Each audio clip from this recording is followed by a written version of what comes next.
Almost. A good morning to you, Bacon Avenger. Hello. How goes it?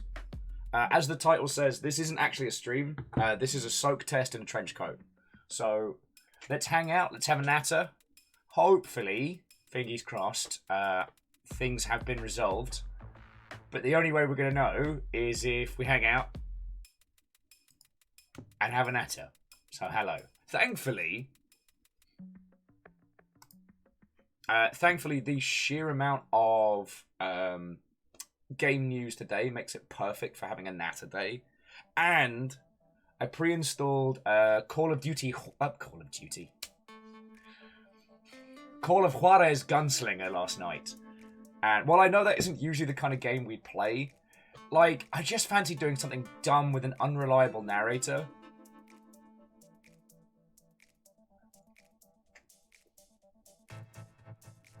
Hey, so, Strager, what ho, friend? Ezekiel, good morning, and what ho, friend? Yeah, abso-feckin-lutely.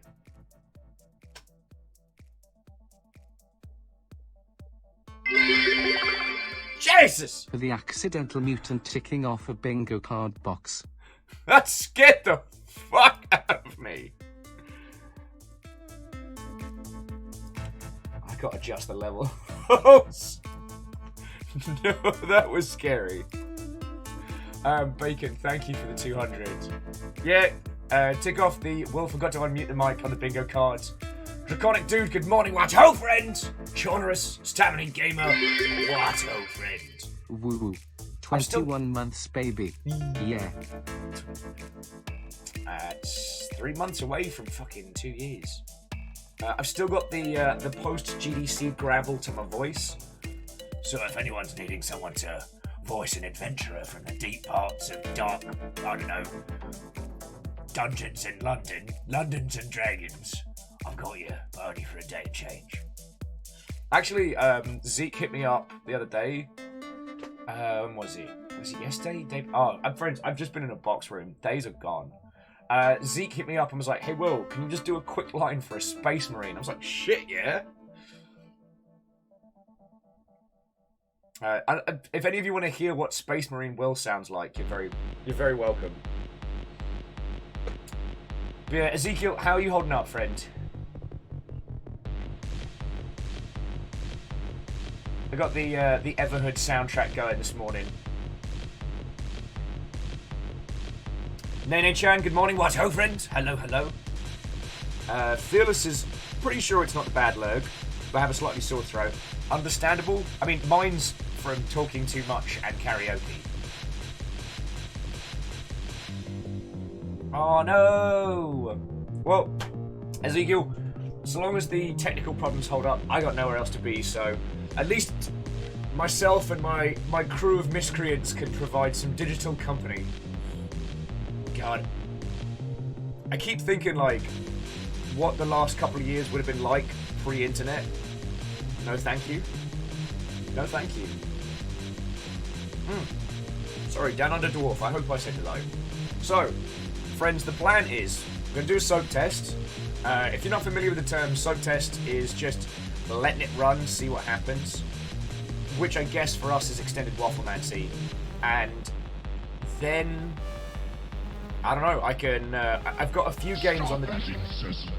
Oh, Bacon, thank you so much, mate. Bacon gifted a sub to Ezekiel. What's Bacon calling you, bro? And Bacon, like, thank you for the bits.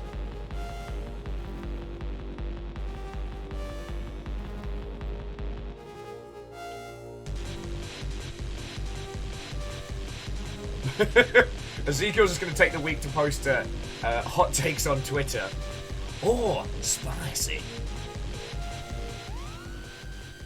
Honestly, I feel like we got all the good takes out early in the week. Oh, you've already done a terrible pun. Oh no, Ezekiel. How could you do such a thing? Where would you find people that enjoy terrible puns? Okay, weird thing about myself personally. Love puns. Love them to bits. Both the person and the form of wordplay. But when I'm hungover, they hurt. I'm not hungover, so there we go. Alright, friends. What do you call a chicken assassin? What do you call a chicken assassin? A hench. Chapman.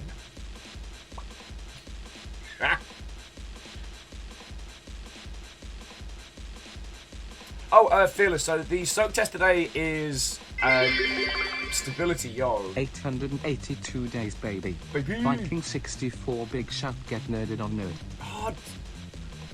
You can't nerd on me. That's just not fair.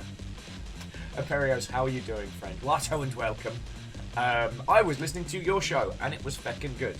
So, friendos, if you need some, like, early morning coffee conversation, please make sure you're following Imperios Unlimited. Please. But yeah, so Fearless, yesterday we did, like, a post-GDC stream. It was great. But the problem was... Oh, cheeky T-Birds. The problem is that I was seeing packet loss throughout the day. Not enough to stop the stream, but occasionally there was some, like, image freezing and things like that.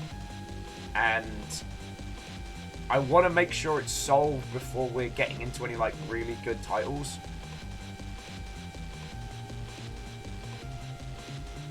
Apparently, the best puns are dad jokes. Oh. Ezekiel, you're going to get along with this lot just fine. We have Pun Spectre, we have Grimes Moose, and Blaze. What? Oh, and welcome. Comment just as I'm choking on my coffee. How are you doing this fine morning? We're just testing to make sure the new cable and hardware setup is all working. We had some slight problems yesterday, so you just got me for conversation. Good news is, there is a booty load. There's a booty load of games news to talk about.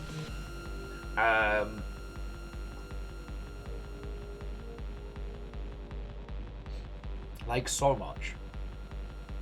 And I have to admit, seeing one of the big play-to-earn games getting ripped off for, like, what was it, like 600 mil or something? Let me get the correct number, but... Oh. So Game Making Noob, or Blaze, is doing well, curing jet lag and sore throat. I think it's entirely fine to blame Denny's. Denny's knows what he did.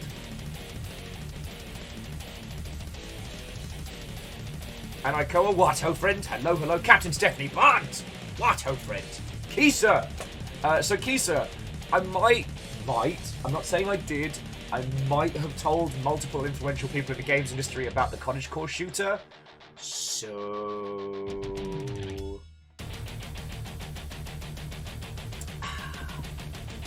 Sorry? Jihad's like, never been to the US. Is Denny's like Jenny's? You know what? I don't have a good enough pun for that one.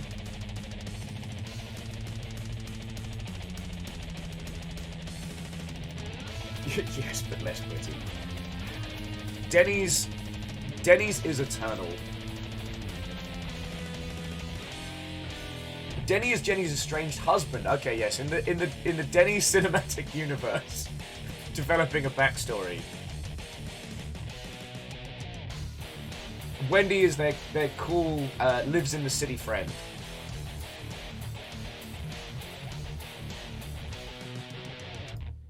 Okay, so yeah, so to those of you who have just joined us. We're going to have extended Wafflemancy this morning, just as I want to make sure everything's working tech-wise. We should be okay. Touch wood. But we'll see how it goes. Let's have a look. Ikoa got their Gundam in for G3. Yes! Mine is currently at the PO box, which is good. But unless... yeah. Yeah, you know what? Let's not talk about money stuff. Let's not talk about money stuff. Okay. Yeah. So, I don't know if you've all had breakfast yet, but if you haven't, allow me to offer you some delicious Schadenfreude to go with your bagel or toast or the blood of your enemies. The most successful, we say that in italics, play-to-earn title, Axie Infinity, has been scammed out of the equivalent of $600 million. Honestly, friends, just bask in it. Who could have seen this coming? Decentralized systems? Wildly unregulated?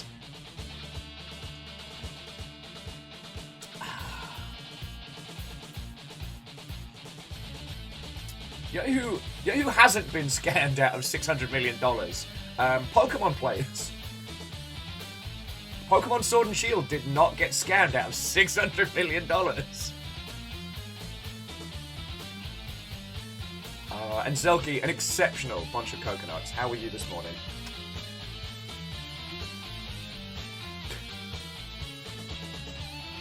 Oh, God.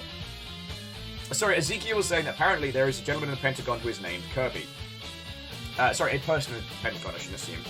And I can only imagine how all of the announcements from Kirby's Wonderful Forgotten World, or whatever it's called, like, especially the half-mouth over a car,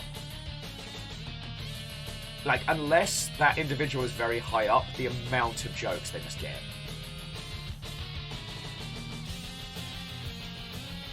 And Ezekiel saying they played World of Tanks for a few years.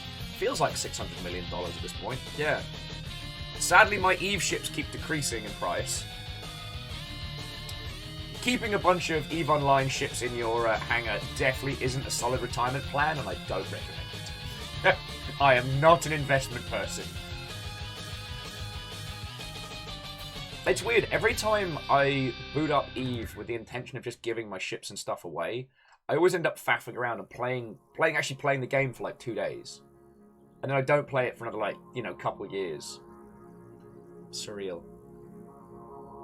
But yeah, I just thought, like, let's start the day with a little dusting of Schadenfreude. Like, we don't need to go back into none of the discussions, don't worry. Like, we covered all of it really well yesterday, and I don't think there's anything else to add. Like, this will be one of those things you tell people about in like 5 or 10 years. Like, you'll meet like new game devs or people getting into gaming, and you'll be like, I was there during the Nufta craze. And people will go, what's that? It was like, it was a Ponzi scheme that took over the internet. It was Kangen water. It was a piece of a heart. And yet the smartest people were the one that fell for it.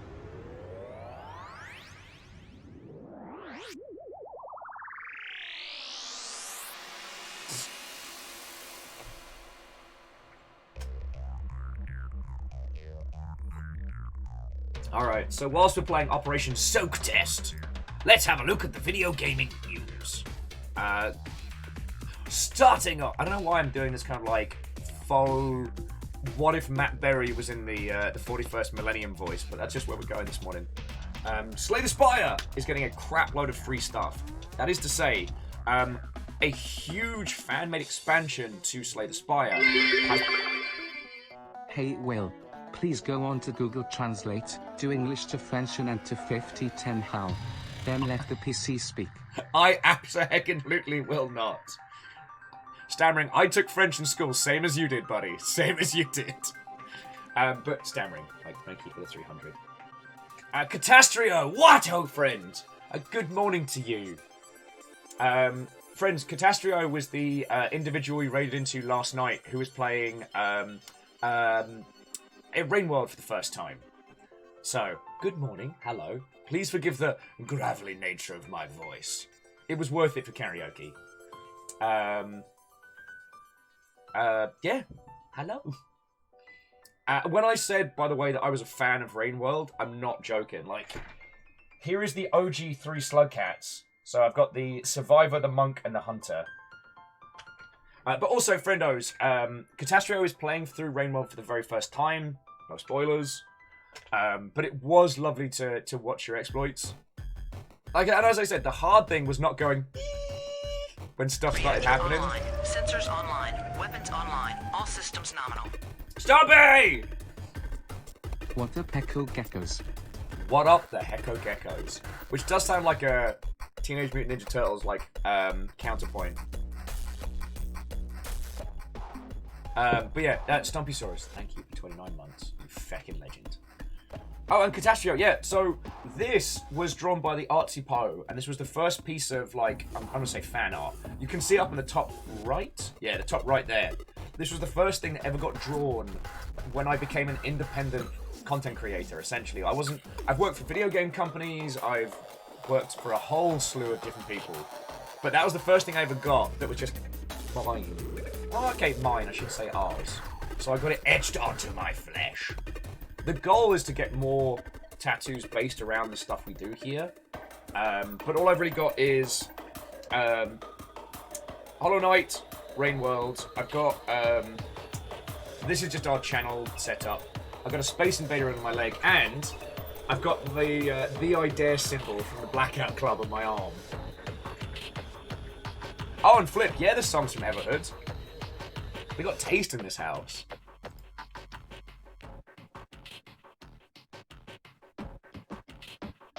I mean, friends, if you want gnomes... Oh shit, I didn't even tell you about the gnomes around the corner. Okay, so I guess for people who have just found us. So, around the corner from where I live, there is a guy... Oh, well, sorry, I should say, there is a household... My apologies. There is a household that has filled their outdoor planters with gnomes. Like, shit tons of them. And every time I walk by with River in the evenings, I take a little photo with the gnomes just because it makes me laugh. They've made a tiny Jurassic Park. They've got a bunch of plastic dinosaurs from like a dollar store and these little like light up mushroom houses, and it's just hidden in one of the feckin' bushes, and it's so cute. I need to show you all some photos of that next time I'm allowed outside.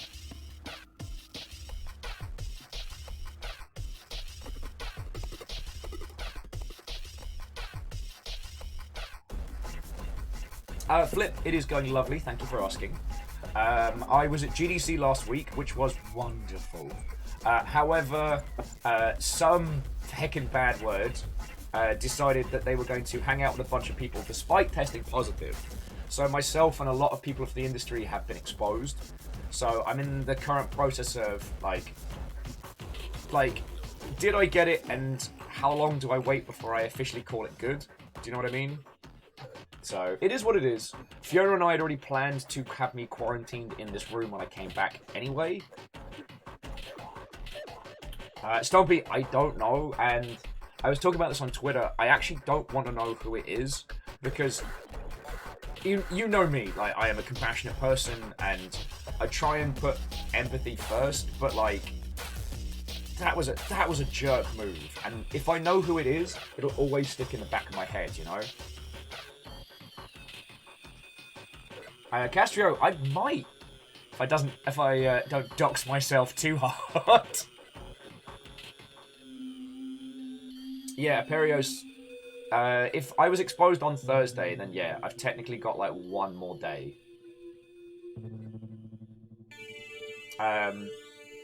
Also, because like Fiona's got PAX East next month, so.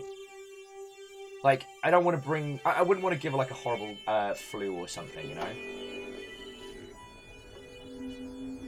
Yeah. Okay, Ezekiel, because I'm still on my first coffee. Which was your project again? Because I'm getting all the usernames all squibbly backwards in my brain.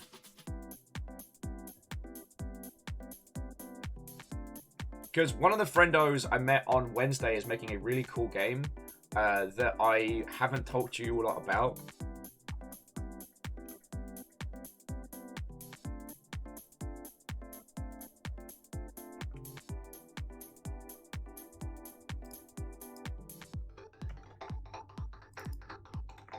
And I'm just waking up. Oh, Gig Friends. Okay, Gig Friends. We do... Oh, there we go. Hello, hello. We do have a rule in the Longship, which is if you are working on a video game project, feel free to plug the absolute hot heck out of it, or let me know and let me do it for you. Like, I don't have a massive viewership. I do not command a Markiplier type empire. But if I can use my little powers to promote stuff you're doing, I will fucking do it. I am a bad friend. I was not following Ezekiel back on Twitter. I'm sorry. I'm sorry.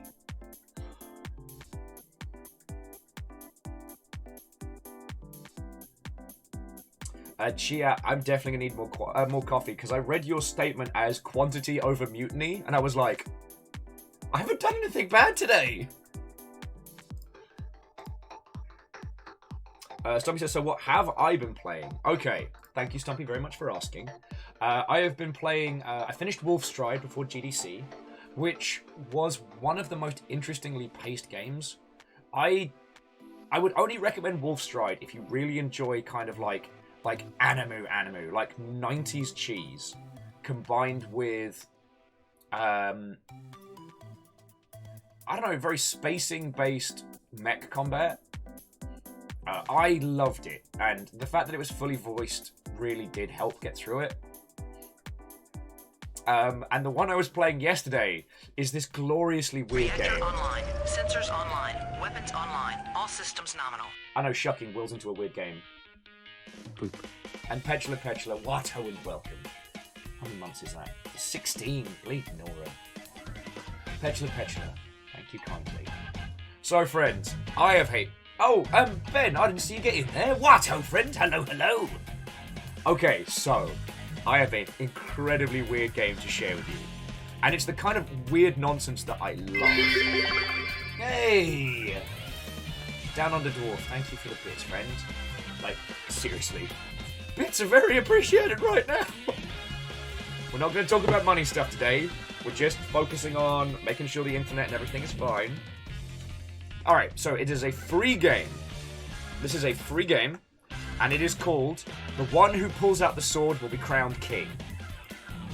But by telling you, I've just made it harder.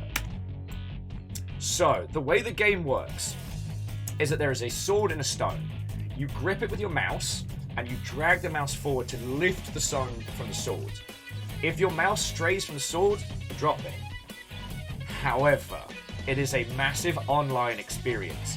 Every person who successfully pulls the sword from the stone, the sword becomes slightly longer and slightly heavier.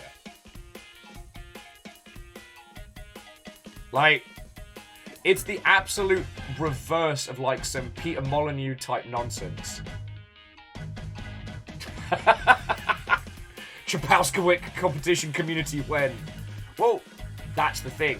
Whilst you're playing it, if someone draws the sword, it tells you who it is. And that's it. That's the whole game.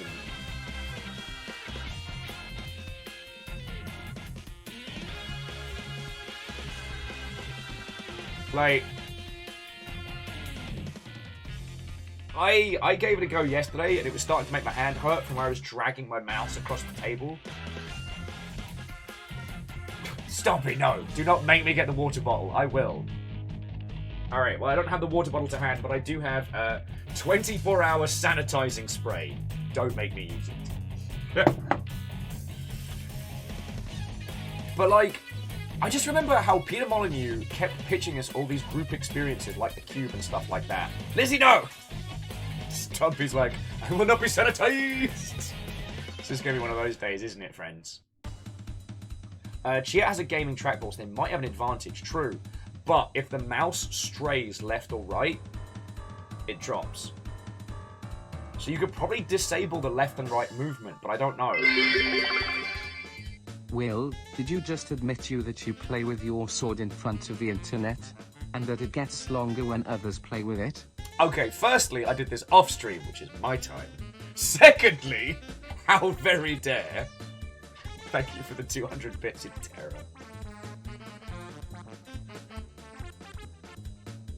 Oh yeah, Ezekiel and Catastro. I wasn't going to diss on Molyneux. I mean, like, the guy gave me essentially my break in gaming 1,000 years ago. But it was just, the thing I found interesting is that at the peak of his weirdness, when he launched 22 Cans, he was really looking to create these kinds of weird collaborative experiences. And sadly, what ended up happening was the money pulled him in the wrong direction. Like, Goddess didn't deliver, and he was talking at like a crypto convention recently. Now, does he believe in that stuff? I don't know, but I can imagine that a bunch of crypto bros would pay the creator of like the Fable series to come talk. You know what I'm saying? Like, his effect on the industry will forever be there, and we're richer for having games like, you know, Populous, Black and White, etc. It was just, once he got wrapped up into the corporate side of things, he never really came away. It's Stumpy just hissing at the mention. It's... No. No, no, no. No, no, no. Music. No, no, no. Will immediately checks all of the frickin' bitrate trackers and shit I've got on right now. Alright, no lost. Okay, that was just our soundtrack being weird. We've not lost any packets. No frames have been dropped. Okay. And Asari Greenfire, good morning to you. What, oh friend? And Nom Nom, what, oh friend? Basically, to those of you who have just joined us, we're having a natter and hangout. We are going to be doing this for a while just to make sure that the technical problems from yesterday are either sorted or were just a blip. Oh yeah, Castro, Fable, Black and White Populous. My name's actually in the credits for Black and White, Creature Isles, and I think Fable 1. I don't think I did anything on Fable 2. Reactor online. Sensors online. And Petra, hold that All thought, systems because... nominal. What home other hub with Viking 64 Friendo? Viking 64 Friendo just finished achievement hunting in Elden Ring and gonna continue it in Vampire Survivors Kappa. Hells to the hell yes, Martin. And Martin, again, no joke. Thank you for 32 months. It's lovely to have you with us. I haven't actually had the chance to get back into Vampire Survivor because I'm worried it's going to consume my life. But... and Petula, I have heard about Blazeball. I actually have permission from the Garage Band to play their songs on stream.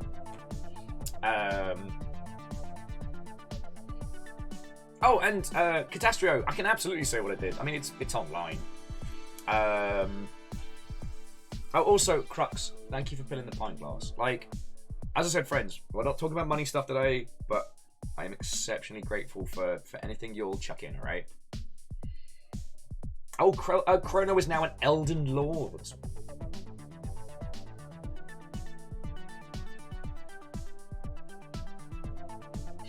I will say, discussions about Elden Ring are now the current games design litmus test of discussions, but that's another story. So to Catastrio, Chub, stop me. Thank you for the bits. Oh, and Asari, there was a little stream yesterday discussing me coming back from GDC, but you haven't missed too much, friend. So, what did I do on Black and White and things like that? So back in the day, Lionhead Studios would allow people to sign up to do a week's beta testing. You get your name in the credits, they teach you like the behind the scenes stuff, and you do both like, what I would learn would be user experience testing and just general bug hunting. It wasn't pure dyed-in-the-wool testing, like, you weren't expected to write, you weren't expected to give, like, you know, the old 5 of 5 repo steps, etc., but...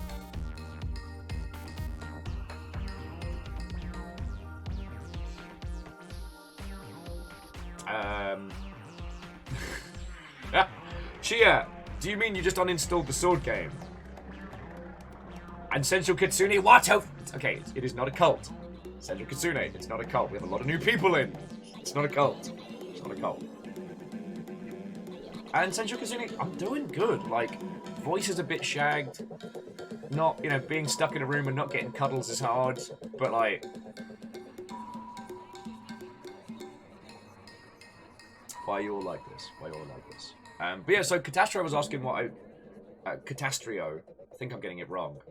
I was asking what I did over at Lionhead. So I did a week on Black and White, and I did a summer on... I said a week on Black and White, a week on Fable, and I did a whole summer on Black and White Creature Isles. And it was how I got started. You know, I feel a little bit bad because the producer, John T. Barnes, was not made aware he'd have to deal with a hyped-up teenager. So, Peter just decided that I was going to be working for them for a summer.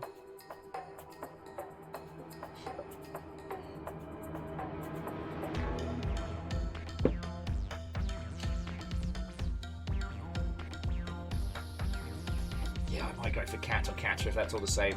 I'll think myself into pronouncing it wrong. Oh yeah, so that's how I got my start. I guess I should take you through my discography. After a stint in film and television in my early 20s. Of course, Will, it's not a cult. I have no idea why anyone would think it's a cult. We don't even have Flavor Aid. Yeah, we're all out of Flavor Aid, friends. I'm real sorry.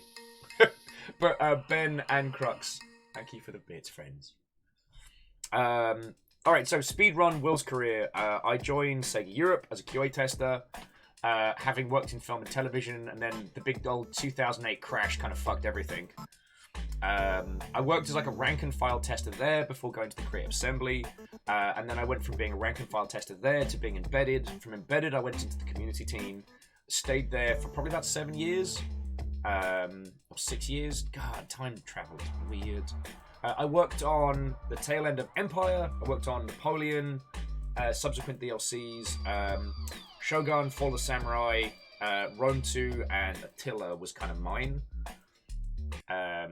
Like, Total War Warhammer was being worked on, same with Arena, but they were, like, they had their own people. After that, I went to Improbable. I joined an internal games team. Be gone, bot. Prepare to be slain. Brother, I smell heresy on the spot. Fetch me the heavy hammer, or I wish to ban them. Yeah, Zeke's gotta not ask me to do 40k voices anymore, because I enjoy it too much.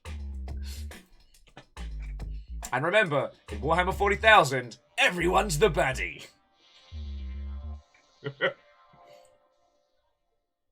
Chia! Alright, look. Conditioning is real. I can't call it Total Warhammer without having to think about it. Sorry, friends. For those of you who don't know, like, I was at the Creative Assembly when, like, the pre-planning and planning into the first Total War Warhammer game happened. And our brand managers fucking drilled it into us. It is Total War Warhammer. Game, brand. Brand, brand. 2 brands. There are 2 brands. When every part of your brain is just screaming, Total Warhammer. Total Warhammer. Total Warhammer. Total War Warhammer. Cat, by my understanding, the Tau are the closest to the good guys, but they do have a caste system. So, like, the Tau are the good guys if you're in, like, the warrior class or, like, the cool kids class. If you're in the serf class, having a bad time. Total Hammer, War. There we go, Lamalot. Nailed it.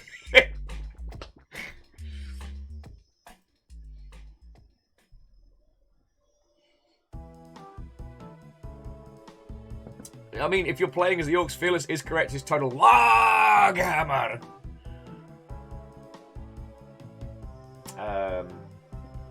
But yeah, so I worked for an internal games team at Improbable, then got kind of absorbed into the tech company as a whole, stayed there until I started working for Rocketworks down in New Zealand, and that was my gaming journey. There were some things that happened between Rocketworks and now. That's a story for another more inebriated evening.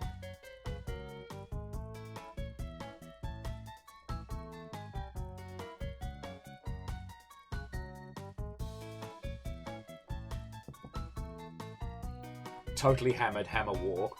Ah, I see you played as the dwarves. Lizzie's like, things happen, okay. Lizzie may have drank too much. How can you be so loud and hungover at the same time?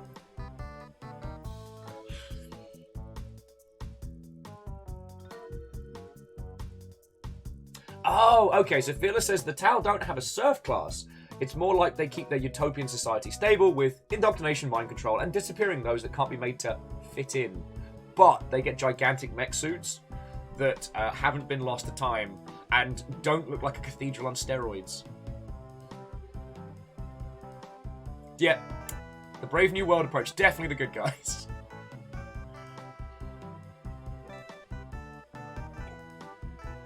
But that's, as we say, another story. What was I talking about? Oh yeah, so that's most of what I worked on.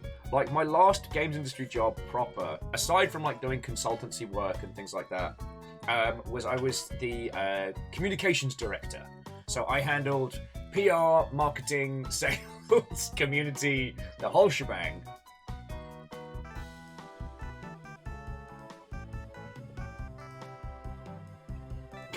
Okay, Martin's like, Space Marines do take care of their veterans, though. You mean they put them in bloody murder coffins?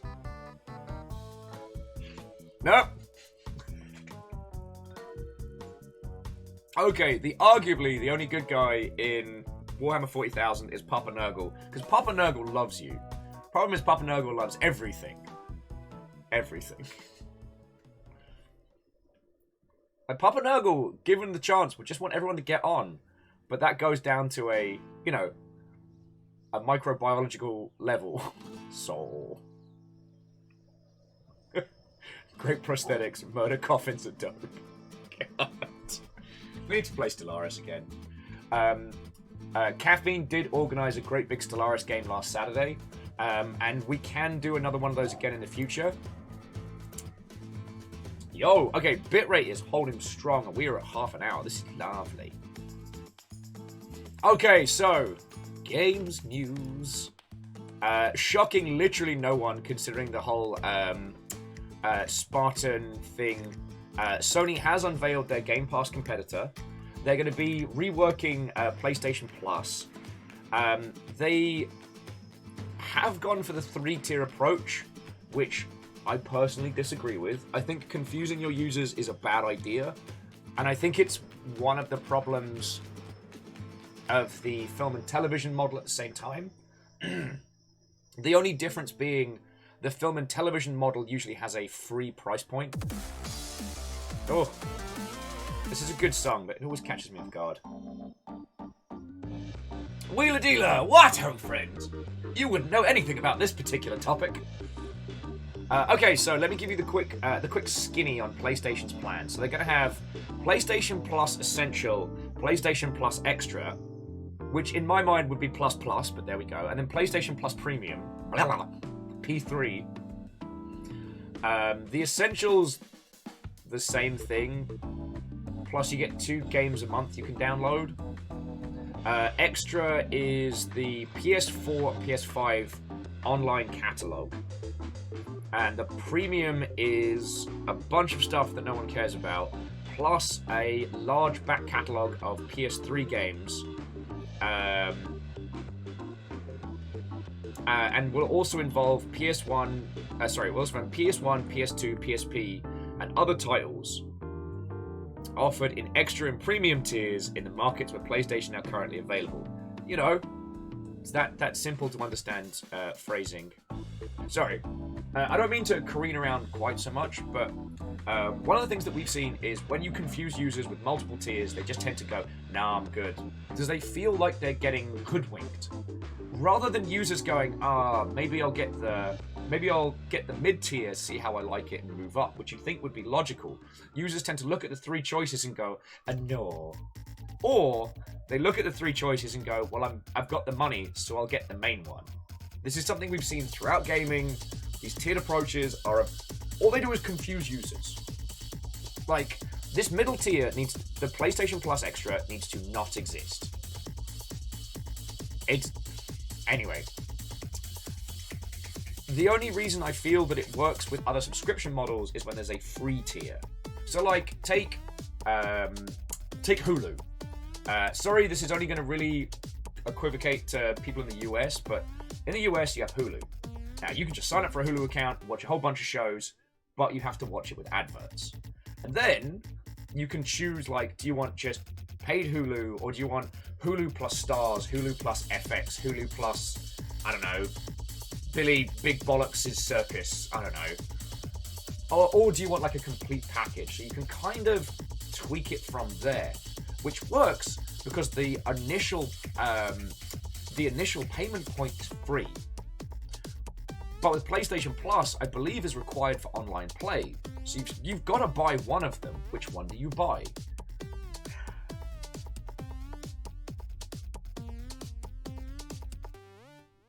Wolfgrad, you're right. Game Pass does have 2 tiers, normal and ultimate.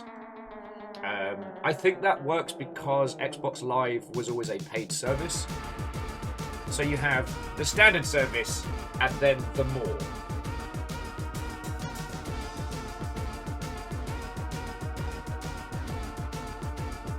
Yeah, Ehrman, the thing that helps with the default and the extras is because people can handle decisions better between like this and this.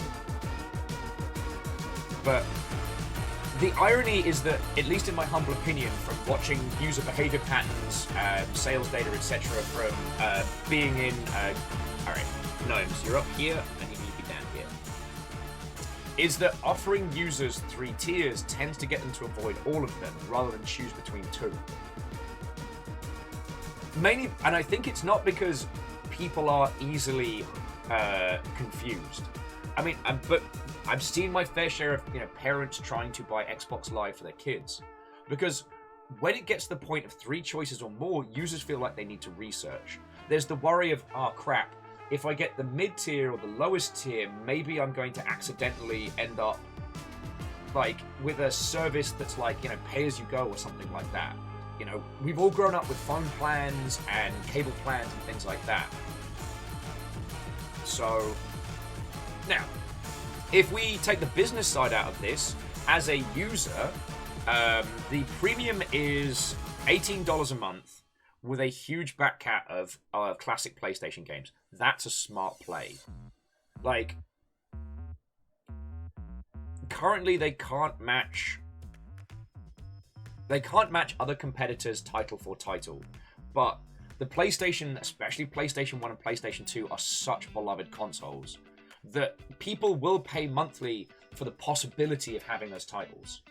You can play Final Fantasy X anytime you want, without having to do any emulation, without having to dust off old consoles, whenever you want. Games Making Noob is saying, is there currently a list of those titles?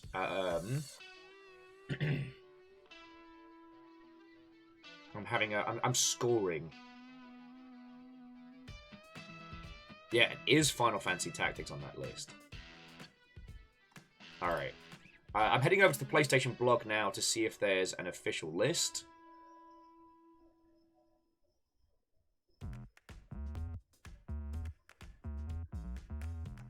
To my understanding, a list has not been made available at this time. So, that's understandable. Draconic Dude says, will it be on PC? Answer hazy, ask again later. For those of you that have been involved in things like emulation and stuff like that, you'll know that emulating classic PlayStation stuff is hard. So, I don't know. Like, the Xbox is a much newer console and was definitely built on the sadly smouldering ashes of the Dreamcast. But because it's been... Oh! Hey, sorry, that's fucking kind of you. Thank you for gifting a sub to the Game Making Noob. Flair, how are you doing, mate? Oh, we're talking about the PlayStation... the PlayStation Pro... The Wario Lair subscription model. The PlayStation Plus Premium, or P3, P-hash if you will.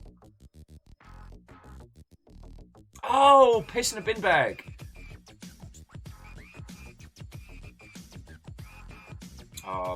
Well, Flair, once we have the cash to do so, I'll send some over to you to send it down this way, if you don't mind.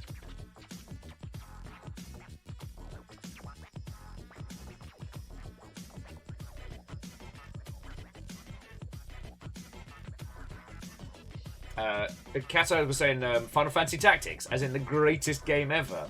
God, it's still one of the best introductions. Cat's like, wait, piss in a bin bag? Cat, I mean, it's been a few years now, but a few years ago, I challenged myself to take all the kind of like the gendered cussing out of my vocab. Because it's not big, it's not clever. But that doesn't mean not swearing, it means being creative. And somehow, piss in a bin bag has become one of my go-to. Swords, man! 3 of your 4 statements are correct. How are you doing? God, yeah, Lost Odyssey. Woefully, woefully underloved.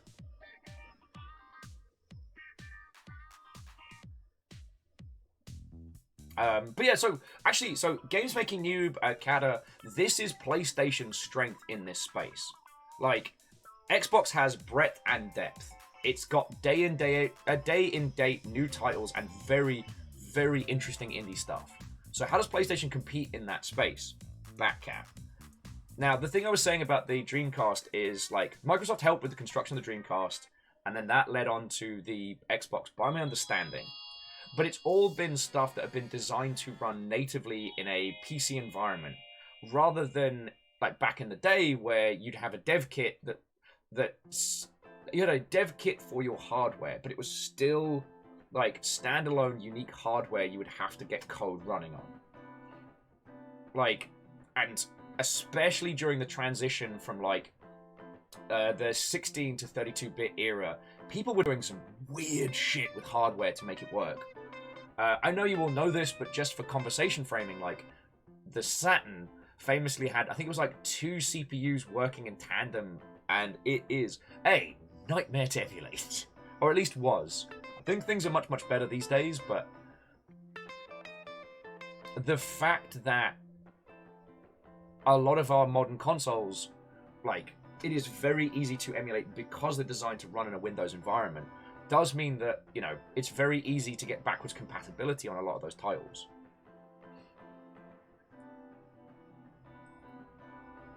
So yeah. Oh, Swordsman was just saying they're tired, working. Wanted to say something. Well, hello. We're kind of doing a soak test because we had some network issues yesterday, but considering that we're coming up to the hour mark and not a frame has been lost, not too shabby. Not too shabby. Wolfcrad saying, I like piss in a bin bag. As a phrase, I mean, to be very clear.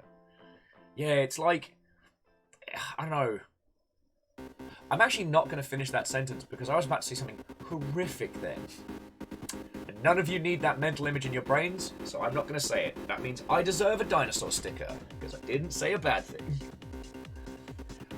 I should say, as a sort of side, taking gender norms out of your swears means you focus more on the descriptive and the creative, which is great for inclusivity, but horrific for inceptioning awful mental pictures into people's minds. So it's like, you know, you start crafting words in the air that leave a taste in people's mouths. Which, when you're cussing, is what you want. Alna says, I do deserve a dinosaur sticker. Yeah.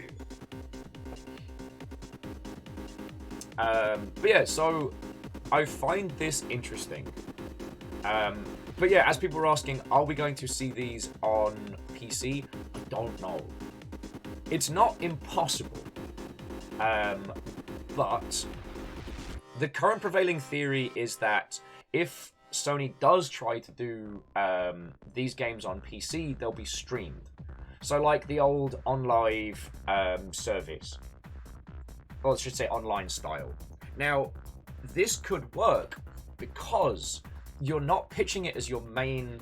Sorry, they wouldn't be pitching it as their main business model. So it wouldn't be like every single game. It would be like, hey, if you want to play Final Fantasy Tactics, you've got to use... I forget what it's called. Is it PlayStation Now? You've got to use their streaming service to stream it to your device. That means that users understand and are actively choosing. Like, we're going for a more complicated way to play the game because we have access to it. Do you know what I'm saying? Rather than it being like, hey, you can play every game ever. It's like, hey, you can play a select series of old classic titles. And because the data is going to be a lot simpler, and Final Fantasy Tactics is not reliant on, like, frame-perfect movement, like, users will be a lot more forgiving of things like lag. It's pretty smart. Yeah, Alnus, I do not want to know what the PS3 team would have to do to get emulation stuff working there. All I know is that the friends who have worked on, like, engine-level coding on the PlayStation 3, they'll give you a fucking 1,000-yard stare if you ever ask them about it, you know?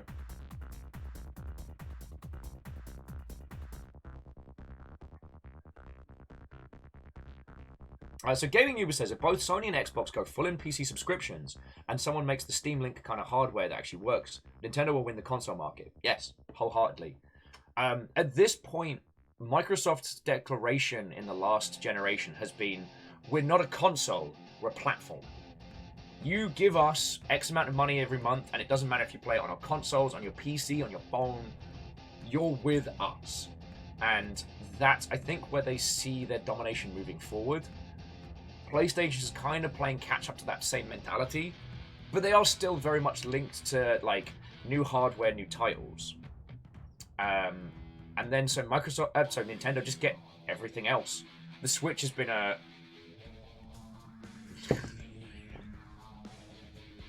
sorry, Lagmeister saying, forgiving of lag? What did I do that requires forgiveness? You know. Look into your heart of hearts, Lagmeister. You know. I'm gritty Sean Bean from a reboot of a movie you saw when you were 12. Welcome to the internet. And I'm gonna miss this gravelly voice when it goes.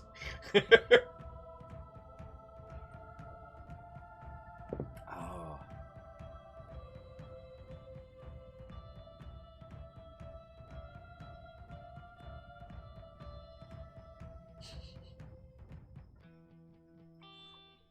God, yeah. So Wolfgrad's thinking, personally, it wouldn't count it appearing on PC, but they do still have the problem of not being able to make PS5s fast enough, and they kind of need other sources of revenue. True. What? Again, we've also... I mean, I'll still argue that the PS5 currently does not have a strong enough lineup to justify its price point. At a time where most of us are going to start fiscally hurting, by the time the PS5 is able to roll out in general markets, like, we're all going to be a lot poorer, and we'll be able to get a lot of titles for that same money. You know what I mean? So, that's just my humble opinion on that one. That's a shamanistic view. Sadlin says, I was just pointing out why the PS3 dropped the PS2 backwards compatibility, because the arcade machines, it wasn't that the PS3s were actually running PS2 games on hardware. They just stuffed extra hardware into the PS3s. Yep.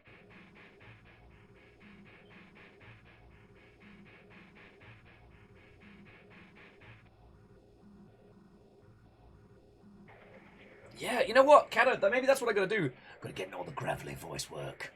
Hello, my name's Budget Sean Bean, and I can do any voice that sounds like a space marine from the Midlands.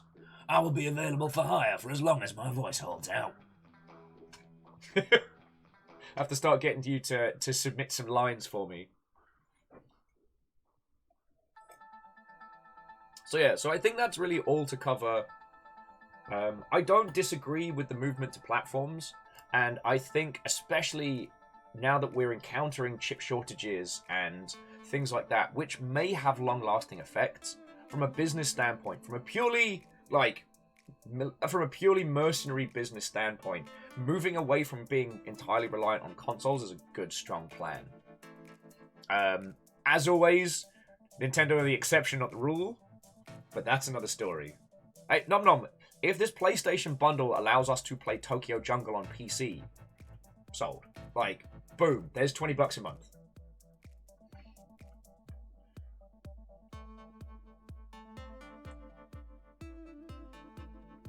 Oh god, yeah. I mean, Alnus, as anyone in here who's ever worked in a video game that was split generation will know the hell of it. And especially, like, I mean, Bayonetta suffered so much being on the... What was it? It was the PS3 into PS4. Oh no, that was later. Bayonetta suffered from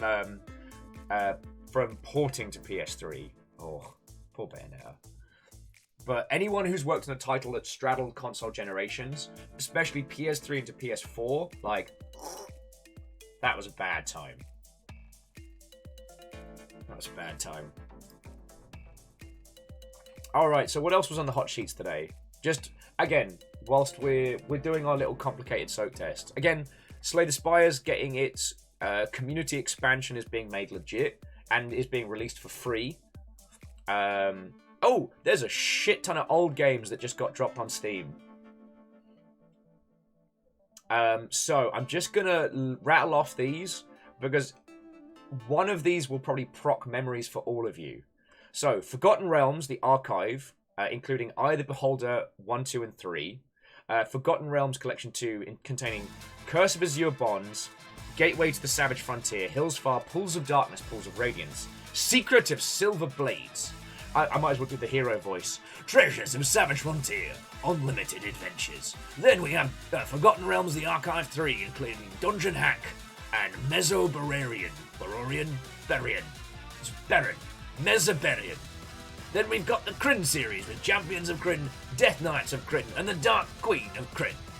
Shadowlands, Wake of the Ravager and the Dark Sun series, Strahd's Possession and Stone Prophet from Ravenloft, and last but by no means least, the D&D Stronghold Kingdom Simulator and Alquim the Genie's Curse. If any of you played the old SSI D&D games, congratulations, they're all on Steam.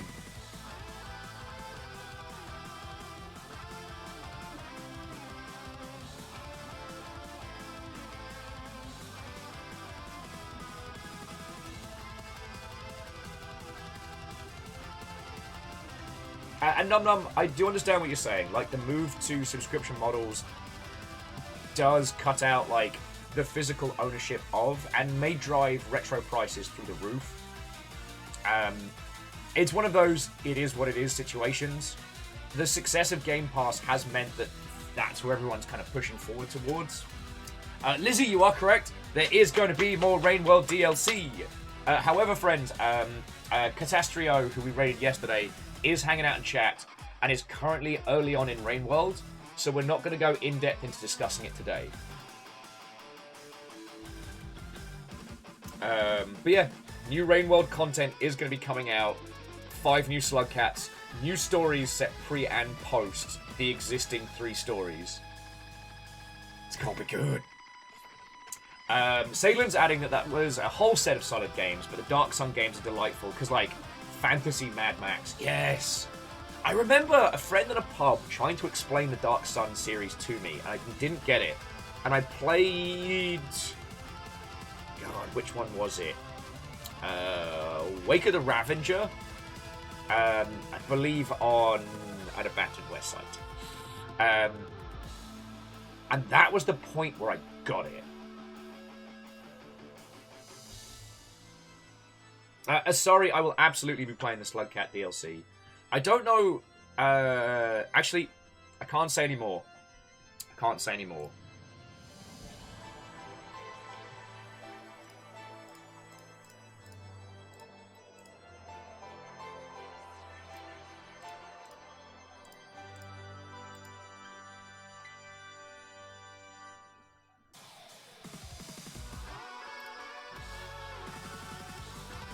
Okay. Yeah, sorry, I was just looking to see if there's something I could say. There's nothing I can say right now.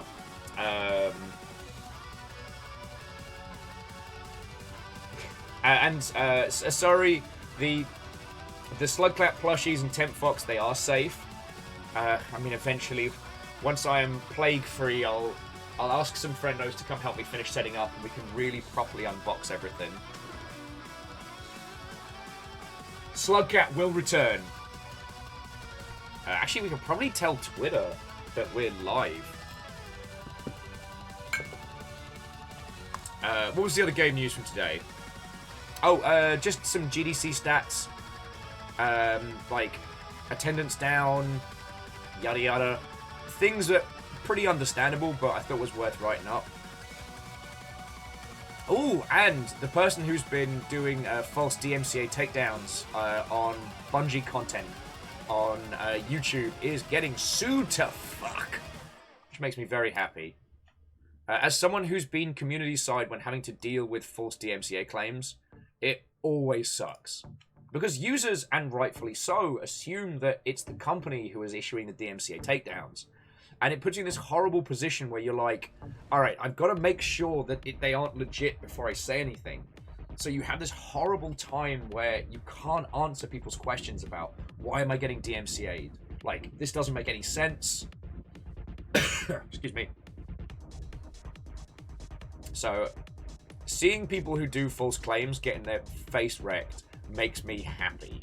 The only way it'd be better is if the official court ruling also includes beating with a stick. Is that too much?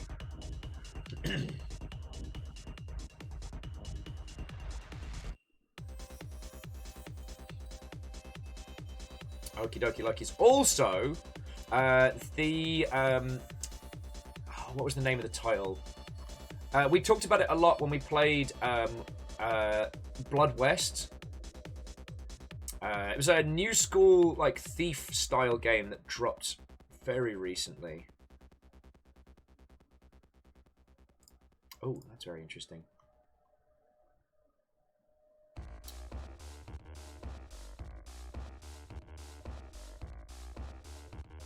God darn it, where is it?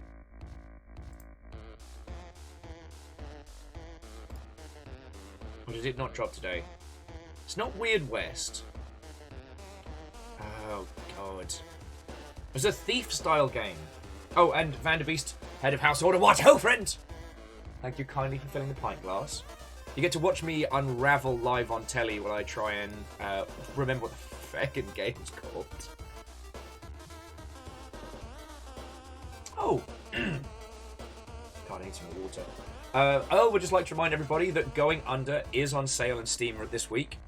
And if you haven't played it, Going Under is a roguelike where you battle through the ruins of previous tech startups.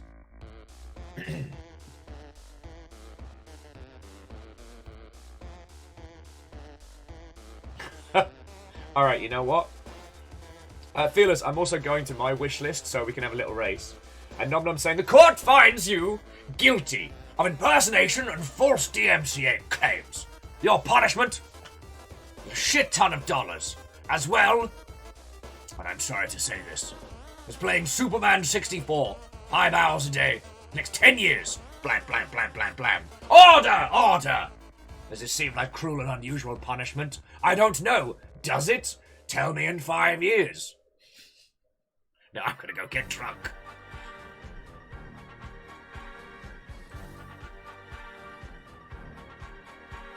Okay, so Waves of Steel was the Friendo game. Iron Lung was the cool, weird horror game. Martha's Dead. That's one for later. Oh! Oh no, why is that mostly negative? So the game is Ambermore. Oh no, are they having a bad launch?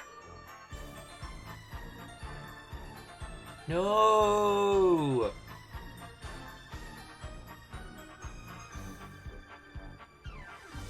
Oh no!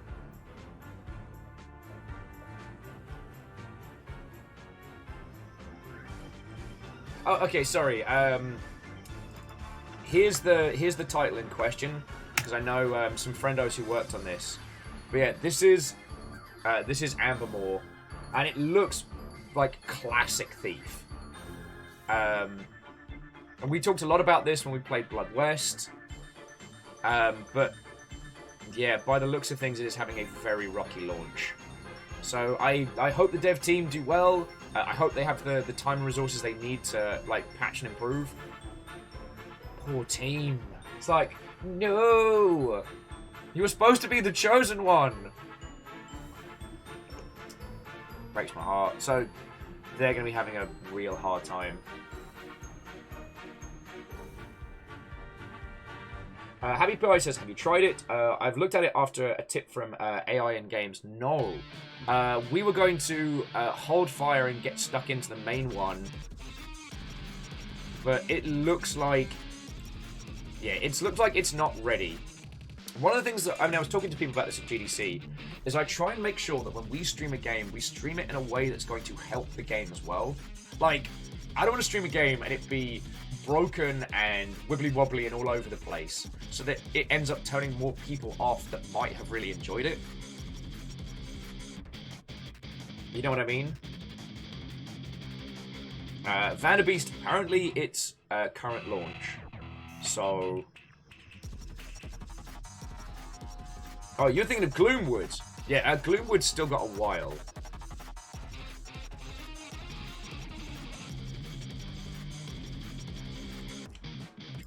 Because, like, there are some kinds of titles that are rough around the edges and unfinished and work really well with an audience, and there are some that do not.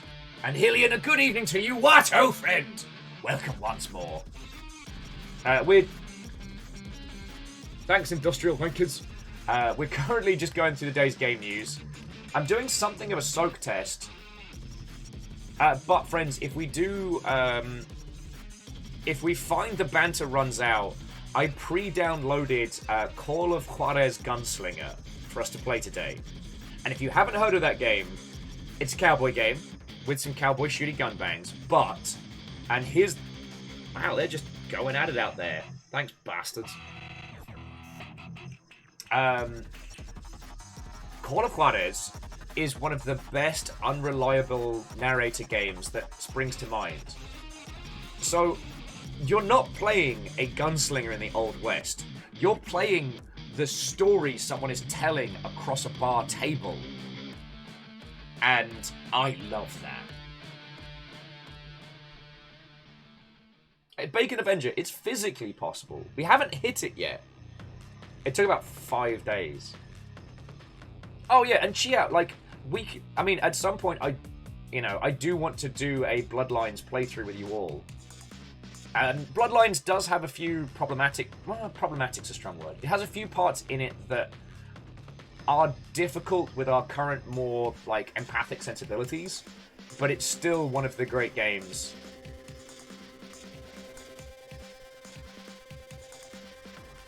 Yeah, Hillian, you take Sands of Time's framing device and add whiskey. Oh, Martin, yeah. Martin was saying the same thing. Yeah, some of Bloodlines hasn't aged well. And it's things like, you know, how we treat mental illness in video games has drastically improved. Like, at the time, the fact that if you chose Malkavian as a character, it changed not only your dialogue, but what you heard from characters was mind-blowing. But, like, these days, you know, we have things like Hellblade Senua's Sacrifice, which kind of allows us to experience what, like, paranoid schizophrenia might actually be like, you know? I'm still a little bit worried about the sequel, but I'm happy to be proven wrong on that one. I mean, to Hellblade. The sequel to Vampire the Masquerade Bloodlines. They got rid of the whole team, but apparently it's still being made. Okay.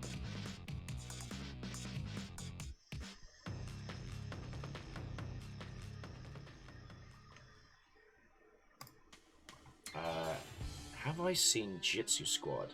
I have not. Okay. So this looks like a hyper-stylized, like a Battletoads 'em up.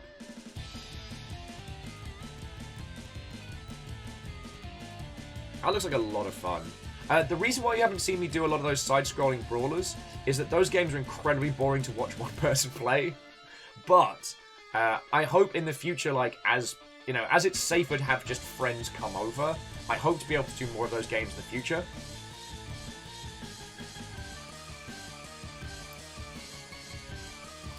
Boosh.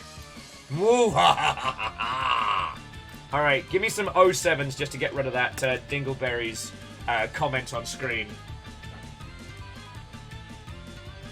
Does not seem to understand that I've been doing this for a very long time.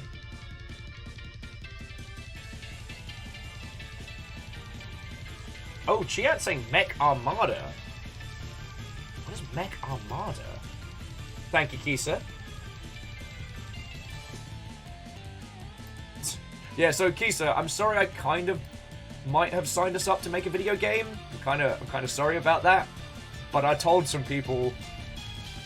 On the plus side, Kisa, it's not like I signed any contracts with money. So okay, so we just had our first little blip. When was that? Okay.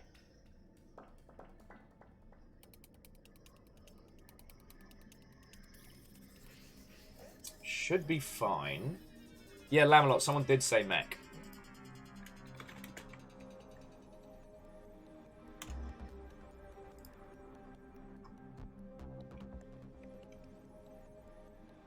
Oh, this looks interesting. Reminds me of some old GBA titles I picked up. Okay, so I'm going to add that to wishlist so we can keep an eye on it. Alright, so the soak test is showing results. So at 1 hour 10 minutes, so say 1 hour 8, there was a little blep. Oh, so Wolfcrad. Alright, so here's the project.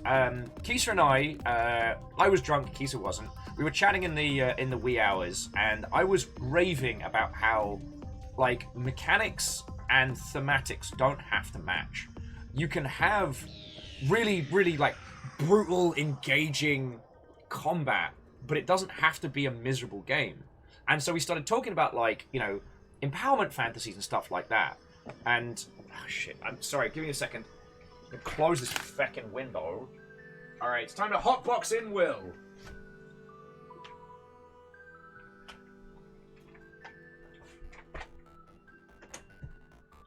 We've got all the windows open just to keep, like, aeration through, so we don't end up with, like, a super smelly plague pit. But the drilling is driving me loopy. Alright, so. I started thinking about, like, what are empowerment fantasies? Alright? Now, most of us have grown up with zombie game genre springing to life. Like, most of us can remember when, like, Left 4 Dead started doing gangbusters and people were like, hey, we should put zombies in our games. Because zombies weren't always a main staple. And I kept thinking about how, like, back in the day, the power fantasy of the zombie game was civilization has fallen, but you and your friends with guns, the powers, like the power of your, you know, badassery combined, that as civilization falls, you become a badass. And it's guilt-free because, like, zombies are animated corpses, so you're not hating on any particular group of people. It's guilt-free shooty gun bang.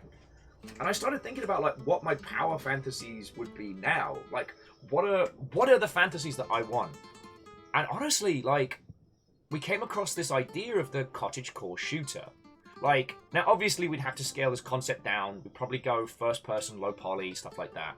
But the idea of having this gorgeous, like, Studio Ghibli style cottage that you find, that you renovate and improve upon, that you live in this, like, super cute, like warm, wholesome little place. And by day you head out into this, like, this magical forest. And, you know, you gather supplies, you look after the area, but not everything in the forest is your friend. There are things still trying to feckin' murder you. So you've got firearms to protect yourself. So you balance this, like, shooter gameplay with the idea of having your own, like, beautiful little place away from the world. Like, that's fucking great, right? Yeah, current power fantasies. Loving relationship, owning your own house, have a fun, successful career. Yeah. And, like, I understand we're touching on some pretty brutal topics by going through it, but, like, this is not the track for this conversation. I genuinely feel that is something that I would enjoy playing. Like, you know, we've talked a lot about firearms in games before.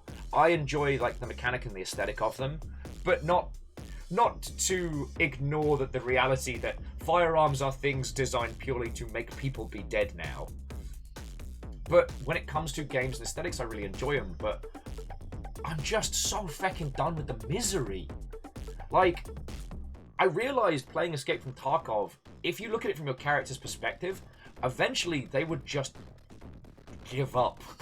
If they survived long enough, they just give up. Like, day in, day out, in this miserable, broken, like, hovel in a ruined building. Like, no. Like,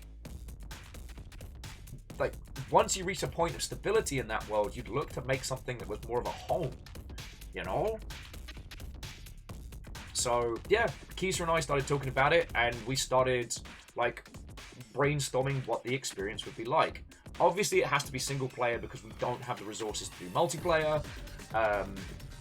We liked the idea of having, like, 3 tiers of creatures. So you've got these kind of, like, reactionary little sprites of the forest that, depending on what you do, they may become hostile and may become annoying, or they may become loud and give you away. Then you have the more, the creatures and spirits, the mid-tier, the humanoids, who are either who are a reaction to your actions. If you mess with the forest messes with you.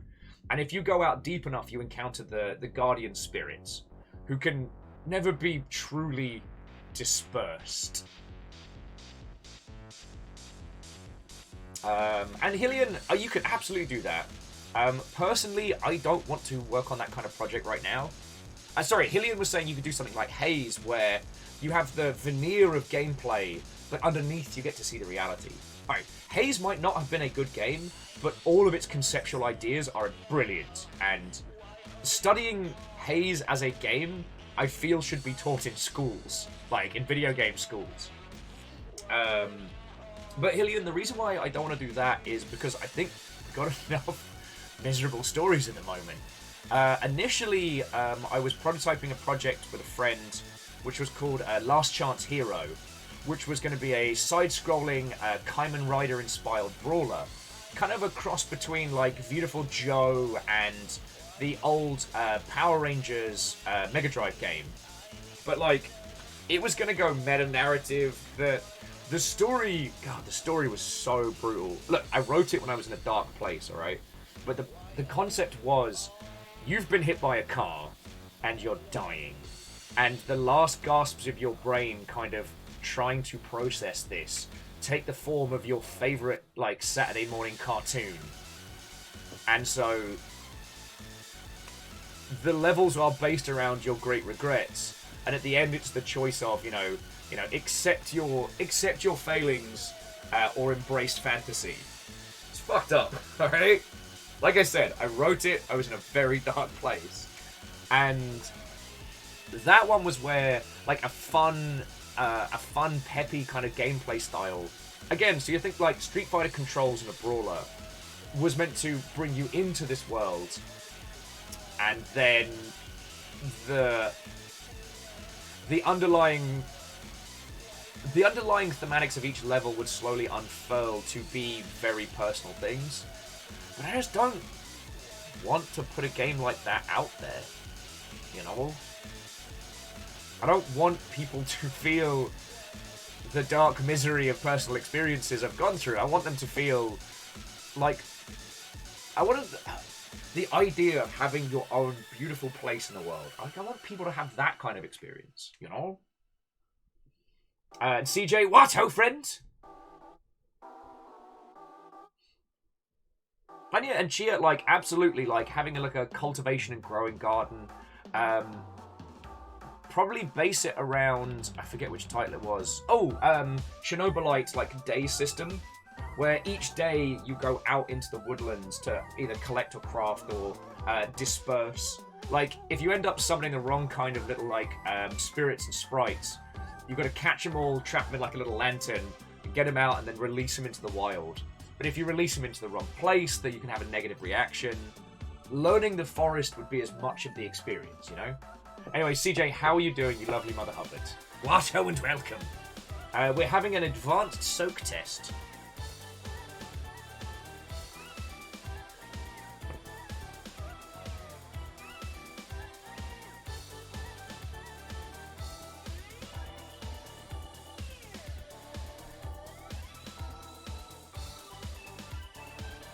Oh yeah, and Keesit, you're right. We were nailing down MVP more than anything else. MVP is minimum viable product. So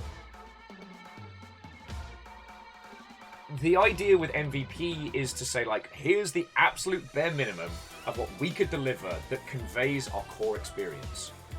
Like, depending on success, depending on, like, what kinds of funding, if we did go ahead with it, would change how we develop those features. Like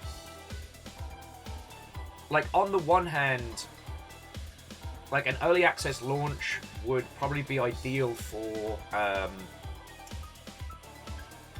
live data on how it actually feels, because there's a lot of it that hasn't really been blended together well.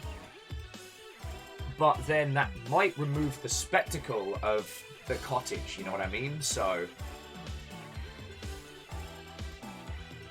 Oh, Quasima says MVP in their world means what we will have time to deliver before we're told to move on to another project. Yes. In games that can be the same, And usually MVP is what gets banded around the last like 6 months of a project. But the thing is, if we go for an early access launch, MVP becomes what do we need to create the core experience enough so that users can feel like they're getting their money's worth in early access, and it allows us to like develop and expand upon it. Yeah, so CJ, we did a whole stream yesterday. It was great, but I did have a lot of drop frames. So today we're just having a trundle, seeing what's going on. Yesterday might just have been a bad day because we did an hour and change and we dropped like and frames.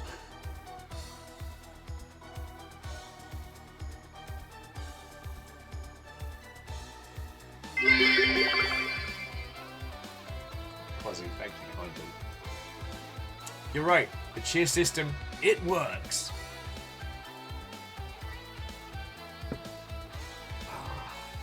Oh yeah. Anyway, the great thing about working on concepts, friends, is that until people start asking you for deliverables, the game is perfect and has no flaws, and you don't have to do any of the hard work, which I love. Like, we're actually at a point in gaming now where there's a great value in discussing concepts, because really, what matters is can you deliver. So it means that ideas... Stop that incessant clicking. Hey! J-Post, you feckin' ledge. J-Post, thank you for gifting us up to CJ. That's feckin' cool of you. Anne Frame sounds like a wonderful person to have around.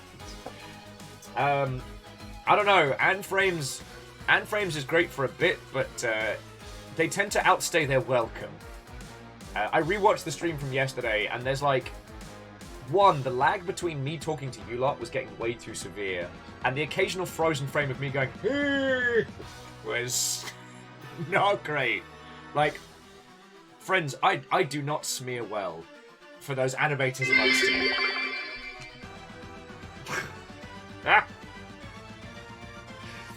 Wolfgrad said one of the bits flew in a strange direction, so we got to test it again. Oh yes, the repo rate. How is the repo? Are we 1 out of 2 repo rate? Yay, CJ! Friends, feckin' join me in congratulating CJ and Mocha. They got the job they interviewed for. Dude, congratulations! I'm so happy for you. Like, cheers to you. It's coffee, but you know. Also, Spooky Anonymous Ghost helping with apparently our repo rate on this test.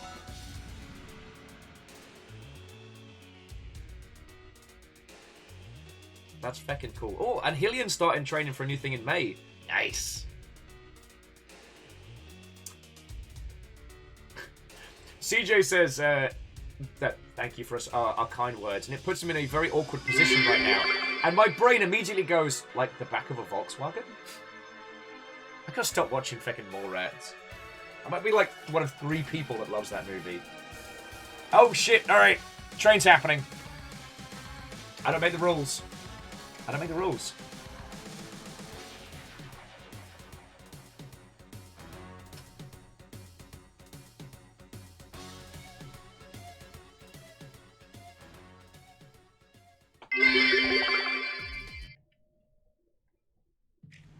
Oh, and Lizzie has a belated job announcement for April too. Feckin' yo! Look at you lot all kicking ass. I'm so happy for you all, friends. I really am. I really mean that. Like, we've all fought and struggled tooth and nail for the last few years, so it makes me so happy to see you all doing well. It really does. Nope, that's I nearly slugging out of an empty wine cup there. It's not even... Looking good, M8. Takes one to know one, Brain Zoo. Boosh! See what I did there? I took it, and I turned it back around. Uno reverse! Apparently I have the silly buggers about me today. Train? You're a train? The fact that the train transformer was called Astro Train and not Transformer still annoys me to this day. But no, Brain Zoo, thank you kindly for 7 months, alright? I really appreciate it. And, like, Crux, Alnus, Fire Strager with 300, Quasi, like, Spooky Ghost, all of you, like, thank you so much for throwing in. All aboard the Hot Mess Express. That does sum us up very well, Alnus, I'm not gonna lie. If you had to describe the Longship as a group, I think a hot mess is pretty on point. And Lord Lost and Found, what oh friend! How goes it?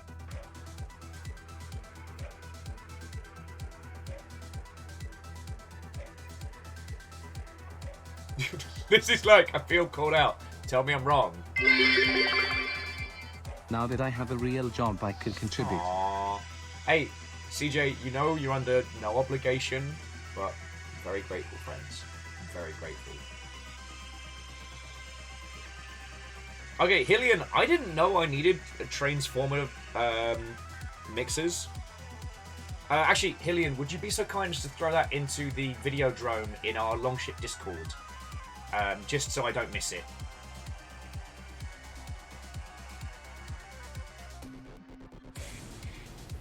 Yo! So Stepgen, thank you for the pint glass. The yo was... So Chiat got himself properly employed. They're writing code for a living as their first full month. Write hospital management software. Think Theme Hospital without the jokes. No, that's fucking cool. This is all great news! Oh, and Lord Lost is getting fibre in it in 5 days. Yo! A hot mess of kindness and fire. It's kind of us.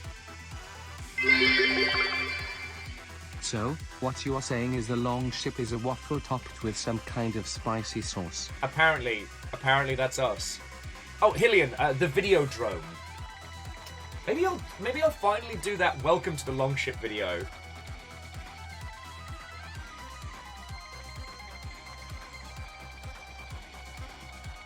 Alright. Martin, fingers crossed for you, friend. Fingers crossed.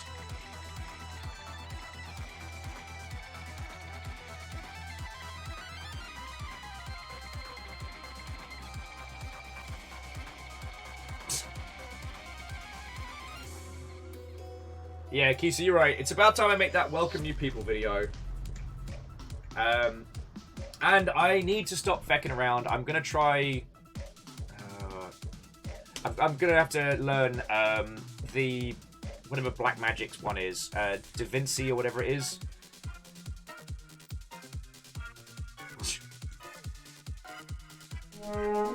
Hey! Dear friends, we find ourselves mid-train under raid. I shall require a shield wall. As Spudley has chosen us. I don't know where I'm going with this bit, friends. Really, what, ho, friend? There are spuds aplenty, knees weak, arms spaghetti. So, Spudley, Watto, and welcome. How was your stream? What were you up to? Tell me your tales! I'm kind of ragging my voice a little bit, because I've got like this gravelly edge to it from doing karaoke, and it means I can sound like a London Space Marine. Sorry, let me be a proper host rather than just a disaster. Maury, Watto, and welcome.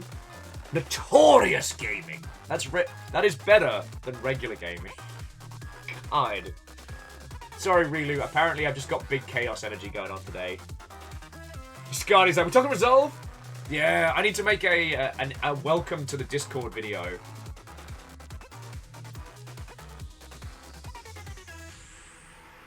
Oh, wow. So Spudley was doing Celeste with exercise and did 76 crunches. And Wolfcrab, thank you for the bits, friend. We've just been talking games industry stuff, and yesterday we had some like network problems.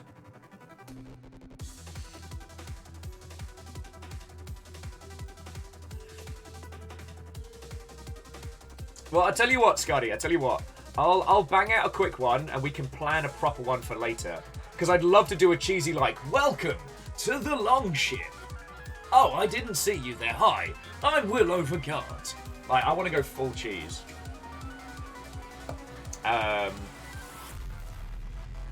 And, sorry, everything happens so much. All of you who threw in for the train, Beck and thank you. To those of you who just joined us, like, I am entirely supported by bits and donations, and legit cannot say thank you enough. So thank you all. Alright. So, friends, Spudley was playing Celeste while doing exercise and got up to 76 crunches. Feckin' yo. I know I've got to start doing, like, exercise plus stream stuff, but I want to wait until I'm definitely clear of the bad lurg. Yeah, Alness, welcome to the Discord, and this is the Memosphere. Opens door, 100 possums just hiss. It's a silly place, let's not go there.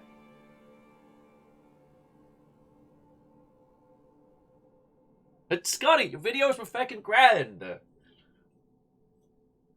The Discord's the what does Skivvy's mean video continues to crack me up. If you have a look at our YouTube stuff, there we've got some videos there. I need to increase the amount of output we've got going.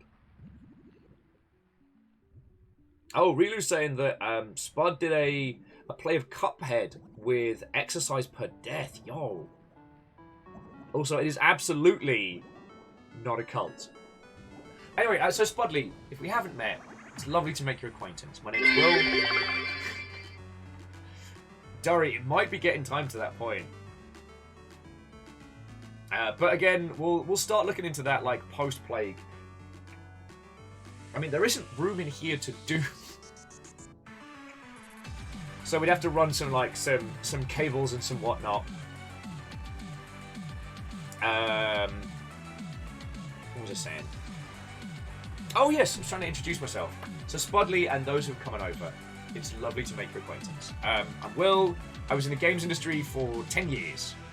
I know you've all had to hear this intro so many times. And these days I do this. I'm lucky enough to be able to stream full time. I talk about the industry. I talk about what games mean to us. Or sometimes we just talk. We might be playing some Call of Juarez Gunslinger today. One of the most interesting, unreliable narrator games to date.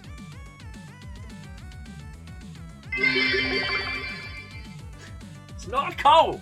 It's not a cult. Strager, thank you for the 100 bits. Derek Will, same. It's not a cult. Not a cult. God.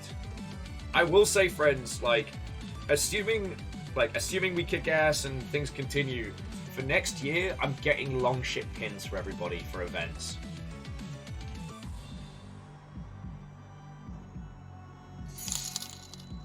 Hey! Europa Universalis 4 Complete was just purchased for $25. God, here's me being a terrible host. I haven't even had a look on Humble at the moment.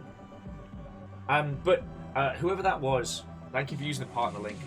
As I've said many, many a time, I know it's a pain in the arse to have to faff around with, third-party stores and redeeming keys. So, just wanting to know, I'm stupid grateful for all of you lot. In case you didn't see it, the Ukraine bundle on Humble closed out at 20 mil raised for charities. 20 mil. Affect me running.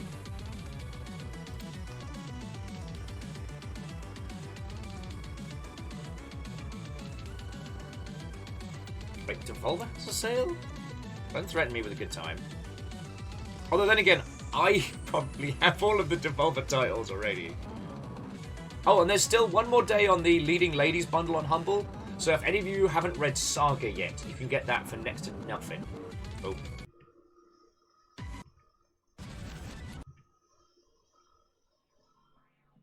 There we go. So what else was going down? Oh, anyway, so Spud, what we're doing right now is we're just having a natter and a hangout. As I said, had technical problems yesterday, so I want to make sure those problems are all gone. So we've chatted about PlayStation's equivalent of the Game Pass, which I personally feel is overcomplicated, but that backcat of PS1 games and the ilk could do great. I guess there isn't really too much to say about the new Breath of the Wild getting delayed. I'm not surprised, considering how well the Switch has been selling continuously throughout lockdown, and how Breath of the Wild's become an industry touchstone. They do not have to worry about shifting units, you know?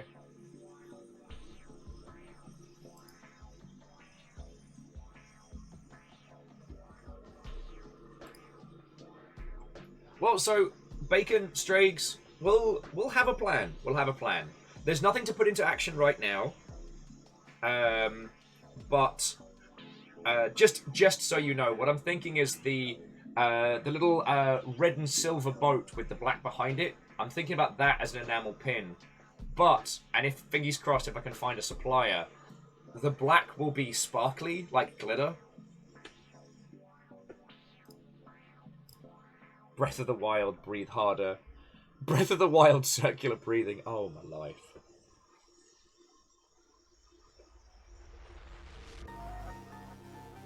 God. Yeah, I think we're going to have to plan like a PAX party committee.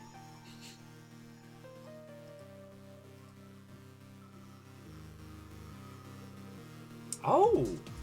Averick, again, sorry to bully you all into doing the heavy lifting. Averick, would you mind putting that also into the Videodrome over on Discord? Because I haven't seen that yet.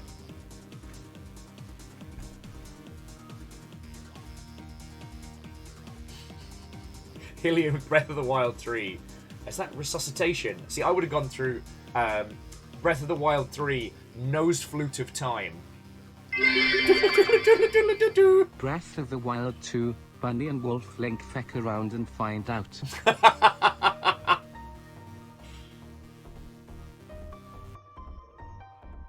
Hang on, why is that being held?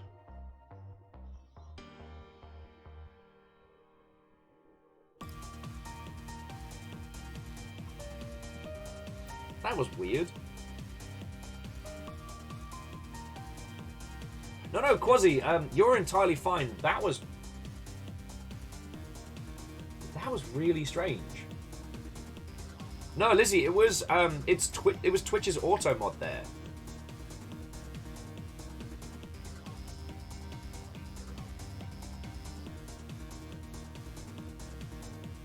Breath of the Wild 2, Tingle Strikes Back.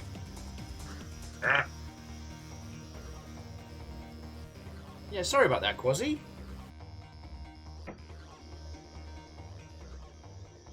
I'll have a look in the back end and make sure it's not. Yeah, I know, that's why I closed everything up, because it's just drilldonia out there. They're doing the street. It's not like wood or anything. They're actually drilling the street. Fuck you, the street! There's 2 cars parked still. It's still that one that keeps getting the tickets. Still sitting there. It's about to get fecked up. Oh, so, good news. Had one tiny blip so far. Okay. Which means it's not the cable. Because if it was the cable, we'd be seeing consistent drop-off throughout. So, it's just our shitty internet. Yeah, what we might need to do is check logs and make sure no one else is piggybacking off our bullshit. So we might need to, like, change name, change password, and stuff like that. But that's later tonight stuff. But we're all hanging out. Rilu got Spudley to bring a raid in. There's a bunch of GDC friendos. Everyone's being fucking lovely. I miss you. Right. I'm sorry to be oh, hang on. The Legend of Zelda, Breath of the Wild 2, Zelda actually gets to do something this time. No, really. Shaco, I played the hell out of that. Breath of the Wild 2, it's actually Zelda now.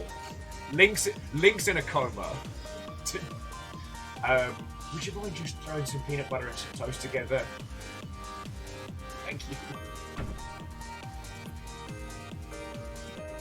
Oh, yes, Rilu, I did not explain the current situation. Friends. Most esteemed pissheads, as I said on TikTok. I came back from GDC, had a very good time, and coming back from GDC, we'd always planned to have me quarantined afterwards. However, some heckin' bad words, who, I don't know who it is, I don't want to know, some heckin' bad words went to go attend some of the outdoor meets despite having tested positive for the bad lurg. So I got exposed and a whole bunch of industry people have gotten sick. Now, we've done rapid tests, they've been negative. Did proper tests, it came back negative. However, we've decided that we're going to give it the full 5 days incubation and then roll the dice to see. So that's why I'm trapped in a little box. That's why it looks even worse than it did before. Because all the stuff that was kind of around got pulled up. God, this is just another box of Gundams. Oh shit! Friends, I didn't show you yesterday. Park Programs. Look what Park Programs gave me. America! In a Gundam! This is one of the exclusive to Target Gundams. So we'll probably be doing that as like a build. Like at some point. More Gundams for wheel. Look, I have more than enough. And like, right now, friends, there are things we need a lot more than Gundams. I am not a person in want. You know what I'm saying? But anyway, we're not talking about that today.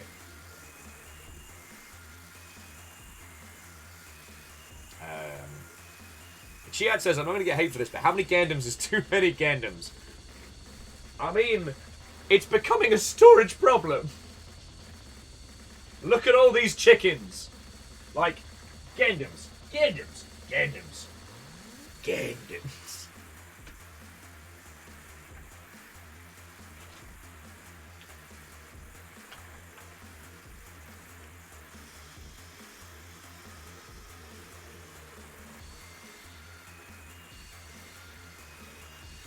Yeah, Quasi, I do not know why it's having a bad time with that one, but we're allowing that message and it's still not coming through, so something's fucky with auto mod, if you'll forgive my swearing.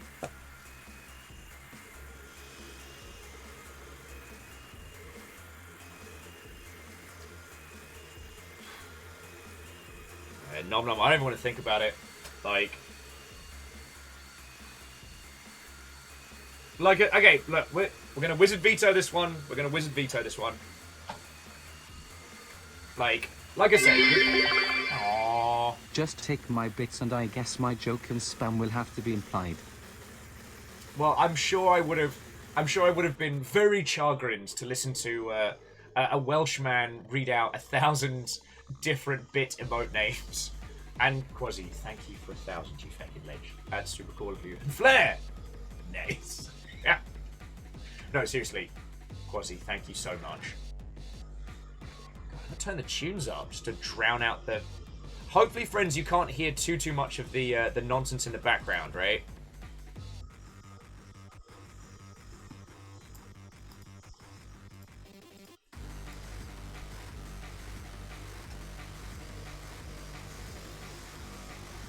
Oh wow, no, they are going hard outside.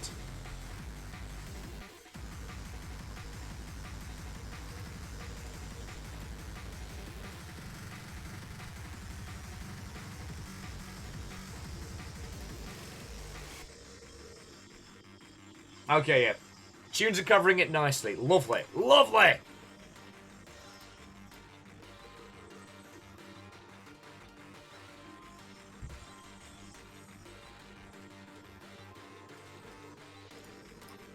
Okay.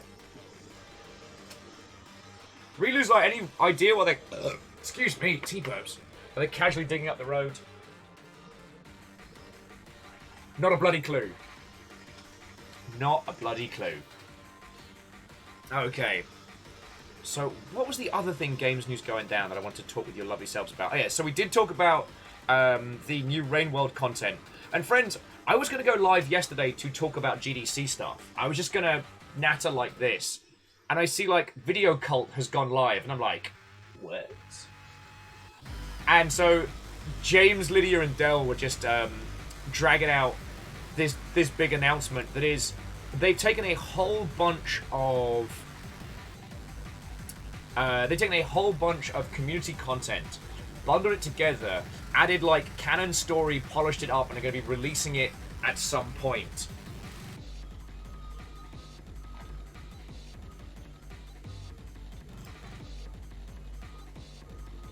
Like, I had already made peace with the fact that Rain World was done. And I don't know if Kat is still chilling and illing here, but they're currently doing it in what I would consider the right order, which is Survivor first, even though it's the hardest. Oh, thank you. Oh. An offering has been left. I get toast. I'll get some lunch.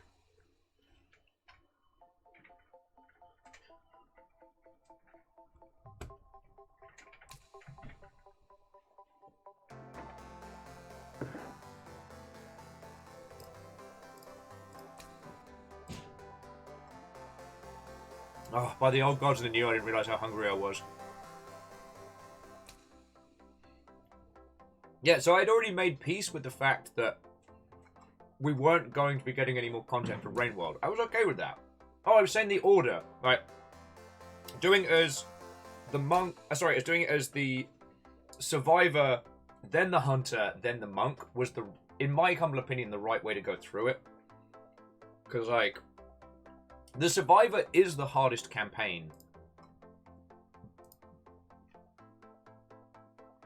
But there's something special about it that I don't want to go into just in case I'm spoiling stuff. Like, feckin' yo. And friends, if you haven't played Rainworld yet, and don't mind me being a massive shill,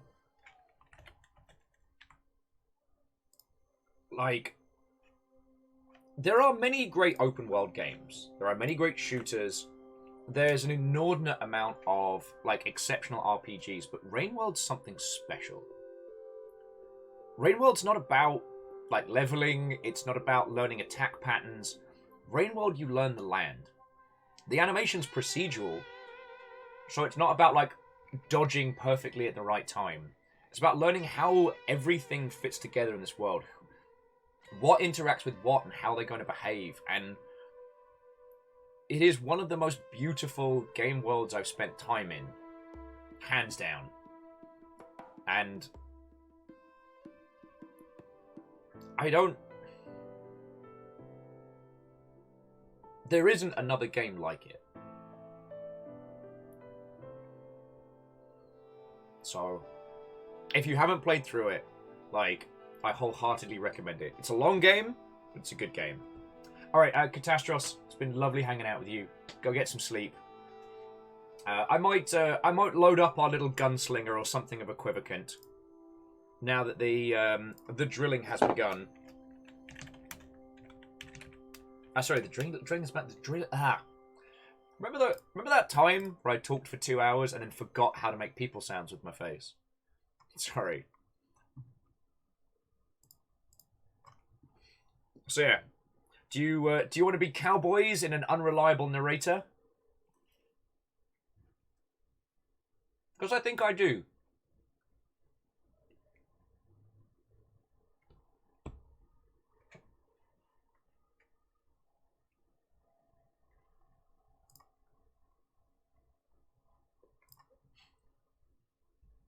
You know what, really? People sounds are overrated.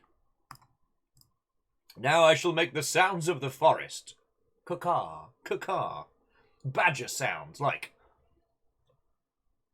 bad... No, we shall not awaken the old ones. Okay, so friendos. As the stream is holding strong, today we are going to be playing Call of Juarez Gunslinger, which, and I know that is a weird game for us to choose, because usually we're about like, yo, let's do something weird, let's do something off the wall, let's get fucking strange with it. But I've been really wanting to play this again with you all, because it's still my favorite example of, as I was saying, the unreliable narrator. This isn't a cowboy game. It sort of is, but what we will be playing is the story being told across a bar table. And I don't know how far into the game we have to get before we start seeing the effects of the unreliable narrator, but, like, there's a few times where someone's like, wait a second, didn't you say there was cowboys up in the hills? Did I say cowboys? I meant Indians. And the game shifts and changes because of it.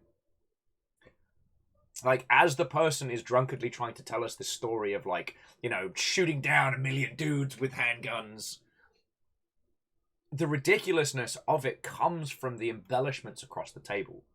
And again, we probably won't get far enough in today to see the unlockables, but what's fascinating is that... Did I say Indians? I meant dragons. Ah, I see you've been playing Tiny Tina's Wonderland. Well, Hillian, I have actually heard that Tiny Tina's Wonderland does the same thing, but less in an unreliable sense, more in a reactionary narrator in that very D&D style. Like, friends, I don't know if Tiny Tina's Wonderland... Hang on, it's very quiet without the tunes. It's very quiet. I don't know if Tiny Tina's Wonderland is a good game to watch, but I think creatively it does a lot of interesting things. So we might have to give it a trundle in some regard. There we go. Completely uncowboy sounds.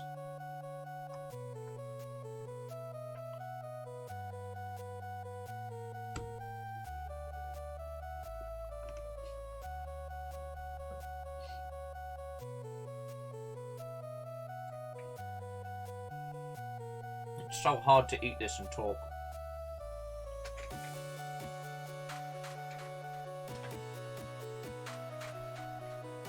Hillian saying cowboy and J-pop when? Whenever you want to make it. Like, no joke, there's a Korean band. Oh. Something Mumbo was their track. Oh, and the entire music video is about like a great big diamond in a suitcase going missing.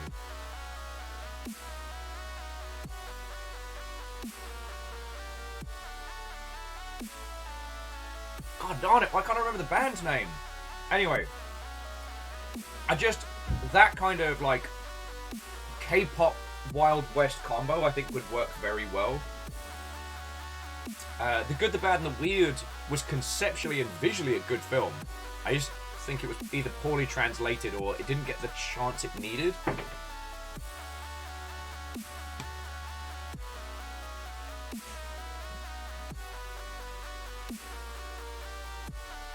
And okay, forgive me for getting up on the soapbox a little bit, but like, I enjoy the Wild West setting, but it is a very problematic time in history. Being able to capture the aesthetic and remove the bad bits is something we can do in games.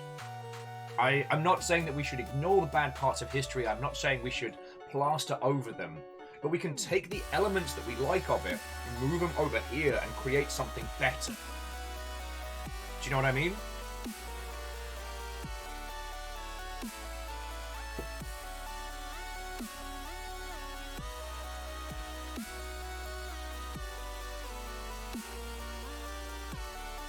Or have I gone too completely loopy bananas? It has been noted. Oh, and Shackle, I didn't say thank you for the 200. Why am I like this?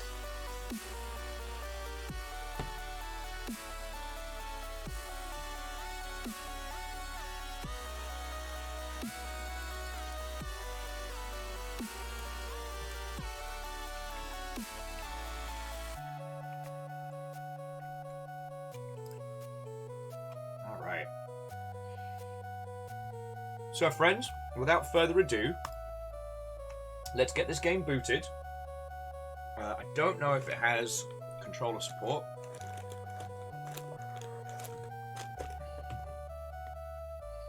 Vanderby says, are we making Blazing Saddles the video game?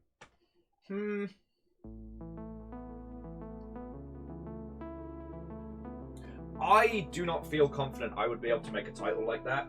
You'd have to have such an exceptional command of both history and humor.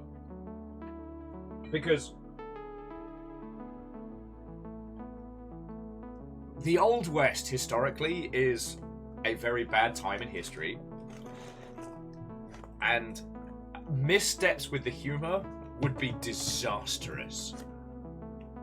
I wouldn't even know where to begin on creating something that was humor based on... Yeah, nah.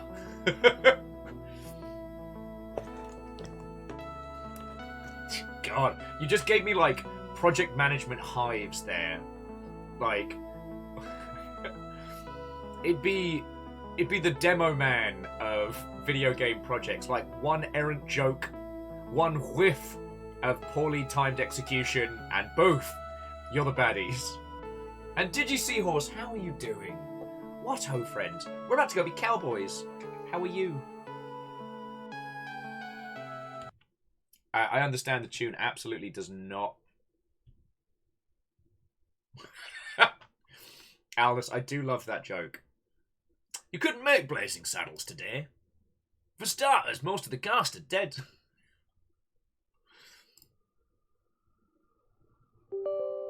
Yes, we know. Did you see horses good and tired? Lovely. Get them proper sleeps in.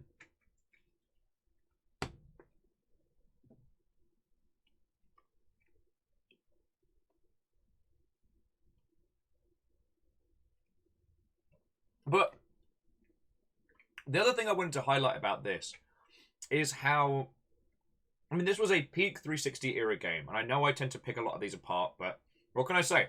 I had a lot of time in my hands back then. Call of Juarez has like the, you know, the chain cigar smoking man in the poncho, the quick shot, you know, the hero who kicks ass with just his 6 shooting iron and nothing more. And I think the reason it works is because all of the pop culture references around cowboys create this figure, this Clint Eastwood, a few dollars more type, you know, the samurai with a gun sort. And it's so over the top and so overly ridiculous that putting it into a game scenario feels natural. But then having the game take a step back and go, hey, what if that's not what it was? What if we're talking about the stories? Sorry, I got slightly laywayed, but one of the collectibles in this game are these little, like, you know, bubblegum cards that actually talk about the real people as they were in history. You know, without the myth, without the ridiculous over the top, like who was Jesse James and characters like that. And it's fascinating. I don't know if we'll get far enough in to start hitting some of these collectibles. Also, friendos, if there's any other like games industry stuff you still want to talk about, I'm here to hang out with you lot and make sure the internet's not fucked. That's my day. That's my job right now.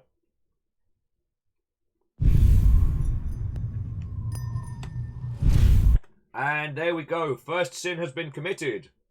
Why must splash screens be so loud? Answers on a bloody postcard. Alright.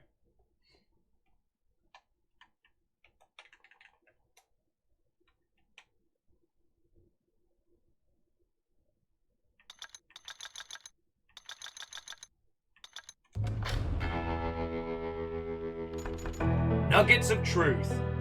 Guinea pigs ahoy.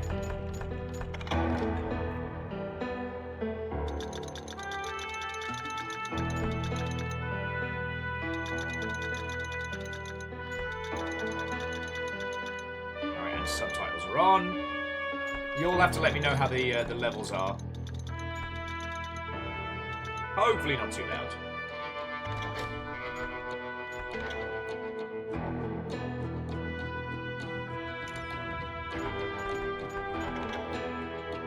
Go.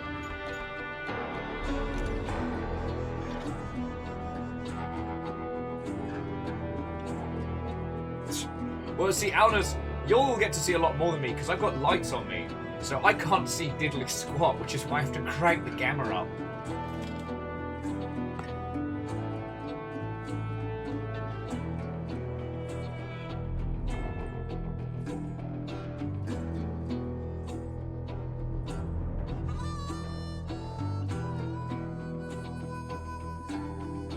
A really good point. Well, I'll adjust it now and we'll see.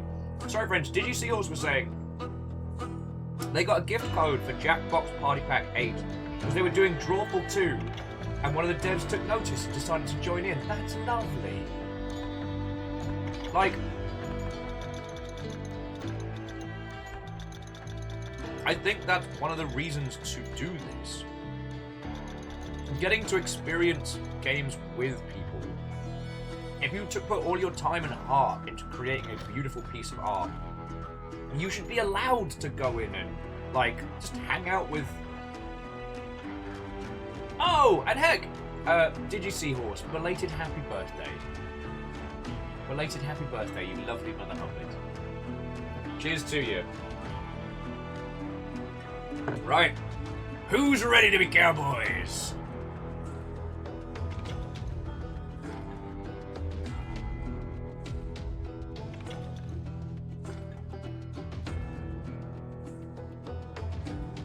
Nah. Gunslinger. Gunslinger is gender neutral. I like it better. Sounds cooler. Who's ready to be gunslingers? Also, did you notice that the menu screen was the bar that we're drinking in? Avid reader just purchased Leading Ladies featuring Saga, Monstrous, and more. Heck On the yeah! list for $25. Whoever that was, you're in for some banging reads. Easy, boy.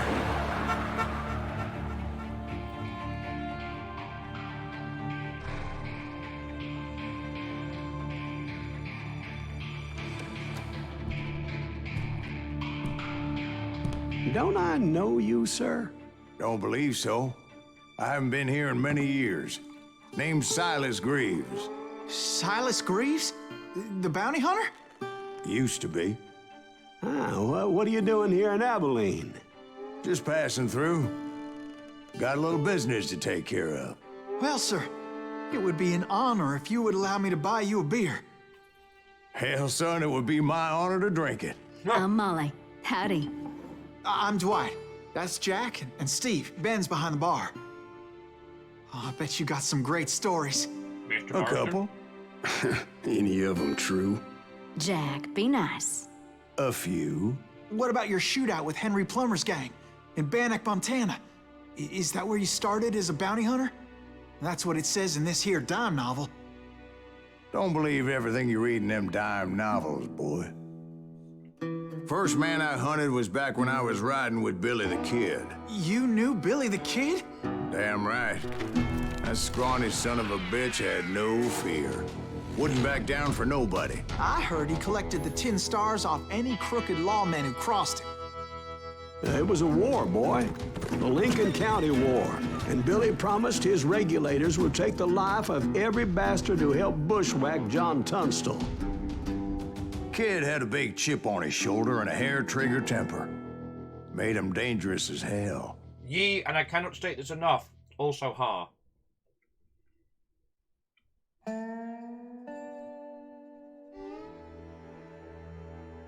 Yeah, Lizzie, Sam's in this. Oh, and it looks like C222's behind the bar, so please, friends, don't wreck it. Wink.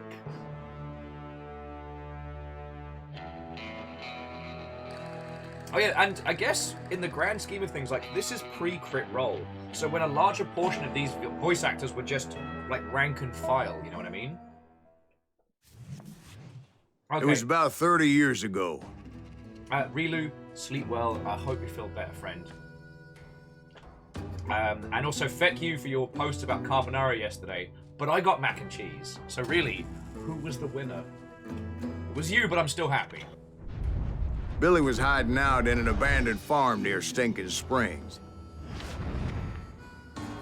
Again, notice how they're using the loading... I threw in with the kid because the man I had sworn vengeance, but that just wasn't the way it happened.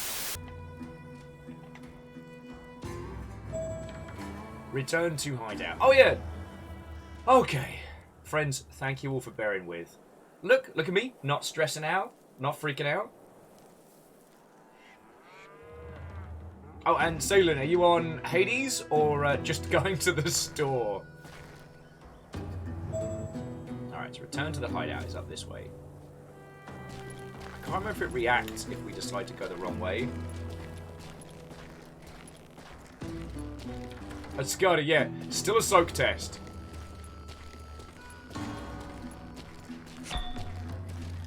You're straying away from the story.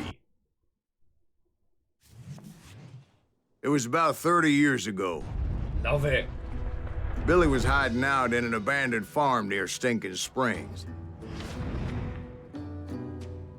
I threw in with the kid because the man I had sworn vengeance on was riding with Billy's enemies. But before I tell you why I want that sumbitch dead, let me tell you what happened that day. Also, I was heading back to the hideout when suddenly Snag. I had this Wolfgrad, funny you fucking feeling. ledge! Funny, haha. No, Steve. The other kind of funny. Wolfgrad, thank you for 1,000 bits. Feckin' legend. Actually, Red Burning Dragon, you could not be more wrong. Call of Juarez Gunslinger is one of the most interesting narrative titles when it comes to cowboy games. And is straight up fascinating. So, buckle up. I got stories. I got tales. The thing I was saying, because before we got cut off there by the internet, was notice how ever so subtle the cell shading is. Just ever so slightly cell shaded. Just to give it that storybook kind of vibe. Hello, Sleepy Cow. Hello, iconic birds. Hello, exactly where they needed to be, Tumbleweed. And the thing is, if this was trying to be a realistic title, it would feel a little bit blasé. It would feel a little bit gauche to have it be this archetypal. And yet, we're not playing a story about, you know, the Great Frontier. We're playing a story. Sorry, we're not playing a character in the Great Frontier. We're playing the story being told. You heard Pat. Need to stay here and keep an eye on the road. That's not fair. We're missing all the fun. I knew those two morons would never let me through. I had no choice. Bob's saying, of course, the bovine is cow-shaded, not cell-shaded. You know what? I walked into that, and that's fine.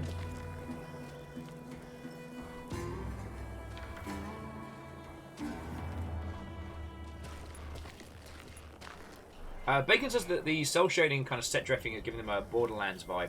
I'd have to check timelines to see if this was where this was in comparison. Is he with us? Oh yes, and an XP system as well. Was it Pat Garrett's posse? Oh yeah. I heard the shots and I knew I had to move fast. Garrett and his army of deputies had surrounded the entire homestead. What was I going to say? Oh yes, I'd have to look on the timeline to see if this was pre or post Borderlands. Do not fire at Will! I decided to help Billy and the boys out a bit. So that's just what I did.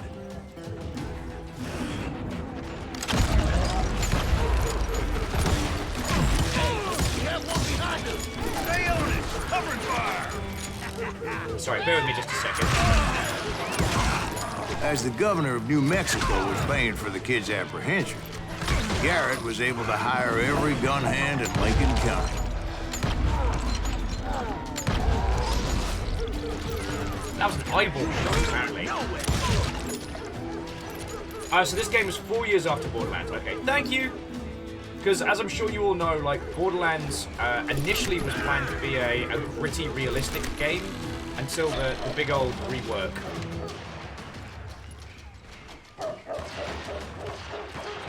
I'm putting you down.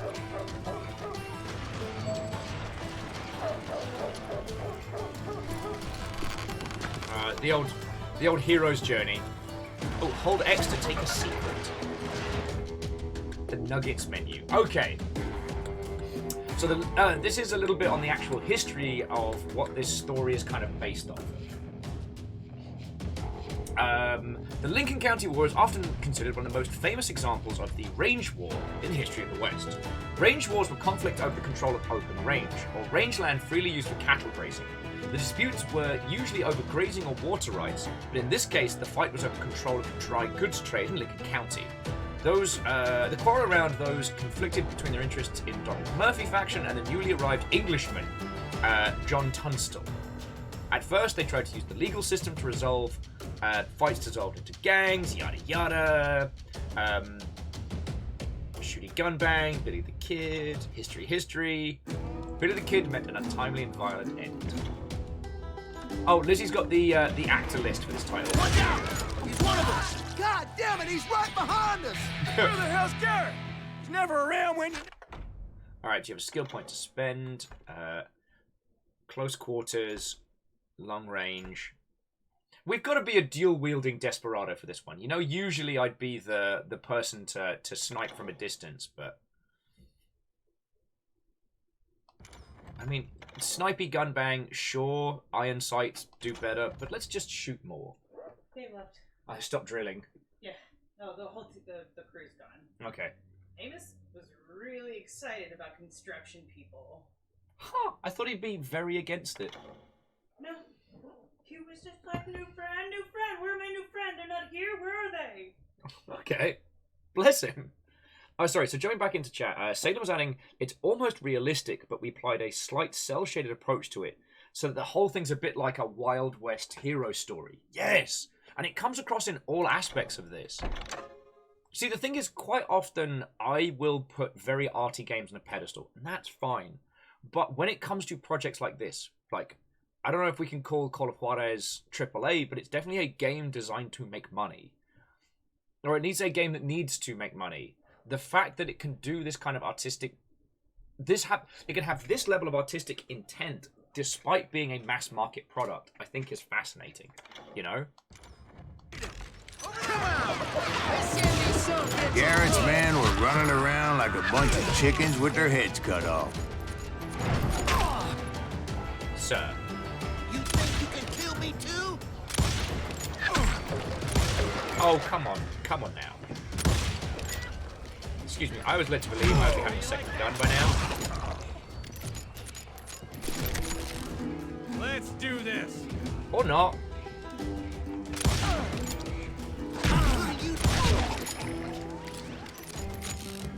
Also, like, getting hit shows a crack in the screen.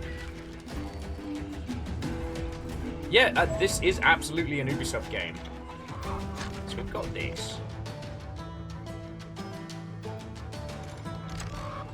Oh, there we go.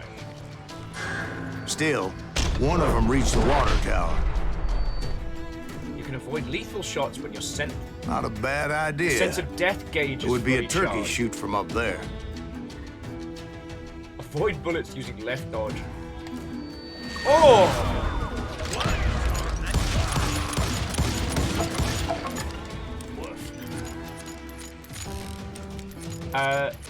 Who could it be? Bob says that the screen crack reminds him of old arcade shooters. Yes, and I feel that choice is intentional. Luckily, these shooters Garrett hired weren't the sharpest tools in the shed. The right position is very important. Personally, I prefer to be on top. Oh, you do you? Indeed, darling. But where was I? Oh, yeah. A lot of them were saddle tramps or sod busters or drunken drifters looking to make a few bucks.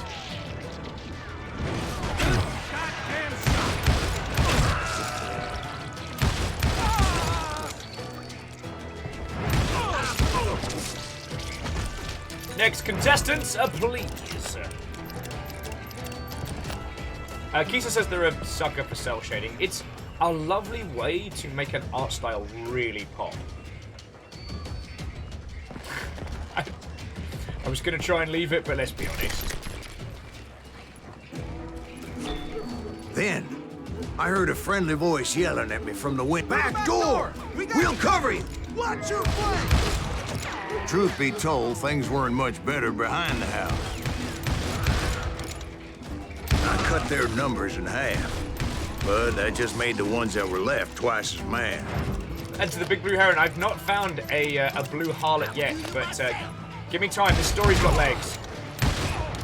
They made up for their lack of skill with a seemingly endless supply of ammo. Like, they've just explained away the old, how come enemies get shit tons of ammo and we don't? Love it. Anyway, to Heron and the rest, how are you doing, friends? Hello, hello. It was a bit of a slog, but I finally fought my way around the back of the house. It also doesn't feel as intrusive when the game kind of takes, I wouldn't say control away from us, but like makes us focus at parts.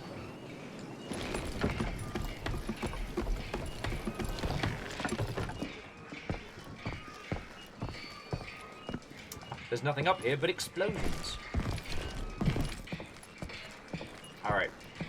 Getting distracted. That's alright, I got recharging health.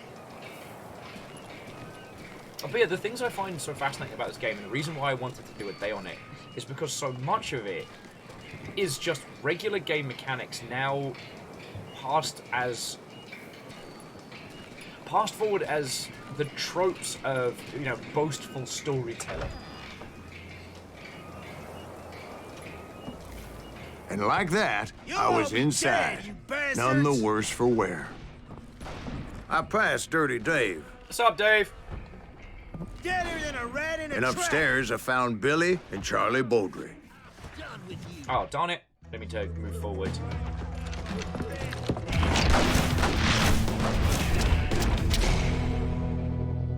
And just, like, this particular individual being portrayed in such a Billy looked at me gloriously and said, over-the-top way. "About time, amigo. Grab a gun and get to the window." Wait, so you were friends with Billy the Kid? Yeah, sort of. Anyway, we were surrounded by dozens of deputized shooters who wanted to do us harm. Excuse me, I can't help but notice that you're all exploding. I can keep this up all day. I think I got one. Where the hell Garrett get to? He's missing all the action. I'm telling you, Garrett's men were dropping like flies, but they just kept on coming.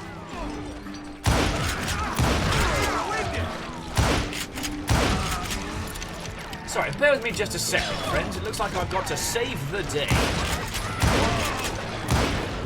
That's when Charlie got hit. No! Charlie, "They're no! catching us in a crossfire," shouted Billy. "Get to the other side." Where'd he go? Okay, sir.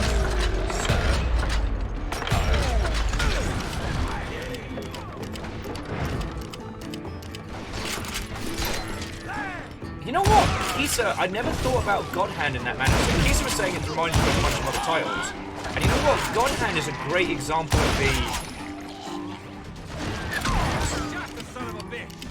like, God Hand never goes so far as to relate it as an unreliable narrated game.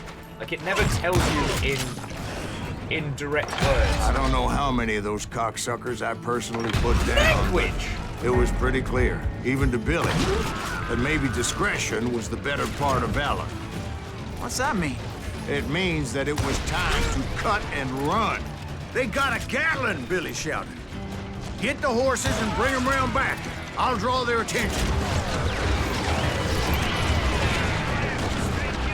He directed that order at me, and I thought, why the hell do I have to do it?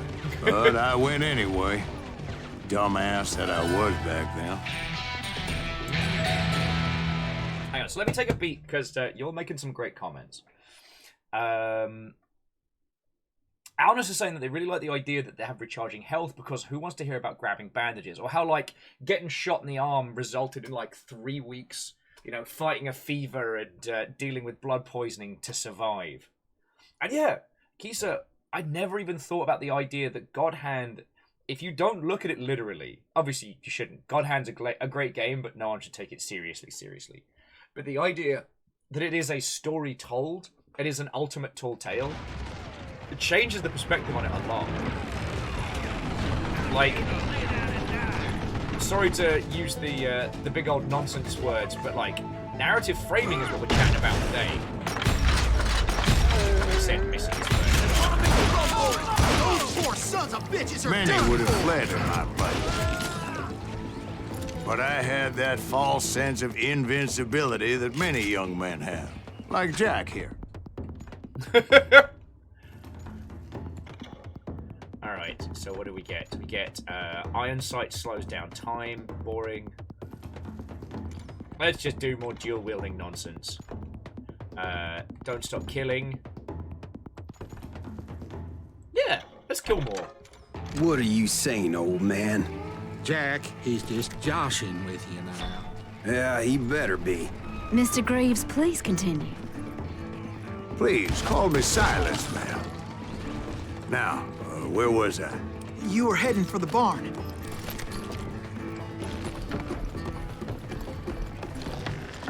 Gonna scalp your ass. Sir. Right. Making my way past a passel of fallen foes. Making my way downtown. Gunsfire lots, having fun. And now I'm doing a motor. Sounds like Garrett hired a whole regiment of I'm hired sorry, guns. I went for a bit there and I couldn't make it stay. I couldn't make it stick. Okay.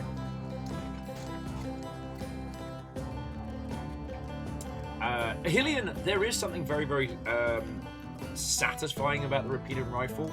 I think it comes from the, if you'll forgive the term, the spaghetti western style that always had these gloriously over-the-top, smoke and impact, especially from big rifles, which we've taken in through video games quite heavily. Like, as we've streamlined a lot of how video game firearms are, it's fun to come back to stuff like this, where older weapons allow us to have more chunk, more meat to it. Yeah, Phyllis, I'd be like, excuse me, you said you wanted to scalp my ass. Does that mean you wish to claim the flesh from my booty to make leather? I mean, I'm not offended, I'm just confused. Yeah, and just when I thought I was done with them, more of these hapless bastards would pop up. Finally, I had the stables within my reach. Chickens! Look at all these chickens! But wait.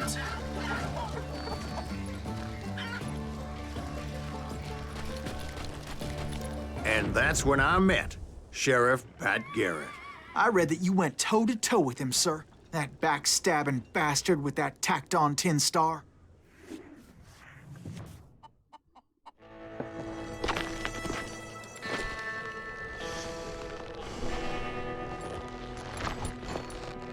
Hey, River, you want to see me do a duel with a corrupt sheriff? Proud, handsome, ham-handed.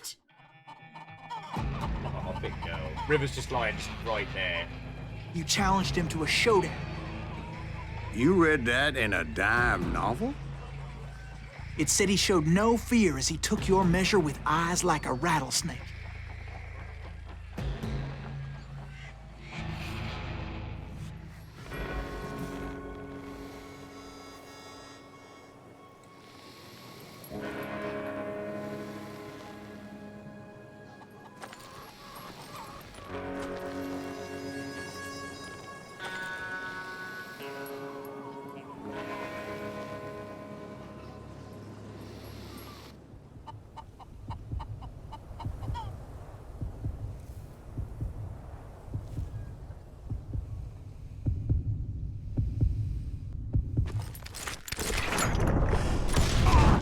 And that you killed him in a fair fight.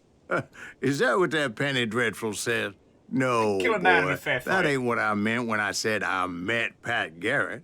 Or if I think he's gonna start a fair fight. So let me start again. I finally Here we reached go. those damn stables. Chickens, chickens, chickens, chickens. My name is Sam Handwich. Would you like a ham sandwich? Wait, wasn't that our character from Room 2? And stepped inside, and bam! Last thing I heard was Garrett's voice. That's not Billy. And go on, how did it end? And, boy, that was just the beginning. Aw, darn it, if I killed 3 more guys, it would have been nice.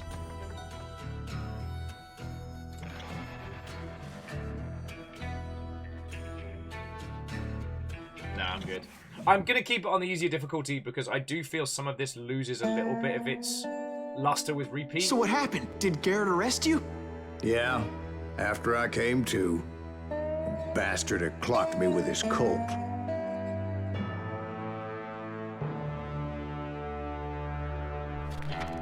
And the kid surrendered? When he realized there was no getting out of there alive. So they locked you up in Lincoln? Indeed they did. Sentenced me to hang right along with the kid. Well, and Phyllis, I do like that it starts you off in the lowest setting and then says, hey, you're kicking ass at this. Do you want a bit more of a challenge? Rather than the old Capcom philosophy, which is like, hey, dum-dum, can't help but notice how much you're dying. Do you want to restart the game on easy mode? You baby? You Devil May Cry playing baby? Do you want it to be easier? I was so mad when Onimusha did that. So mad. I'm so glad we have come so much further. Oh wait, what was the Ninja Gaiden one? It's important to know that I was only also, riding Fred, with Billy so I could find the bastard I was after.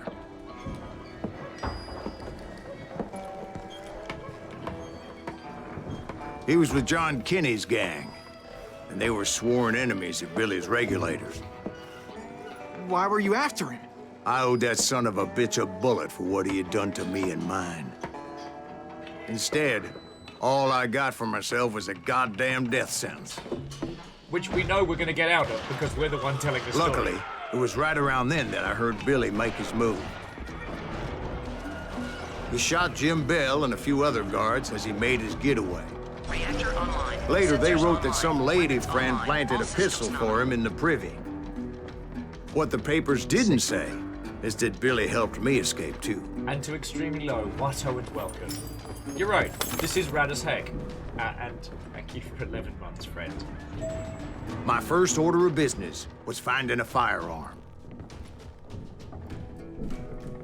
Or fire. Or a sweet hat! That's the fact that it's called the Nuggets. Oh, so by my understanding, this is one of the few possible pictures of Billy the Kid himself. So actually talking about, like, you know, he was born somewhere between, like, 1856 and 1861. Stood approximately 5'8". Like, many reliable sources can vouch for his sense of humor, generosity, and friendly nature. Shrewd, relentless, and reckless, and often put his life in danger for those he cared about. He could loved to sing and dance and could read and write. His handwriting was extremely neat. Very popular with the ladies, although he never played favorites. Yeah, so Fearless, you're right. He is a tall tale figure from American mythology, and like, I didn't think we would get these collectibles. I remember them being something you had to go back and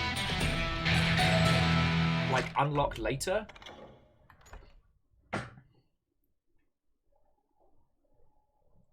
So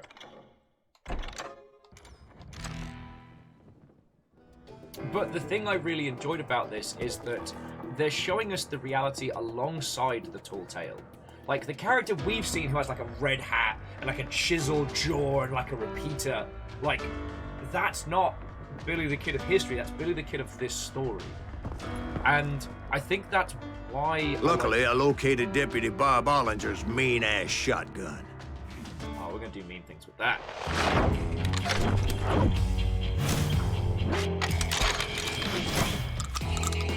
Loud as thunder. Cut a man in half.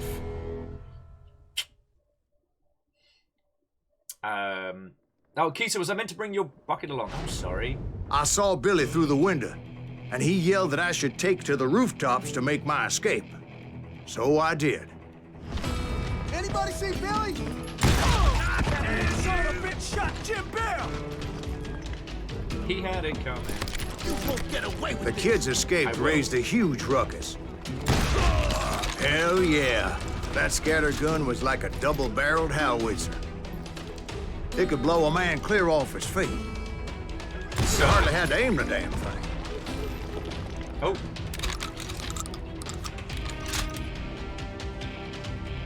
But yeah, no. What I love about this is trying to balance the ridiculousness with what may or may not have actually happened.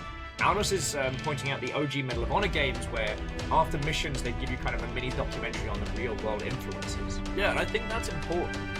Like, as we've seen with things like Vikings or Black Sails or even Black Flag, going into the drama, going into the, I'm trying to think of the right term. Going into the myth isn't bad in itself. It is a Guards were everywhere looking for him. It is a great way to get people interested in the space, but to acknowledge that there's more than. Yo! Reptilian heroes have overcome the arch villain Shredder. Anybody see him? And to Lord Karagi, thank you for gifting us sub that went to frame. That's freaking cool of you. Oh, good old Ubisoft's yellow planks. You bastard! I had to jump from roof to roof like a damn alley cat. I followed the planks where I could, but some of that wood was slippery as hell. The whole town was up in arms. Suddenly, I was a fugitive. That's gonna kick our ass! There we go, Vanderbee's Valley. Who wants a bite of the man wing? That's rude.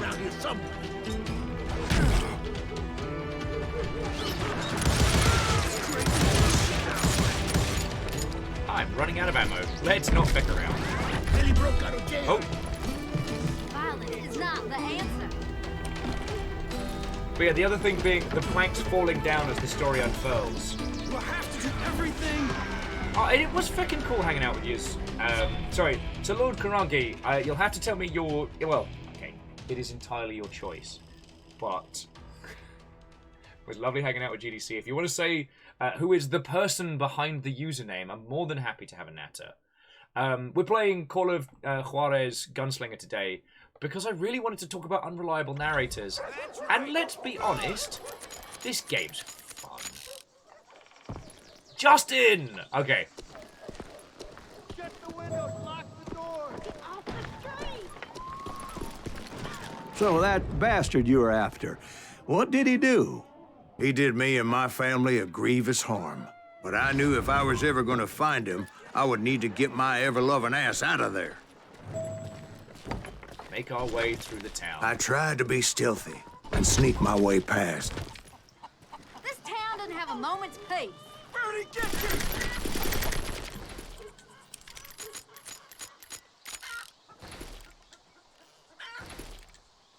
you! Yay! Everybody knows each other! Shh. Chicken, don't rat me out. Don't rat me out, Buck. You! But hell, if they weren't all waiting for me. Apparently, some of them thought I was Billy. You hooligans can go to hell.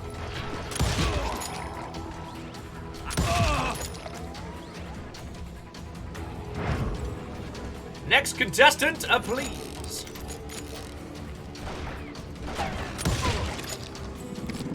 Spicy. And the fact that you do like little flourishes. Hey, Spudley, thank you for bringing your crew in. And sorry my conversations dropped off a cliff as we've been slinging bullets. But again, thank you. Like, don't be a stranger. And I'm sure, considering how the games industry is right now, there's going to be plenty of things to natter about.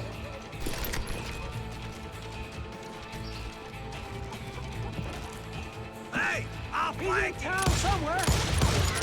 See, me and the kid shared a certain similarity in build and coloring. I was just glad I had Deputy Bob's mean-ass shotgun. Thanks, Bob. You can't hide forever! Sir, They're we do not shooting in need the to. street! People on the streets.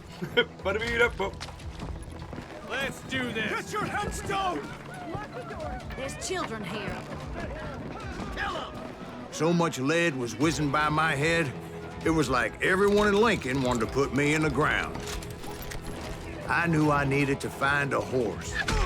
Okay, firstly, ow. Though I never did have a great fondness for those four-legged grass eaters. You take that back! Smelly, sweaty, ungrateful beasts. We prize them too high, if you ask me.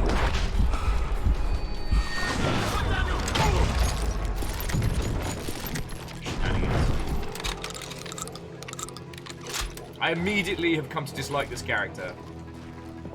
Horses are the best thing about the Old West, and especially in like Red Dead and stuff, I've gone to great lengths You for won't horses. get away with this! Yes, I will.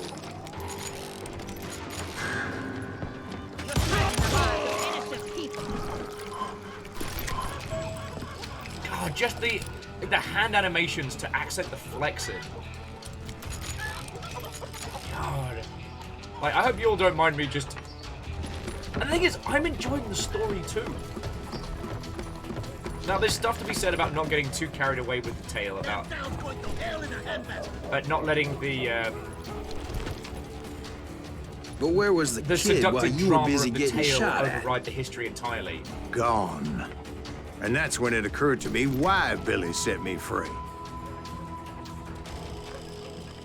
We're the distraction. Got that son of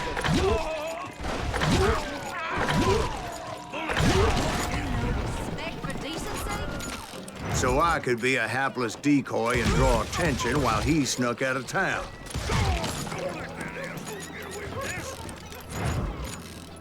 Ye, and I cannot state this enough, all so hard. I knew if I made it out of there in one piece, no one would put a price on my head.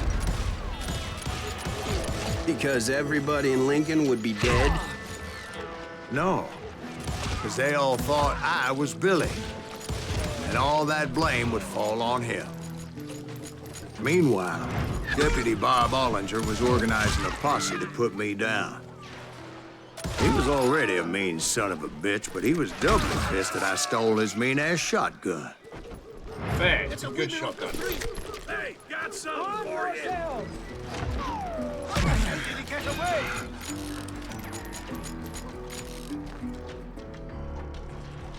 We're gonna be in deep shit when Pat gets back. No, protect the horses! Leave it to me.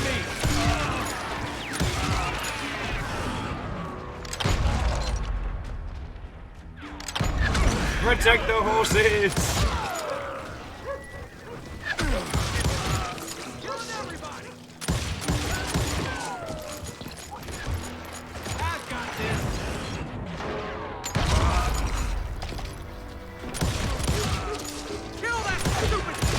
I never thought I'd disagree with Mal about anything, but... do love them GGs. I've told you all my long-winded Red Dead Redemption horse story, Ray.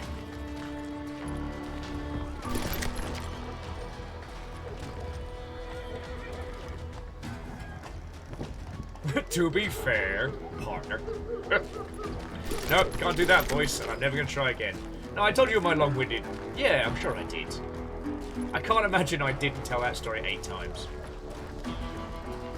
Sometimes, it gets so long in the tooth you forget what stories you told.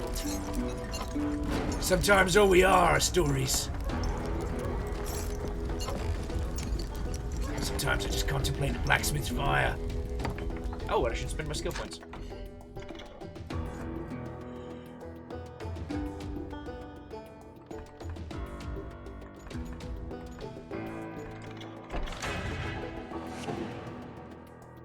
Big says they still want to run a Western RPG at some point. Finding groups a nightmare. Very true.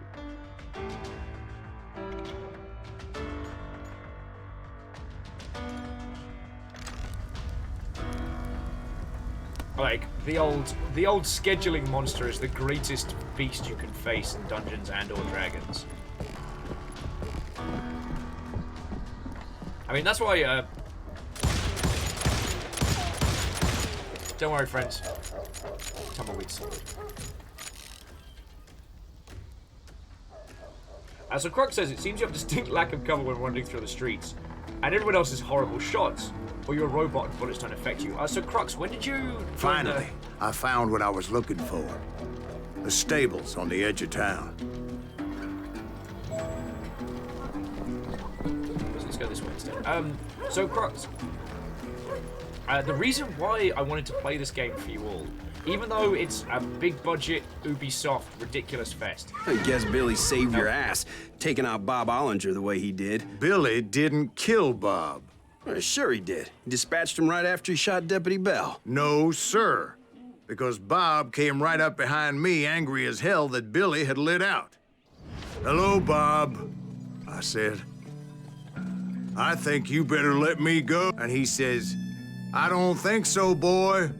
Not with my shotgun. Alright, sorry. So, Crux, if you've only just joined us, the reason why I wanted to spend time on this today is because we're not playing a Western shooter. This isn't like Red Dead Redemption or... Why is that the only cowboy game I can think of right now? God darn it, Red Dead! You stole my imagination. But the reason why I think this is something special and why it's something we're spending time on rather than like cool indie stuff, Gunsmoke, Lordy Kai, thank you. Well, and just gun, is that this isn't a game where we play a character. We are playing the story he's telling. That's why we can walk through feckin' the center of town gunning people down with 2 bullets. Each time we get hit, it's like, oh no, I've been hit a little bit. The thing is, we're playing the fiction rather than like an immersed reality. And even though it's no different than a lot of other cowboy shooters we've seen, the narrative framing changes the pace of it so much. Like, so much. So we stood there in the middle of the street, eyeball to eyeball. He intended to kill me, and I knew I had no choice but to defend myself.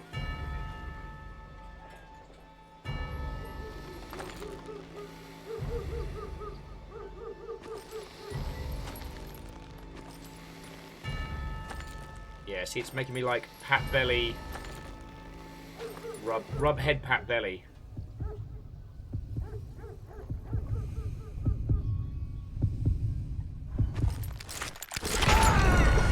Piss!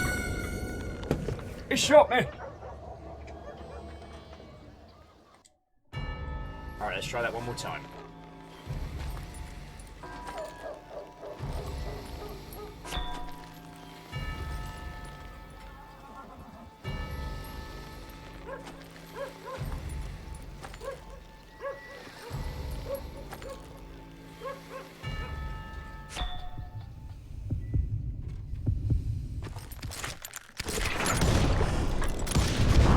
I killed him in a fair fight. Everybody saw I had no damn choice. Well, totally. Lincoln got a mite depopulated that day.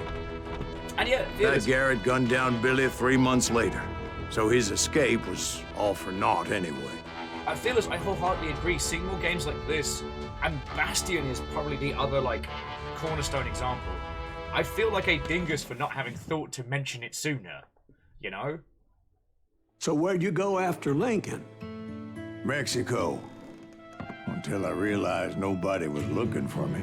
I ended up taking a job at the Rurales. The Mexican Rurales? I was hired to help them track down the cowboys. Wait, isn't everybody cowboys right now? The most vicious outlaw gang in Cochise County? Curly Bill Brocious? Johnny Ringo? Led by old man Clanton himself.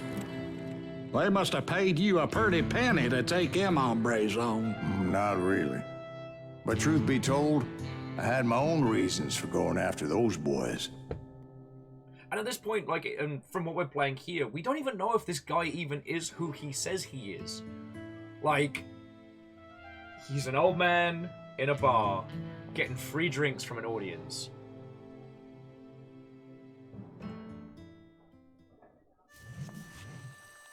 And yeah, again, So was the bastard you were after now riding with the cowboys? We know it's a tall tale, so we don't have to justify it. Roscoe Bob Bryant was his name. Oh. But no, this time it was a different bastard I was after. The aforementioned Mr. Ringo. And yes, he was working for old man Clanton. I think, like, this is where we start seeing the discrepancies in the story. It's been such a long time since I played this. I came upon them robbing a stagecoach, which wasn't surprising, being they were such murderous thieves and bastards. The bandits wore red scarves, so I knew they worked for the old man. Over there! There! I did my best to help those poor passengers.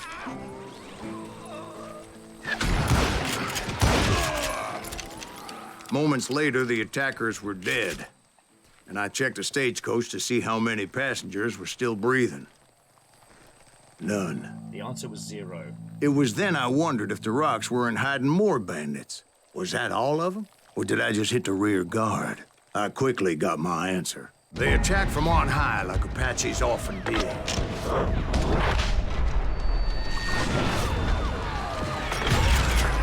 They would appear in great numbers from above and rain down lead on their hapless enemies' heads, making use of the high ground and whatever else they had.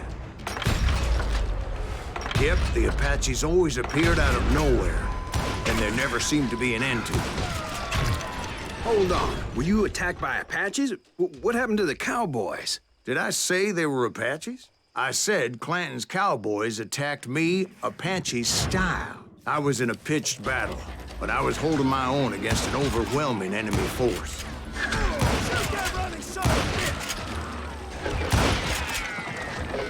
See, at the time, I was still pretty green and would often blunder into regrettable situations. But I just kept shooting at anything I could see up in those damn rocks.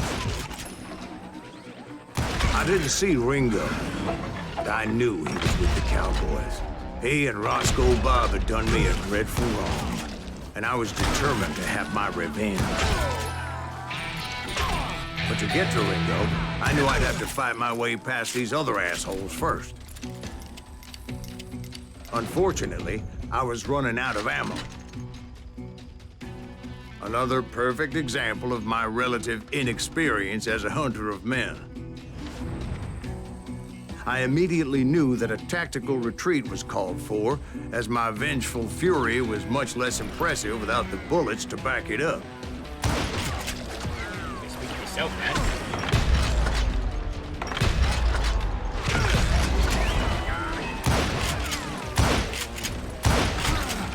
Oh, wait, no. He's Finally, they managed to corner me.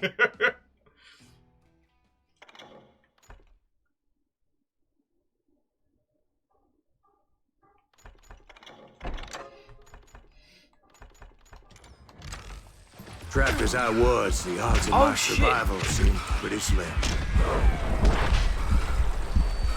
Like, it's actually taken away all my ammo. Luckily, serendipity was on my side as I suddenly spotted a way out of my predicament. I completely missed that the first time I played this. So he was saying like, oh, it's with I ran ahead as if the devil himself was after me. Bullets were whizzing by my ears, but I wasn't about to roll over and die. I completely missed that the first time I played this. It just emptied I just all my kept running munitions like there was no tomorrow. Because there wouldn't be if Clanton and his men caught up with me. As I was scurrying around those caves, I thought, what was I thinking? Going up against a gang like this.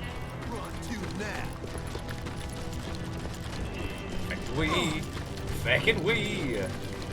Yeah, and Fearless, you're entirely I just right. kept running, There was no cave not knowing where the it. hell I was going.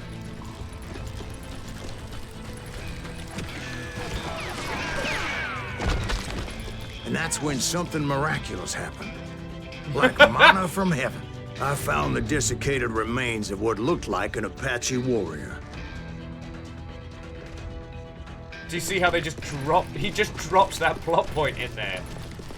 Now, I don't know if that was intentional, but when you start doing unreliable narrator... The old weapon next to him supplied me with some much-needed ammunition.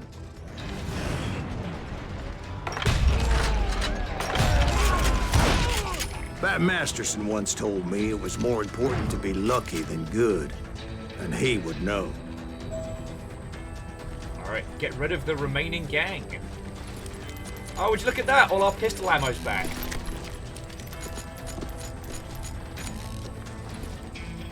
And imagine my surprise when I found a fistful of dynamite to go along with that ammo.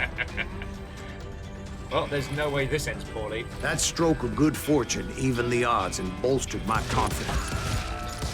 It was time to turn the tables. Time for the prey to become the predator. Time for the hunted to become the hunter. Time. All right, Jesus, we get it. They were right where you wanted them. That's right, Jack. I was done running. And the old man's boys were not expecting that. No, sir. I came at them like a wildcat. My fury knew no bounds.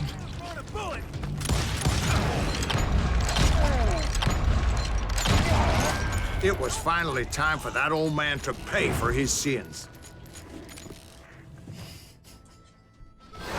As it's getting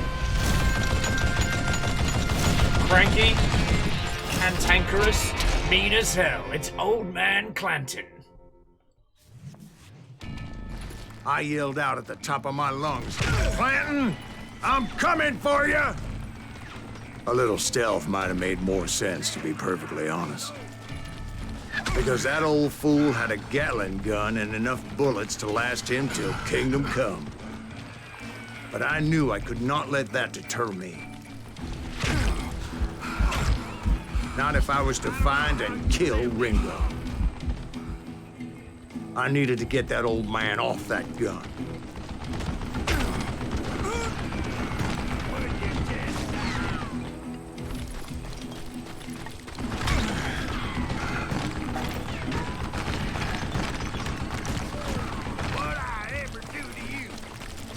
I can make a list! Sorry, Big Blue Heron was saying they like the, if one of the bar patrons cop. I cannot believe I've gone this far. Someone made a joke about it earlier, and I'm sorry I didn't mention it. But obviously, Unmetal. Most everyone thought it was the Ruales who had come up against him in Guadalupe Canyon. But it was just me.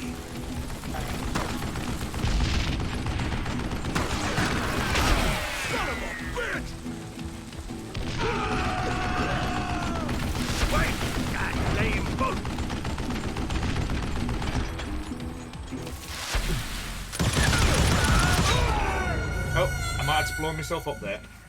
But we haven't spoken about Unmetal, a brilliant, brilliant unreliable narrator title.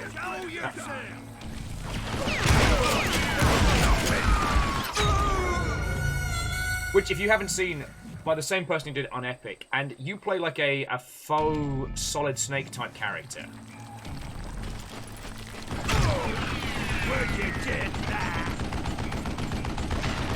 Who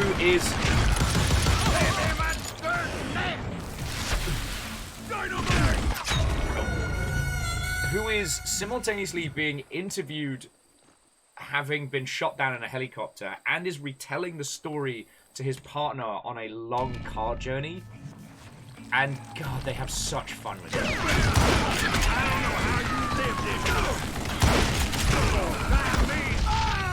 Sorry, I'm playing very poorly. The arcadiness and the constant does mean I either need to shoot the bad dudes or what I ever do to you? I can make a list.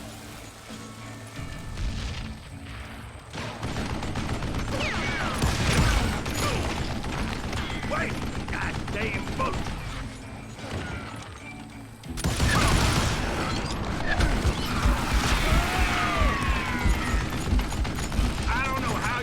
This long.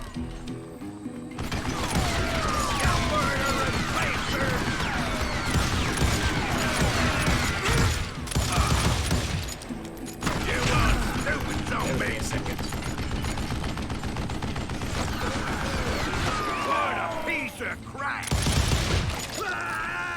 Apparently, one of the cowboys made it out of there alive and told Ike and Billy Clanton that it wasn't a Mexican who took their father's life that day. They just assumed it was one of the Earps. And that little misunderstanding eventually led to that legendary gunfight at the OK Corral. Yep. We got no nuggets of truth, though. Perun will be disappointed. Okay, so I'm trying to think of some other really good examples of unreliable narrator. Like in video games. Or at least one where the framing of the narrative is what gives way to such glorious ridiculousness. Because I thought maybe, oh god, the Sega title, third-person shooter, with the smoking and flick mechanic. Oh god, how have I forgotten it? It was brutally difficult. It was like a fancy styling shooter. Had like power armor with a jet backpack. Around about the same time as Bayonetta. Stanley Parable's definitely an interesting one, Fen. But that's... you do battle with the narrator and make him an unreliable narrator. Or narrator, I should say.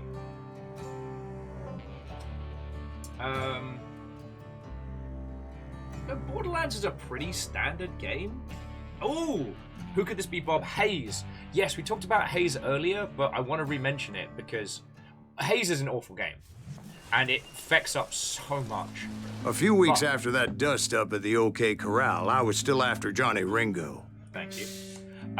If you've not heard of it, Hayes was meant to be like the next paradigm in video gaming, and the philosophy behind it is incredible. So, you play a armor-powered super soldier, and you take this special drug called, I think, Nectar or something that gives you like superhuman powers and focus and things like that. And to start with, it's a very standard, like, post-Halo shooter. Run, gun, shoot things down, 2 weapons, hoorah! You know, we're the good guys. And later on, as the game goes on, it turns out that you have basically been drugged up and conditioned to see conflict as a video game. So you shoot a person down and they go, ugh, and they fall over and then their body disappears, as you would expect in those earlier shooty gun bangs. But the truth is, like, the stuff in your helm is just turning you into this like killmonger. Later on, you lose your powers and you start seeing the realities of it, where if someone gets shot, they go down, they're screaming, like it's real and gory. Now, Hillian, I think Hayes didn't know it could be Spec Ops: The Line. Hayes didn't know it could tell the player. It was still trying to tell it all from the perspective of one character. His sobriety, his coming to terms with the realities of war and the horrible things he does.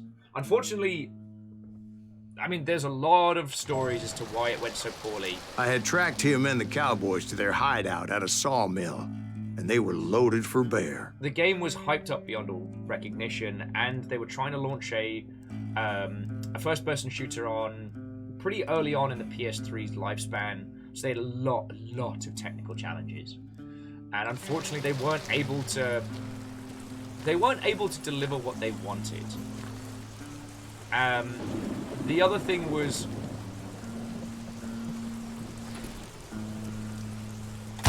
so what exactly did Johnny Ringo do to piss you off? Well, him and that other bastard. Roscoe Bob Bryant? Yep. They both deserve to die, and I promise I'll tell you why. But first I need to tell you about the Cowboys' new boss, Curly Bill Brocious. Herb's coming! Get ready, boys. So jumping back in, Phil was saying that the PS3 was very technically challenging to write software for. Speaking from experience optimizing, yup.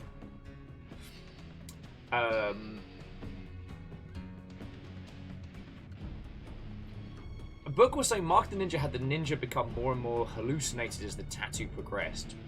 That Mark the Ninja felt like our character visualizing the world through that. Not that I'm not disagreeing, but God. But the problem is, Hayes isn't. If you know what, I would love to see a remake of Hayes. I'd love to see the same team with today's current hardware and with support and the knowledge we have of storytelling tackle the same challenge. Like, the hook's already spoiled, certainly, but I think they could do better because there was so much of it they failed to do. Like, they simultaneously tried to do Half-Life style storytelling while keeping it very on rails. Yeah, Hillian, UE5, Hayes. Jobs are good.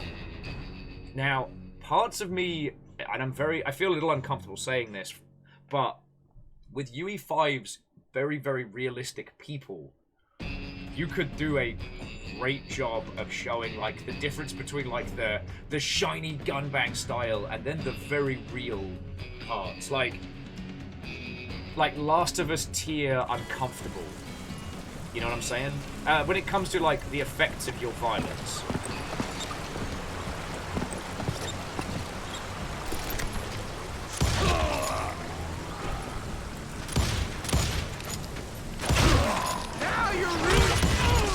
Curly Bill took charge of the Cowboys upon the old man's demise, and after that gunfight at the OK Corral, the Clantons wanted revenge.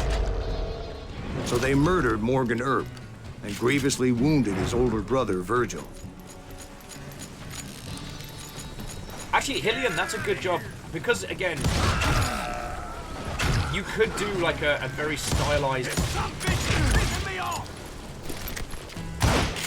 Sorry, I murder these bandits. Wyatt and Doc went on what became known as the Vendetta Ride, hunting those outlaws down. So when I showed up, that's who they thought I was.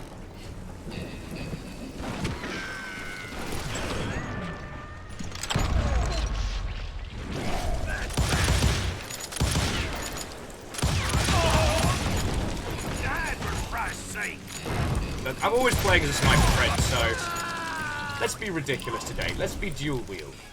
But no, I just wanted to jump back to what Hillian was saying, is that for our Hazed remake, what we could do is drastically change the art styles, because it's a lot easier to do now. You could have a very high, overly bright, stylized, cel-shaded kind of game. And since Call of Duty has become such a ubiquitous title in both gaming and in culture, you could emulate Call of Duty, especially its multiplayer, in the universe. I mean, I know Black Mirror's kind of already done this, and the Black Mirror episode about, like, dehumanization of war, oh boy, it's fascinating. Especially from a game's perspective. It shows that Charlie Brooker used to write for video games, you know what I mean?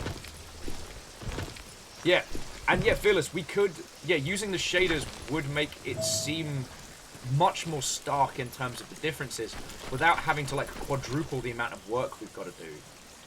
So that would be fucking cool. Yeah, no, Jackie, Haze was only PS3 and it bombed.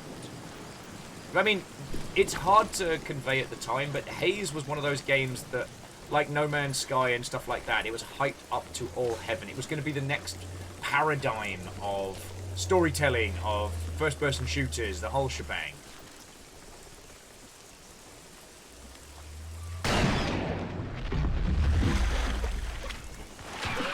There were killers around every corner, all wearing red bandanas.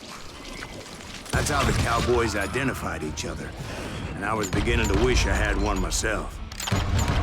But I wasn't about to let Ringo walk away unscathed, and that's what drove me forward. They say that Ringo was infernally fast. I hardly saw anyone faster, boy. Certainly not Wyatt Earp. That man was all hat and no cap. Earp wasn't much of a match for him, but Doc Holliday might have taken him. That Lunger should have kept his nose out of it. They never charged anyone for the murder of Morgan Earp. But everybody knew that Curly shot him in the back. That was common knowledge. Oh, darn it! Yeah, maybe so. But Ringo had nothing to do with it. He was just being loyal to a friend.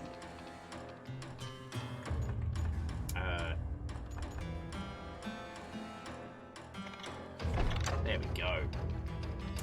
Sorry, jumping back in, Phyllis says that Sony kept overhyping their products during the era and resulted in a reputation of disappointment. Yeah, it is the danger of overselling. Is that what you call it? Being loyal? Well, to get to that loyal friend, I had to pass by some buzzsaws as big as a man. Hillian says, speaking of Unreal, does someone want an Unreal 3? Well, you know what? Thinking back to it, like, what would that even be? I'd love to do a remake of Unreal 1 with current tech.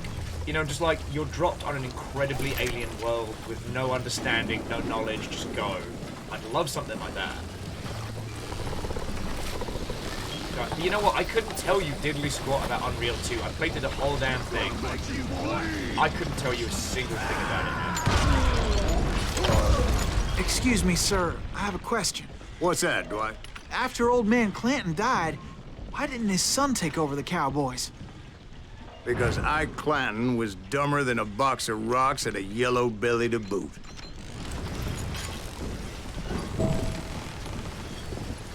Go to the lumber mill and find Curly Bill. Don't ask why he's called Curly Bill. Now, where was I? Taking down the entire cowboy gang single-handed. Indeed I was, Jack. Indeed I was. Hello, children.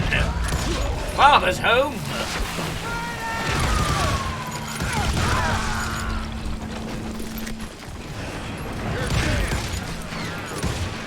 Sir, you just ruined my combo. Though it wasn't easy, as those boys had good cover.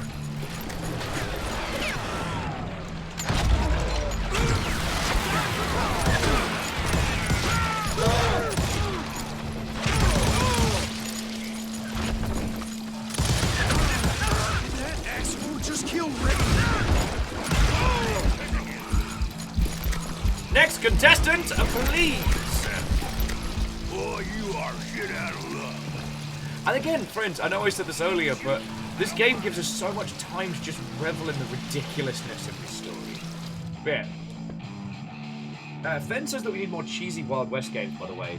Really like this one in spite of what some Call of Juarez fans say. I mean, I'd still argue this is the one I had the most fun with, and I think that's something to be saying. The thing we've seen, especially with Hunt Showdown, is that as a setting, people like it. What people don't like engaging with is the history around it.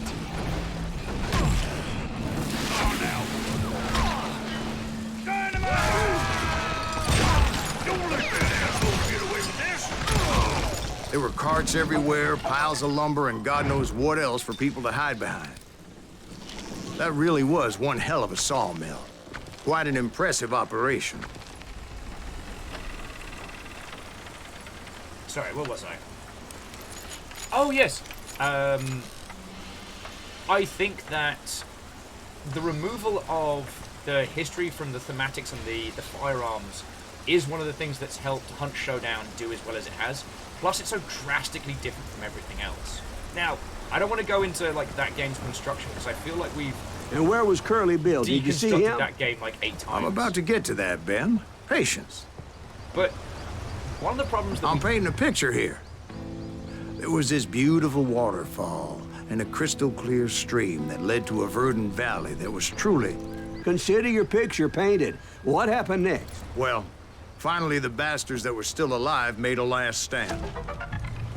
Hey, Singumaticun, what ho, friend? Ye, and I cannot state this enough, for the people in the back also, how are you doing, friend? We're talking about unreliable narrators and divorcing the history from the fantasy in a way.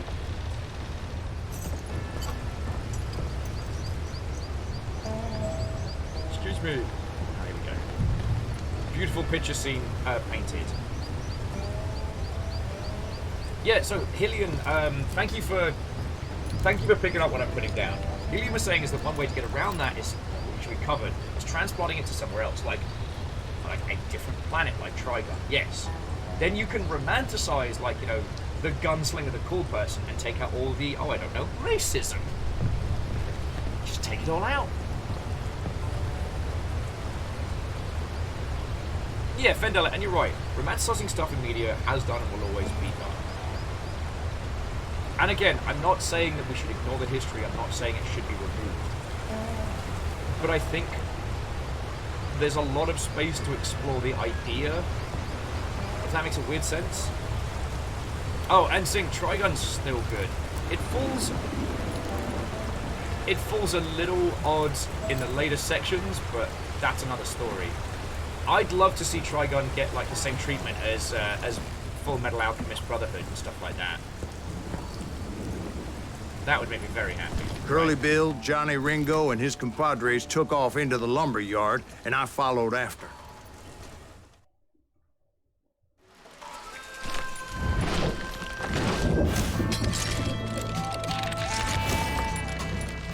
Takes a shot before he takes a shot. It's Curly Bill. I do feel like they should all have, like, Are you saying they ran? Cowardice was not in Ringo nor Curly Bill's nature. No, sir. I never said they were running scared. They just wanted me out in the open. Time to dance with the devil. You working for Wyatt Earp? Is that some bitch? Let's see what you got.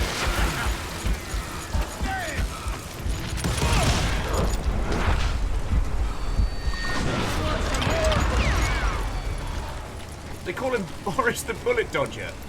Why do they call him that, Turkish? Because he dodges bullets.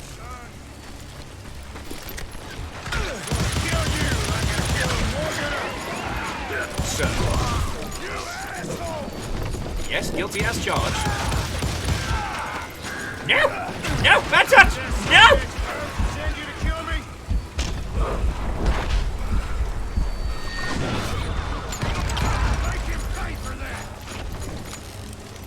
Sorry, hold on for a second. need to murder him. Come on, son.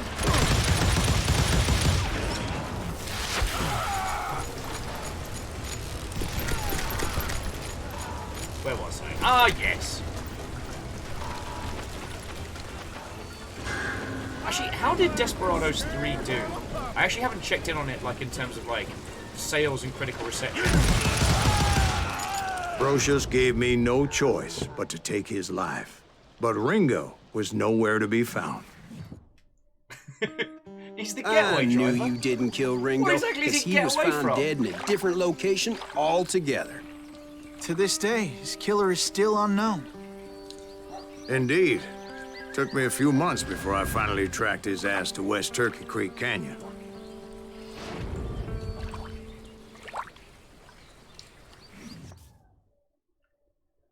That is an anti-aircraft gun, Vincent.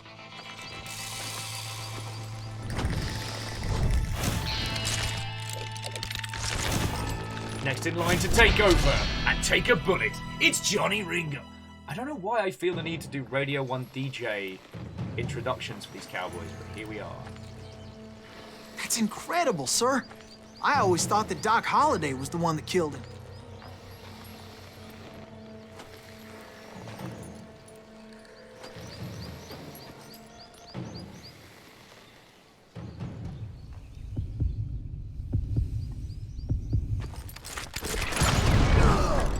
Oh. Sorry I had to ruin the legend for you, boy. But the legend ain't always true. Doc Holliday had nothing to do with the death of Johnny Ringo. But sorry, the thing I was dancing around and did not get to because of all the nattering. There's something about Ye Olde Firearms that adds just so much more tension. We talked about this when we were playing the Dreadx collection, about having like a black powder weapon. When your reload time is measured in minutes, you've really got to think about what you're doing. Although, if you didn't get the chance to play it, the Dreadx FPX collection had one where it was a black powder, but it was a cartridge. But you still had to like manually eject it, pull back the hammer, aim, fire, physically take out the cartridge, pull out another one, put it in. Like, it was down to you to reload it, so it was all mechanical, but oh boy, did it create something special. Anyway, sorry, Sing-U-Matakun, how have you been? How's it going? Friendos, I if was you're not paid a following healthy Sing, bounty please for do Ringo that. and Curly Bill, and realized there was real money to be made. That's why I went after Henry Plummer.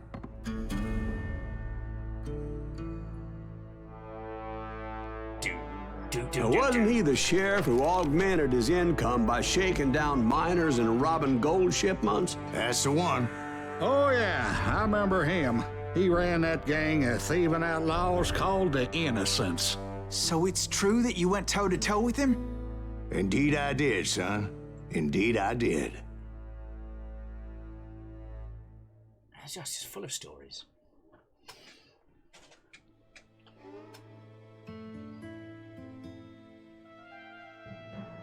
But actually, Fendella, one thing... Oh, and to Lazarus, Watto, and welcome.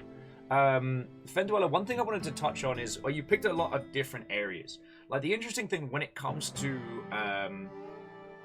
medieval history, when it comes to especially things like Vikings, where there's very little recorded comparable to other places, I think it's okay to spend more time in those spaces. I knew I needed resources if I was going to track down Roscoe Bob Bryant. When it comes to things like, you know, the mob, mafia type elements, when it comes to things like, I don't want to call, you know, the Wild West modern history, but modern in the terms of, like, to be able to understand, like, we know a lot about it. So when it comes to the sphere of history in the region that we refer to as Vikings, we're still learning a lot. You know, there's some things we know, there's some we can extrapolate from the recordings of other cultures, but it's still a bit nebulous. But we are very aware of the formation of America, Manifest Destiny, elements like that in history where things were bad. And I'm not trying to paint any, you know, knock knock, who's there? It's Europe. What are you going to do? The bad. could describe the entirety of North American history. And there's a lot about specifically this time in history where these elements took place, where whole swaths just aren't discussed. In the same way that with British history, they never talk about the really bad shit the Brits did. And again, this isn't a finger waggling, oh, you should feel bad for liking cowboy stuff. But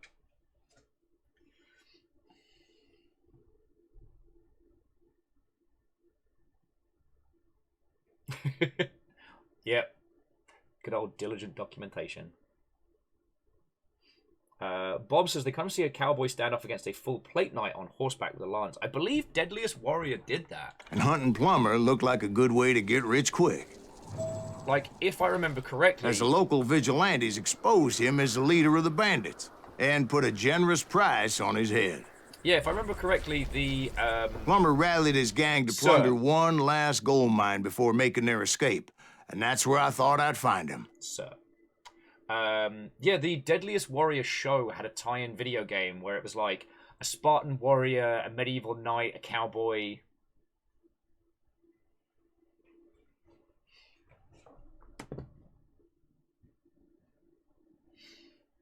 Oh yeah, and Fendweller, yeah, right. With Vikings, we have a couple of rune stones and sticks when it comes to primary sources, so most of what we know... finding out that Rollo was a real person that, you know, was married into French royalty to help stop Viking raids blows my tiny mind. And, like, with the Wild West, we do have newspapers, documentation, there's even some photographs and stuff like that. And Kisa's saying that you should be able to look at something and accept both its good and its bad parts as long as you know what's what. And I don't disagree. I feel like it's just... when it comes to video games and how we show a situation, how we empower the user, we need to take into consideration what message we might be sending. Do you know what I mean? The example that I'm going to give is definitely Assassin's Creed 3. Like Assassin's Creed 3, not Rogue, its follow-up, or Black Flag, or what have you. But Assassin's Creed 3, I thought... wait, no. Black Flag was Assassin's Creed 4, wasn't it? 3 absolutely does a lot to avoid talking about racism and slave trade at a time when it was a hugely influential part of global finance. Obviously a horrible thing, and one of the most like awful things in recorded history that, you know, has happened. But it did happen, and I found Ubisoft's avoidance of the subject to be much worse than... I'm still annoyed about it, and the game absolutely did not... The only nod towards it that I remember seeing was at the end when the British leave Boston and they fire a few cannonball shells and everyone's like, hey! And then your character turns to see and it's, you know, it's someone, you know, still trying to sell slaves on the dock. And I remember that being one of the first times it was really acknowledged. So, Kisa, I think... in terms of Assassin's Creed, we will probably get a Wild West themed one at some point. It's already canon so far as I remember. Anyway, I'm sorry. I didn't mean to bring this into the dark.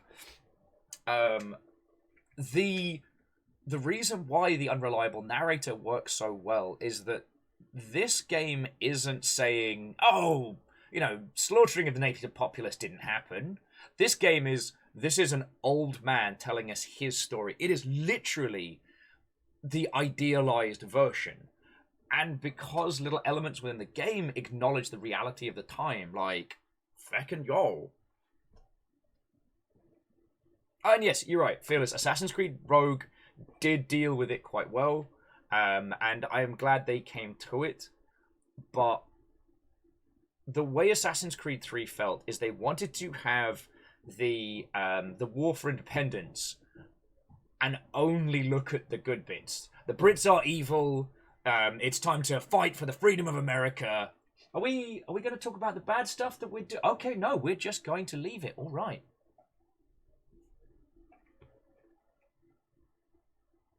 Oh, Black set. Okay, Fearless, I do apologize. Everything's kind of with the Assassin's Creed theory.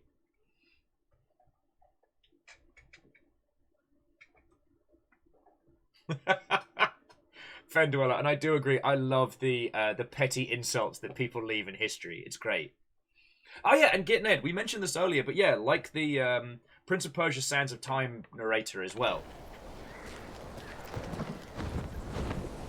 Burr. Do not shoot the burr.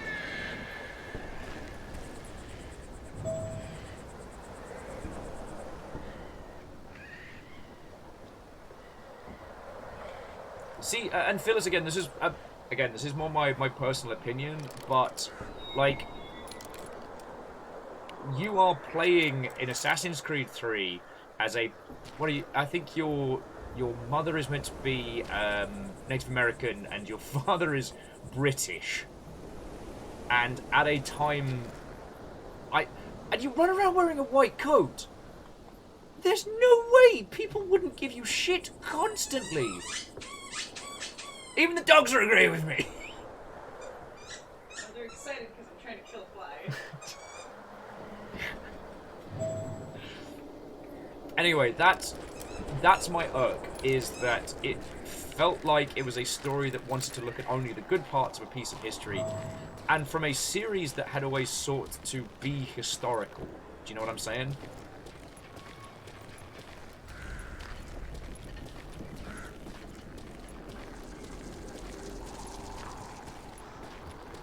Also, friends, there is something to be said for art style over high fidelity. Like, this game still looks gorgeous. Just a little bit of cell shading, a little bit of overcolor just to make it pop.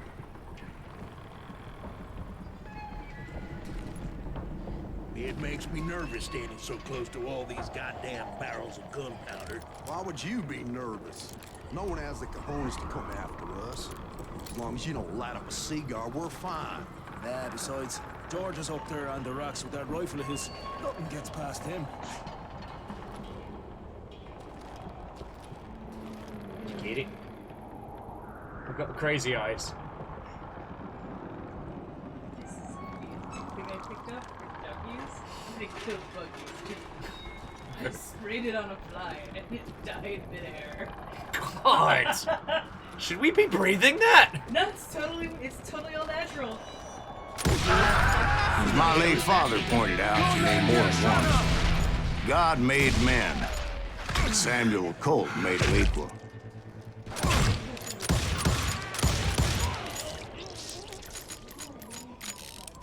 I mean, Kisa, I don't know how the cell shading art style pops with low poly, but it could. I mean... Oh, yes, please. Ridiculous pistols, don't mind if I do. Thank you.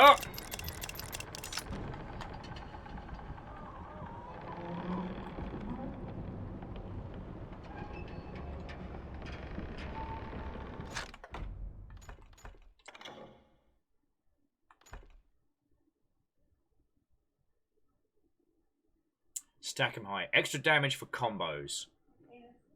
After 4th level combo, your bullets will inflict more damage. I'm gonna kill so many baddies. Find the mine entrance. How fortuitous.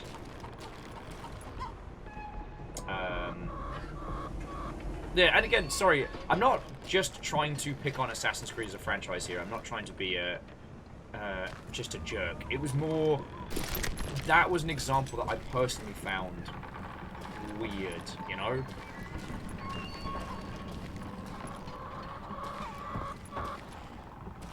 I knew that dynamite wasn't mine, so I decided the polite thing would be to return it. Also, because Fendweller was saying, not every protagonist has to have a silver tongue, witty badass make it. You're right. What I love about this is that our protagonist, well, our storyteller has obviously told this story a gajillion times. And he has the cadence of a man who knows how to weave a tale. You know that thing you were saying earlier It about was the biggest gold rush since Sutter's Mill in '48. Unfortunately, prospectors weren't the only ones drawn to those riches.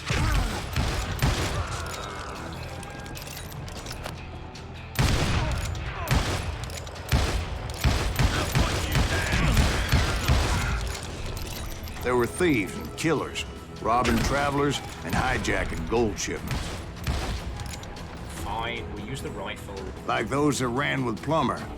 Some were just regular folks I knew from town, drawn by greed and easy pickings. Charlie Crow, the blacksmith. James, who worked in the stable. Sam and Jeremiah Barber, the butcher's son. Ordinary citizens who lived a double life. Stealing and thieving and murdering their neighbors. Of course, the rest were veterans of the Civil War. Stone-cold killers trained on the bloody fields of Shiloh and Antietam. Plummer had a lot of men on his payroll. A hell of a lot. That son of a bitch pretended to protect the public with one hand while stealing them blind with the other. He set up a defensive perimeter which I had no idea how to breach. Dangerous, desperate individual. Sorry, I got distracted.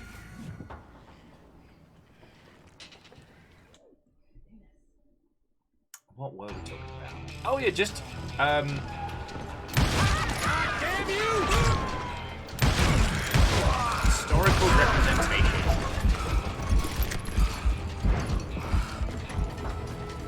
Challenge and a half for sure.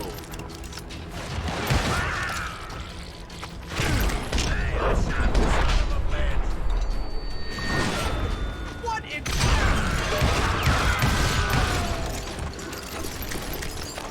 Sir. Sorry about that. I was outnumbered and in way over my head, but I was too damn stubborn and stupid to realize it.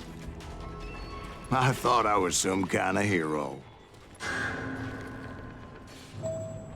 Stubborn and in over your head? Have we met? But yeah, sorry friends. I didn't want to turn this into a diss on a diss on the Assassin's Creed franchise. And I will say, just to riff off what Hillian was saying, is like Ezio was an excellent protagonist in a really interesting part of history that really lent itself well. Connor had the deck stacked against him entirely, and like, Fearless, I hear what you're saying, and I gotta admit, like, I hadn't thought of Connor as a character like that, so that's definitely interesting. I finally made it past and headed on to meet my destiny. It's something that I've always been on the periphery of, but never had to address directly, which is, how do we show history in video games? Like, I got to work on Total War, so you'd be thinking, Will, you've done tons of history. Nah, I've done historical authenticity, not historical accuracy. The thing with Total War is that we set the stage. The choices are yours. We made sure it felt like the right place. You know, we set up that period, but once you as the player hit go, it's all up to you how you want to do it. You know, if you want to take over the entirety of the ancient world as one teeny tiny Viking tribe, fucking go for it. Like, if you want to lead the Kingdom of Scotland to being the greatest medieval superpower, that's up to you. What if the fucking ninja clans ruled Japan? That's your choice to make. No one gets to tell you no. Like, and that was the beauty of those games. It meant that we avoided having to answer all the hard questions. And I can't comment on the elements that came from Empire, you know, when the Age of Sail was at its peak, you know, when America was being founded and when, like, But first, I had something I needed to figure out. Jackie said, what if the pirates ruled Japan? I don't think you could play as pirates in Shogun without modding, but I'd have to check. It feels like it's been 1,000 years. So there might have been a way. But you could definitely take one of the, I had a few ideas on how to get into that mine. But once I made my decision, I knew there was no turning back. So my first thought was to enter the nearest mine portal. I saw an entrance. Made sense. It was the quickest way in, but that also made it more dangerous, as there would undoubtedly be enemy pickets posted along the way. Why do you think that? What are you, yellow? Sir, that's what I'm after. This is our gold now. Oh well.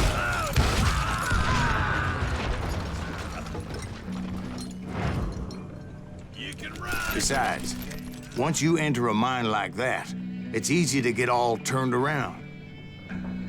Time to die.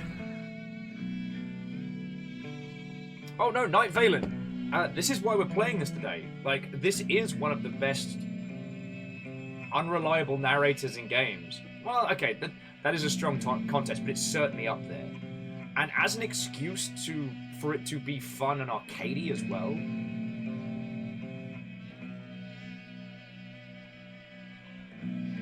Hillian's had the chance to play Valhalla. I've not played it yet, but my reasoning's because there's certain parts of the British countryside you have to encounter that... You're dead! Ace is dead? Sir. I haven't tried Valhalla yet. As I've said to these lovely Mother Hubbards more than once, my worry is that considering... And that confusing maze of corridors wouldn't even be the worst of it. We're dingoes. Excuse me. Murder that bastard! Some of those shafts could be as deep as hell. A single stumble or misstep can easily end in a deadly plunge to oblivion. Time to go! Sir. Get out here! I'm trying! Stop running! Quick reflexes often make up for a lack of common sense. Luckily, I was never one to be easily bushwhacked. I would just need to be careful not to blow myself to kingdom come. Promise nothing. Sorry, what was I saying? I do apologise. Oh, just that my with Assassin's Creed Valhalla, it's set in the UK, at least parts of it. And from what I saw, they got the English countryside spot on. But it's all like the little villages have been turned into these like idyllic flower-covered little like bastions of happiness. And I'm like, nah, it would be mud. And with all that gunpowder and dynamite everywhere, a body has to know what he's shooting at. Oh, that's gonna be tricky. Take that asshole out!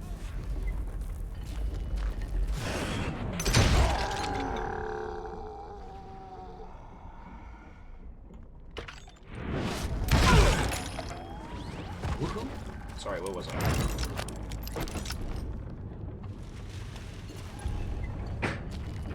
Oh, yes.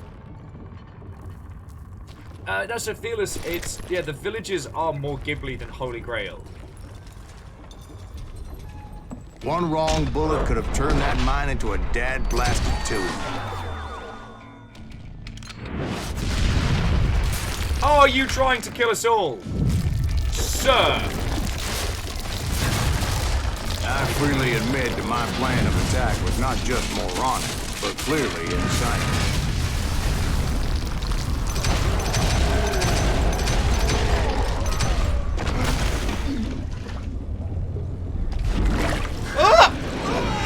Oh, come on! It's a good thing that I abandoned that ridiculous plan before I even tried it.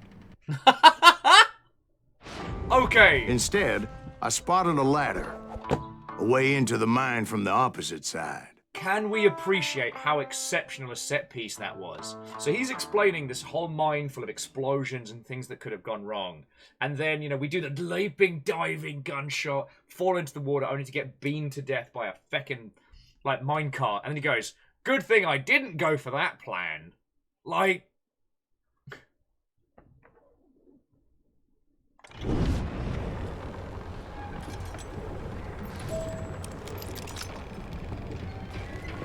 Perio says, I didn't play this Call of Juarez, but did enjoy Bound by Blood.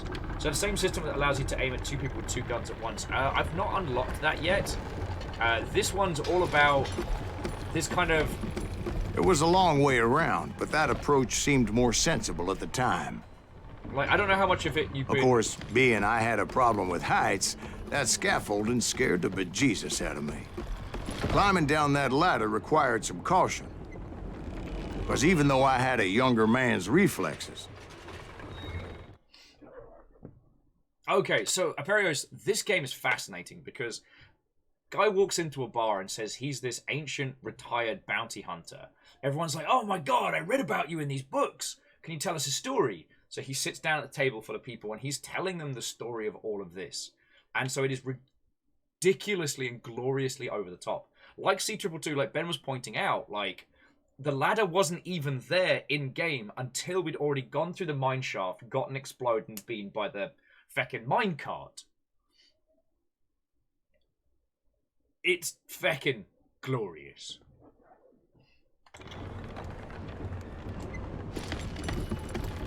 So yeah, I don't know if we've got No man can dodge a damn bullet while climbing down a rickety ladder. I needed to make a leap of faith. Which ain't easy when you're suspended between heaven and hell. I was determined not to give up, however. Whew. That certainly could have gone better. As Sheriff Plummer seemed quite the despicable character. When the vigilantes discovered what the sheriff was up to, people were outraged. Oh, Bob was mentioning that a game called Wet that allowed you to aim at multiple targets while leaping through the air. I have not heard that game talked about in quite some time. Yeah, and Aperios, it's very much like that. Like in Prince of Persia, how it's... the story is the retelling. And that's why we got talking about, like, Assassin's Creed and, like... That 10,000 they put on his head would go a long way to helping me find old Bob. And I had made it my mission to settle that score come hell or high water.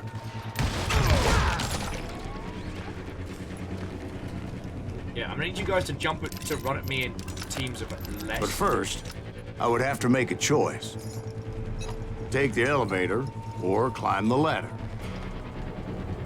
Climb or elevator? Let's go elevator. Nice and simple choice. I picked the more convenient and more dangerous route.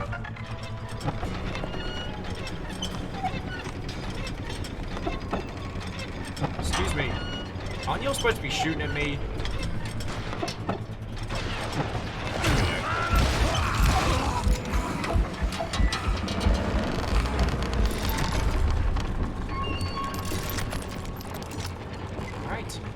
Let's get to mischief. Plummer was a mad dog killer, and the people of Nevada City deserved better. Oh, God. Face blown right off there.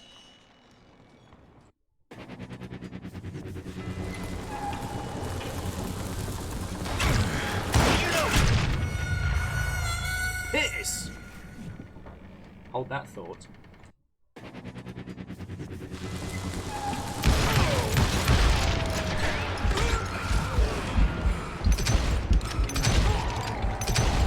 Well, he was the sheriff of both places at one time or another, but that's neither here nor there. The point was, taking him down would save a lot of lives, including my own.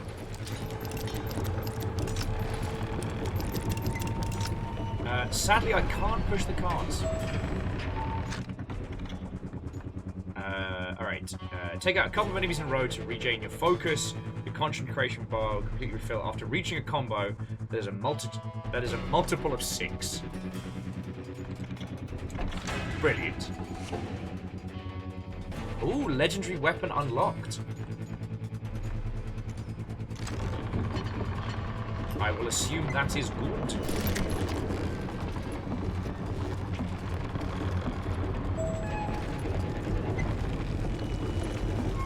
Wellity. Return to sender. And And Hookshot, how in the heck are you doing, friend? What and welcome. Lawman. Outlaw. Scallywag. It's Henry Plummer. Lighting TNT off his... I think that was a pipe. They're gonna bury you in a million pieces! This day is just getting worse and worse for you. Henry Plummer was clearly unhinged, and I could see right away that this was gonna take some doing. I need some help here! Come on, boys! Take this cocksucker out!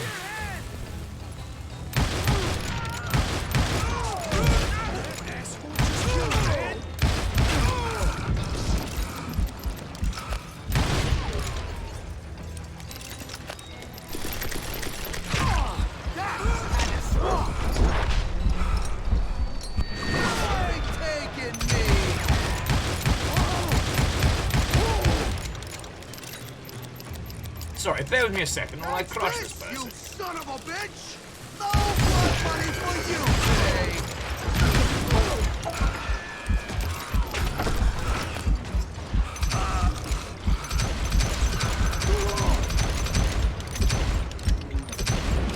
Got you, morons!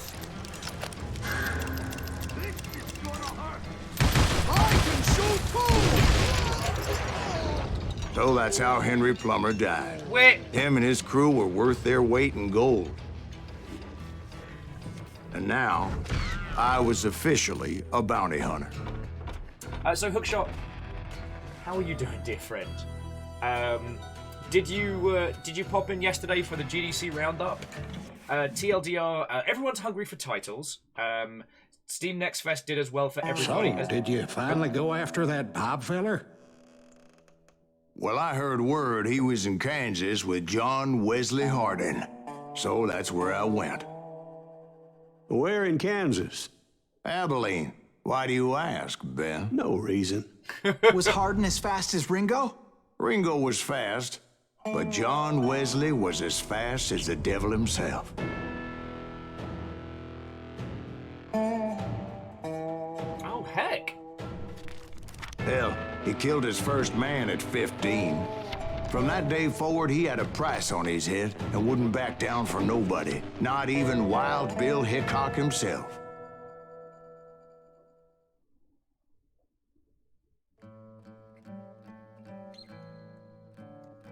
Oh no. Well, Hookshot, if I think of anybody to introduce, we will certainly go from that one.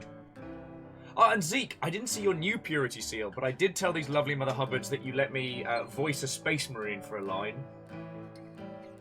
I've been using my slightly wrecked post-karaoke voice to do proper dropping it down. Brother, fetch the heavy flamer. I smell heresy in this place. Like, I'm having a great time with it. And we're playing a game with a cool unreliable narrative. Oh, and that night in Abilene was no different.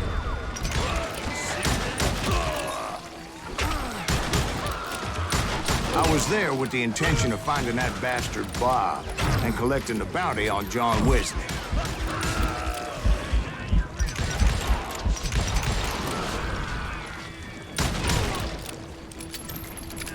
I thought the Texas Rangers got Hardin. Yeah, that's what they want you to believe. It was cold and a witch's tit and a brass bra that night as I fought my way past his loyal compadres. That is a turn of phrase I have not heard in a very long time. Paris says, can you yell that line again louder with your voice crack? Brother, I have need of the heavy flavor, for I can sense heresy in this place. Nah, I can't do it. 2 bells! Aww, darn it.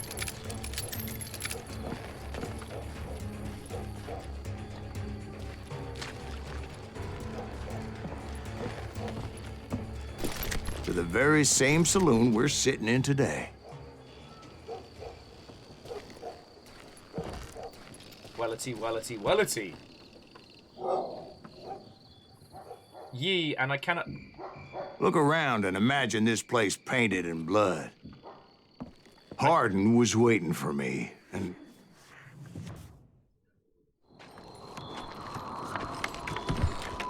Bob was saying, I love how he just drops the rounds without putting him in. Wait, I'm jumping the gun here. Let me back up and give you some background on this sumbitch. Like, as we've he got deserves to that. this... Don't you think so, Ben? John Wesley Hardin was a killer. So, like, okay, we've unlocked the legendary weapons because of where we've spent our points in the Tetri. And yes, they're front bake quick load. But it's almost like as the story's gone on, our character's not even bothering to talk about even the little details. No longer is he describing each bullet as it goes to the chamber. He's like, yeah, and I fired and I missed, and I fired and I missed. Zeke put a tweet in No Grey November and is going to take a nap. Feckin' y'all. By the end, he confessed to taking the lives of 42 men. Fathers and husbands, brothers and sons, men with families who cared about them. He was a bona fide folk hero by then, and had amassed a gang of armed miscreants and other assorted thugs. He and his men set up camp outside of town, and I was hoping Bob was among them. Yeah, so anyway, I start blasting. Shit, it's cold out here. Freezing my giblets off. Ain't right we gotta stay out here keeping watch like this. Ain't nobody stupid enough to go after Hardin anyway. Better 3 hours early than a minute too late.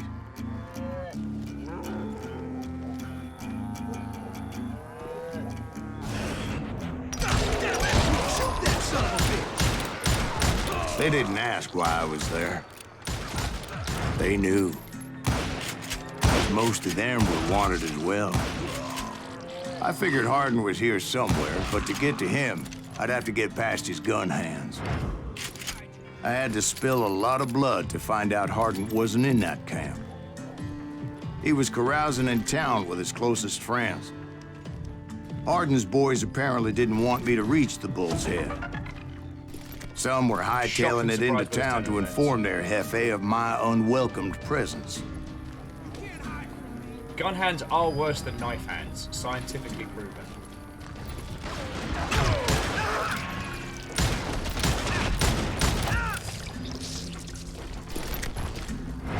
Sir. Oh, you tricksy bad words. What are you... Well. I feel like I just got jumped by a bunch of Fraggles at this point.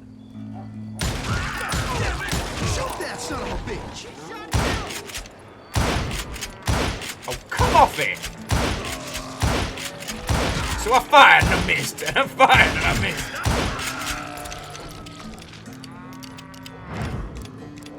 That's right. Run! Where were we? No cows were harmed at this time. Did just walk over fire, so that's on me.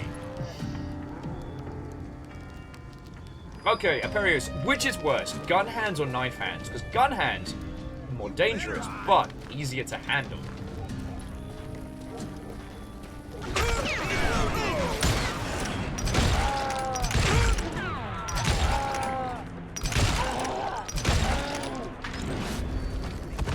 Sorry, son of a bitch! Tell Hardin someone's coming for him!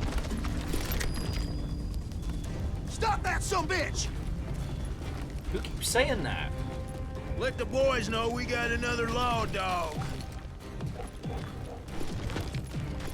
It's just someone yelling from the background. Okay, just ambient yelling.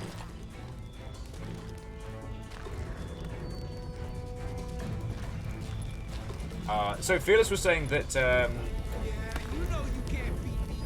in Tiny Tina's assault on Dragon Keep, there was a gun which would shoot swords, which exploded into smaller swords. Like...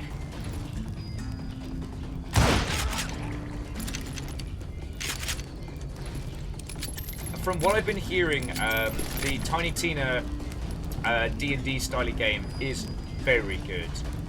Like, still Borderlands at its core, but supposedly the writing's meant to be fucking brilliant. Sir. I wondered if Bob was among them.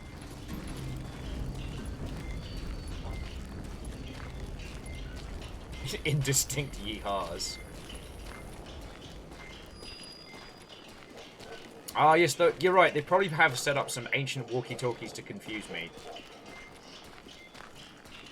And I steeled myself for the fight ahead. Because For as good as I was, deep down I wondered if John Wesley wasn't just a little bit better.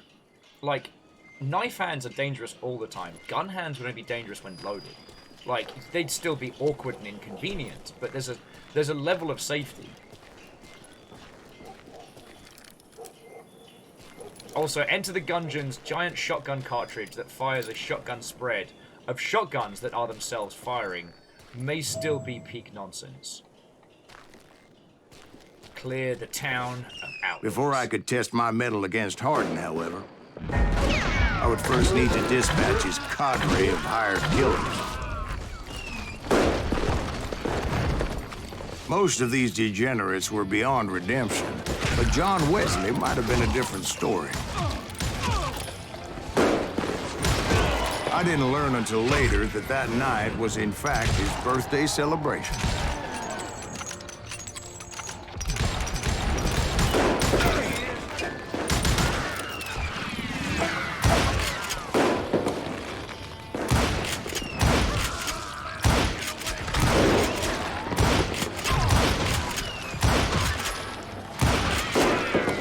I think I already mentioned that I found Hardin in this very saloon. Next contestant, please.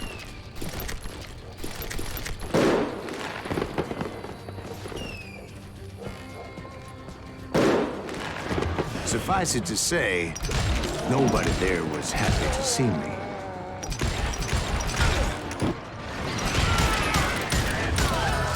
In fact, I felt a certain hostility.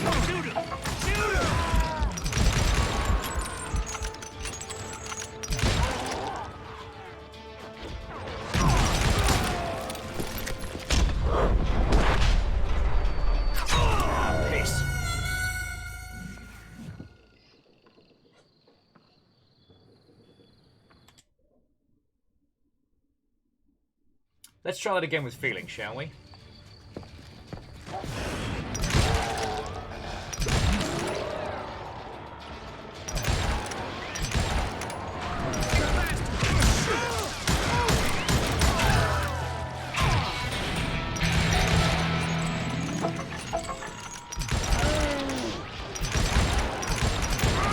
I was disappointed that neither Bob nor John Wesley were among the dead. But that was short-lived. As a moment later, I was facing down the fastest gun in the West. Also, to recap, when we started this level, it was already a bloodbath. And now as he's retelling it, we're the one that went in and shot everyone down. First kill at 50. Killed a man for snoring, and 40 more for breathing. It's John Wesley Hardin! I felt a bolt of adrenaline. Or maybe that was fear. He was well known for his tricks, and I knew I'd need my own if I was ever to defeat him.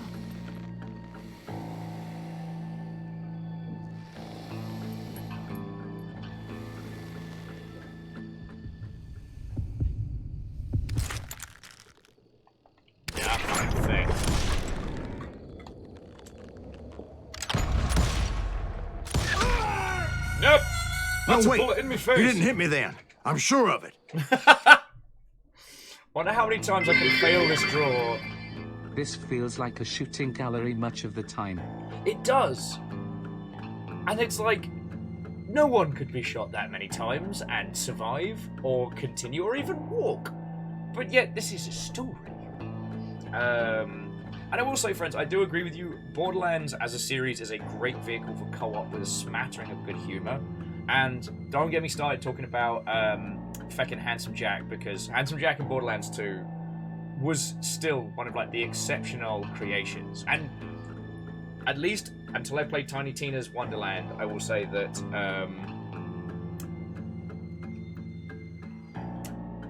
Tales from the Borderlands is still the best Borderlands game yet. Sorry to be a jerk.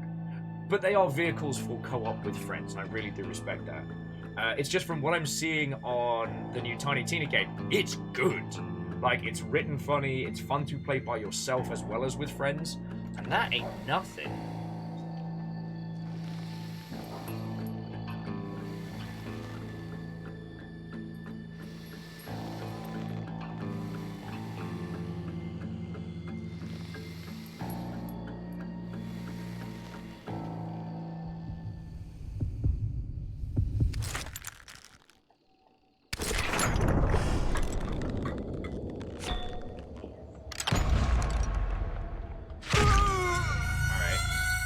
The dodging's weird. Give me a second to try that one again.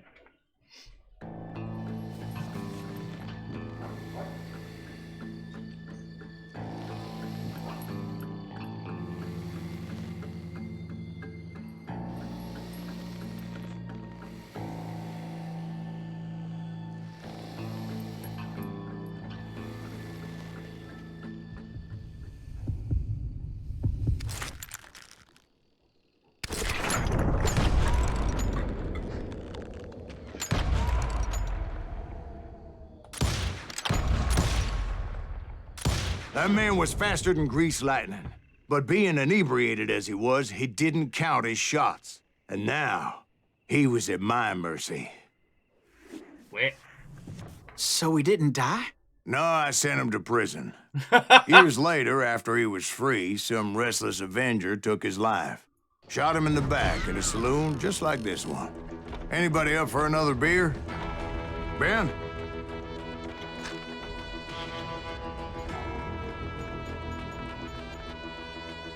Revolver ammo or explosions, what's that one?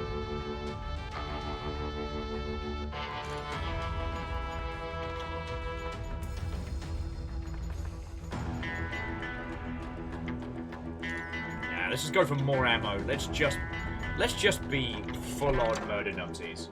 And Vanderbeest, thank you for the bits, yo. God, how many of the crit roll crew are in Tales from the Borderlands already? That's what I want to know. It's easy to forget that the team behind Crit Roll were just the industry's kind of go-to voice actors, you know. Thank you, darling. Yeah, some say revenge is a dish best served cold. So whatever happened to that Bob guy you were after? Personally, I'd like to hear some of your other adventures. Like, I don't know, do you ever go toe-to-toe with a red man?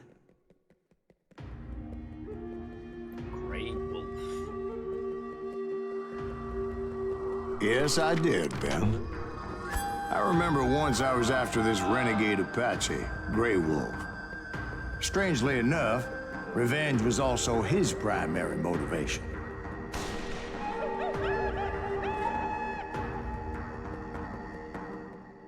There's supposed to be a craft survival stealth game called, I believe it's something like This Is Our Land, where you play a Native American tribe who's been turfed off their land during this era, and you're basically just using stealth murder to get revenge. That's kind of cool. A bounty was put on Grey Wolf's head, and that's how I came to hunt him in the mountains. Mountains so high they tickled the nether regions of heaven. Long time ago on a mountain far, far away. Grey Wolf was a Chiricahua Apache medicine man who had led a war party in revenge for a massacre against his people. The U.S. Army had attacked his tribe during his daughter's sacred sunrise ceremony, and the slaughter was unspeakable. I understood his anger, as there's nothing more traumatic than seeing those you love die in a cruel and painful death.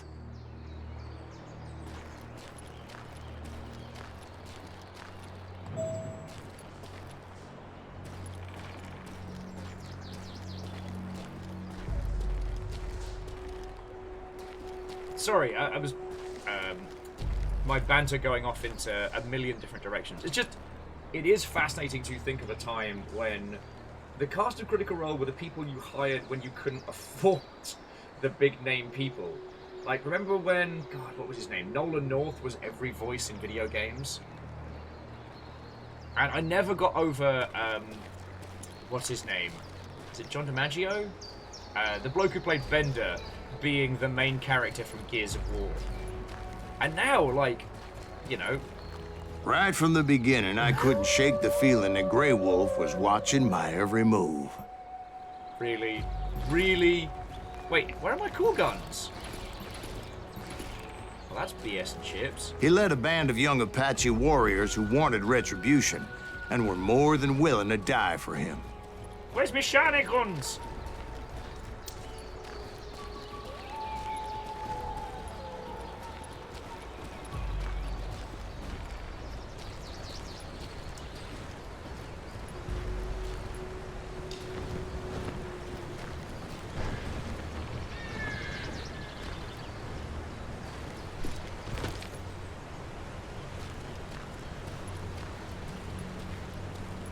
Choice of rickety bridge.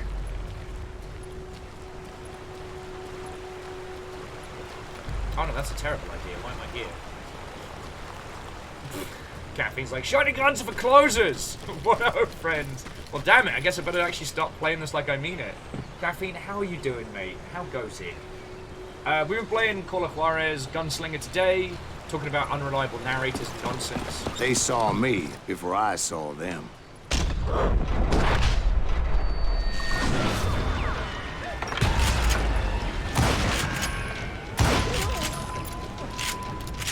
The next question is, am I the baddie? Possibly? And it crossed my mind that maybe this wasn't such a good idea. But now that the shooting had started, there was no backing down.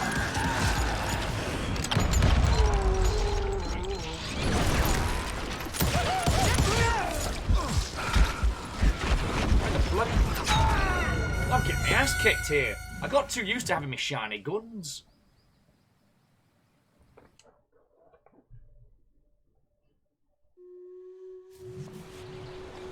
Oh, so Caffeine, you might be confusing this with one of the others. So this is the one where it's an old man in a bar telling all these stories of the Wild West about how he knew Billy the Kid and gunned down all these famous cowboys and stuff like that. You're probably thinking of the weird one they did, which was like a modern shooter where they saw me before I saw them. Yes, Cartel, that was the one. That was the one that made everyone go, oh. Now, the thing I'd be really curious to know is who was it that pushed this team into doing... They saw me before I saw them. Who was it that pushed that team into doing a modern-style shooter rather than these kind of games, which they've been doing great? Oh no, Caffeine, no apologies necessary. I get shit wrong all the time.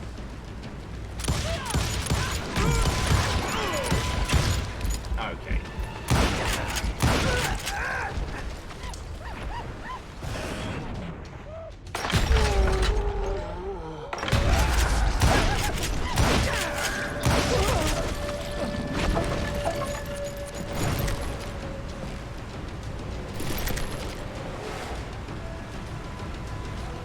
Oh, yes, please. Yeah. Engraved revolvers are for closers. Thank you.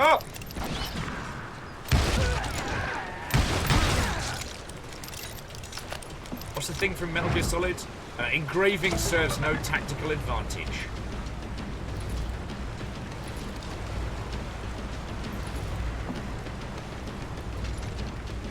Now, there is something to be said on the prior topics that obviously, while this period of history has a lot of baggage, if it is being told by the person from that... I'm trying to think of a way to phrase it without sounding like an insensitive... It was rugged jerk. country, the winter home of the Chiricahuas, and that's why they had retreated there.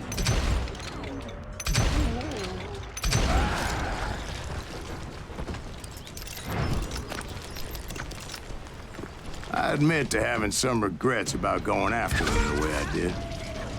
But then again, I got a lot of those.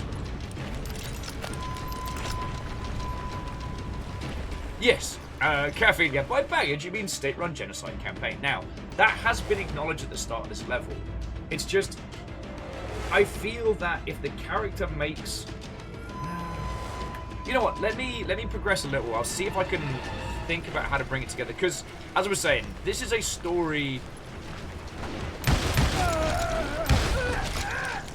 This is a story told by an old man in a bar. This isn't trying to be historical accuracy. This is trying to ground us in the world as it is. Did you find Grey Wolf? Not at that moment, but I did find the entrance to their hideout. You'll notice as the feckin' caverns opened up.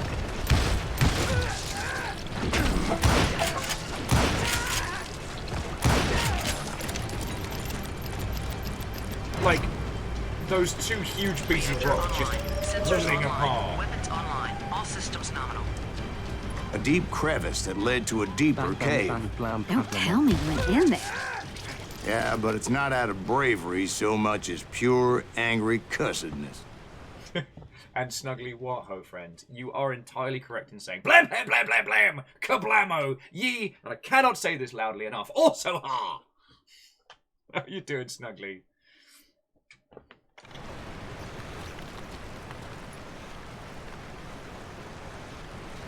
Well, so caffeine, and again, you're entirely fine to. Though what was fascinating is at the beginning, like, it was very much like, you know, firing with a revolver, like, actually carefully, like, feeding the cartridges in one by one.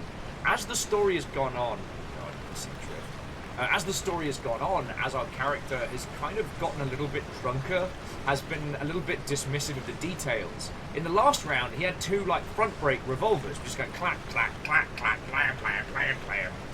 And it really felt like the person telling the story had just stopped caring. Also with my flailing, I just managed to chip my nails. Well done. Check that out. Big old hole in there. That was me. I did that. So yeah, so caffeine, you're not wrong.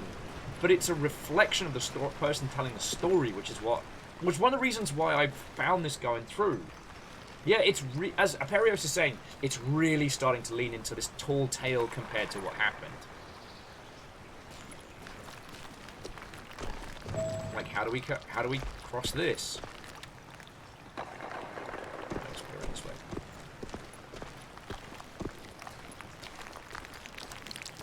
Like, there was one whole section earlier, caffeine, where we go through a mine shaft and there's like exploding barrels, and we do like a diving John Woo shooting guys falling through the air, and then our character goes, but it's a good thing I didn't do that, otherwise I'd be dead.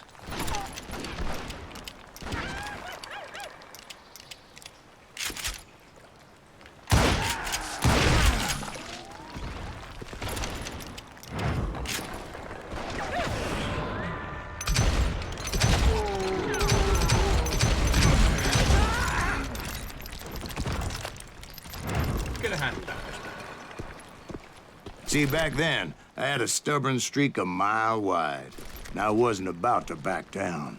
So it was like pitch black in there? Actually, it was pretty well lit, as they had torches on the walls. And apparently the day moon.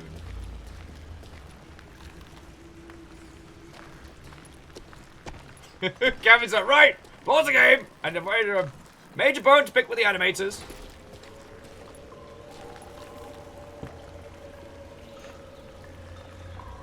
Also, like, the caffeine, the way to think of this is you're the person in the bar going, no, that's not how a gun works. No, that you can't.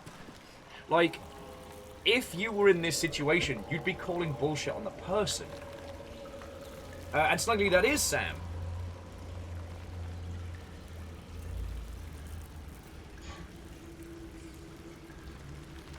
And so that's what I find it. Now, caffeine, I'm not using this to excuse, like, you know, people designing guns wrong.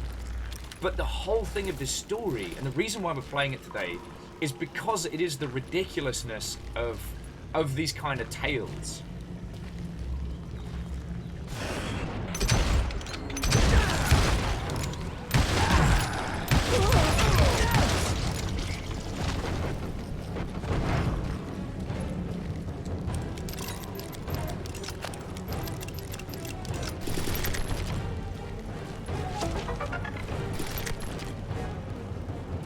And, I mean, that's the reason why we're playing what would be usually a very bog-standard shooty gun bang game on a Tuesday. How big was this cave? Big as hell, Ben. Chiricahua had hid out there during the Indian Wars.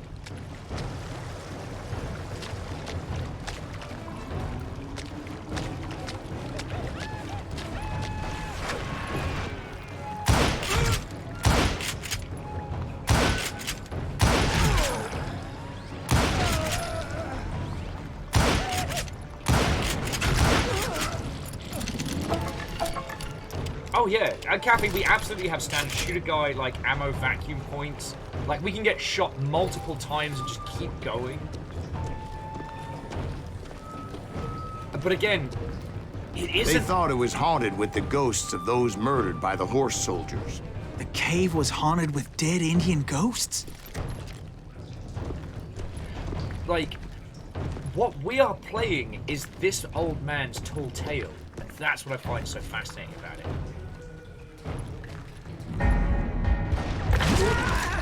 To be honest, I was more concerned with the live ones than the dead ones. Caffeine is getting physically angry. Alright, I'll keep using the revolver if I can. Like, I don't want you to have like a...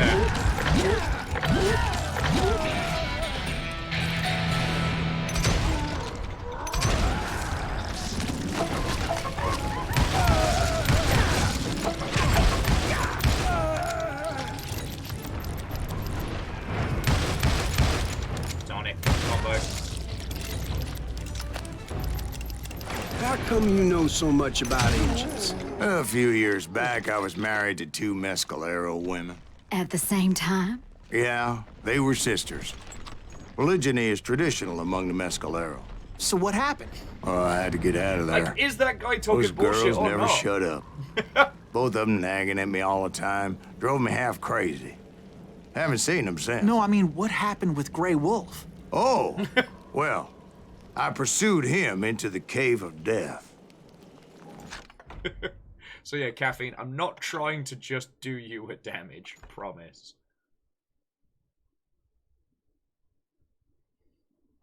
Maybe we should work on just building these, like, these bombastic combos. So don't really need to be shooting long.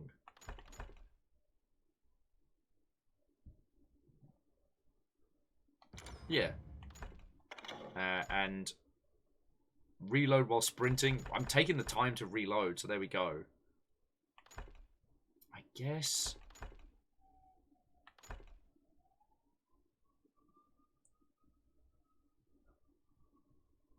Okay, you know, full ammo on concentration will be bullshit and chips. But yeah, see, Caffeine, you know I don't get irked at like questioning, especially accuracy when it comes to firearms, because, you know, I fucking think guns are dope as. But what's fascinating about this is it's literally the ridiculousness of it. That's the point. It's meant to be wrong. And the grinding of teeth that you feel at these would be what it would be like listening to this old man be like, oh, and then I killed like a million dudes, and Billy the Kid was there, and he was like, boy, you sure are my best friend in the whole world. Anyway, gonna go off and do something completely different now. Sure hope Wyatt it's not round the corner or whatever. Fancy 6-shooter.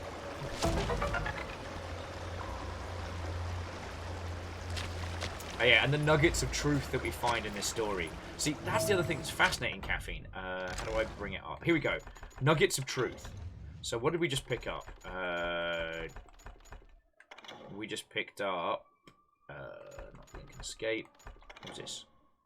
Okay, yeah, so Old West revolvers. Next to the cowboy hat, the most associated with the Wild West, is the percussion cap revolver invented by Samuel Colt. So here, there's actual facts about the weapons. Like, about, you know, the actual realities of these little nuggets of truth in this old man's story. Is it Ray McCall we just picked up? And so, okay, that one's just a dramatized drawing. Wait, isn't he from the Call of Juarez games himself? Yes, okay. And then was Lincoln Escape, which was a real place.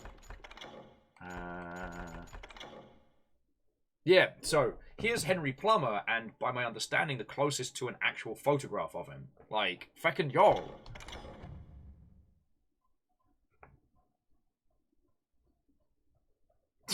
Snugly saying, it follows the hallowed tradition of Dante's Inferno, and in this essay, I will lay out... Feckin' yo.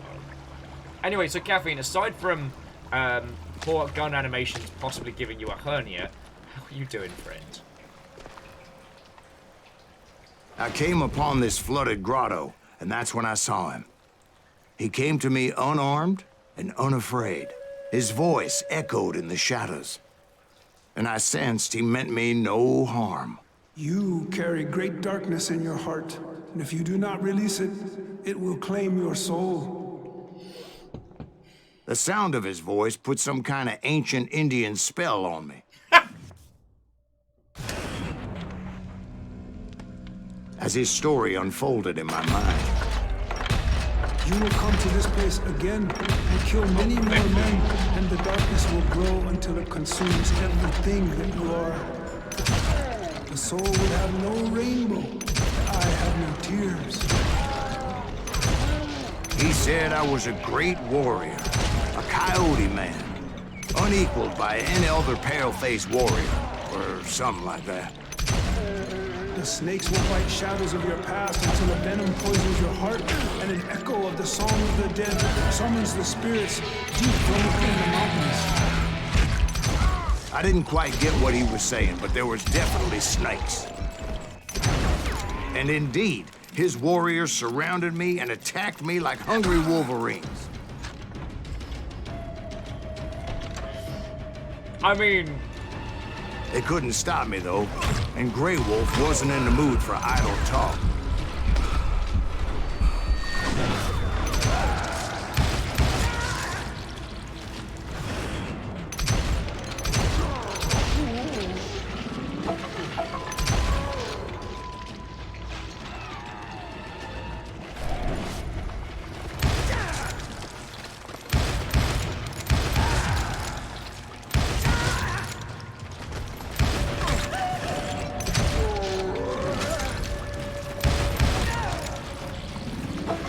I swear I couldn't see any way out of this trap.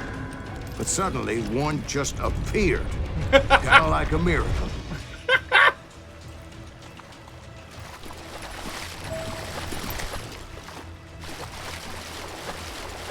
I think we might have lost Caffeine. This might have actually done him a damage. Friends, we will have a poorly animated gun salute in respect to Caffeine and the hernia that he received watching this game. I felt like I would be lost in that damn cave forever.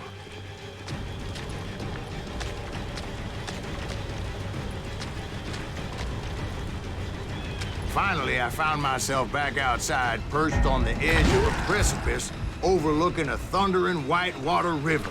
To get where I was going required several leaps of faith, but no way in hell I was turning back.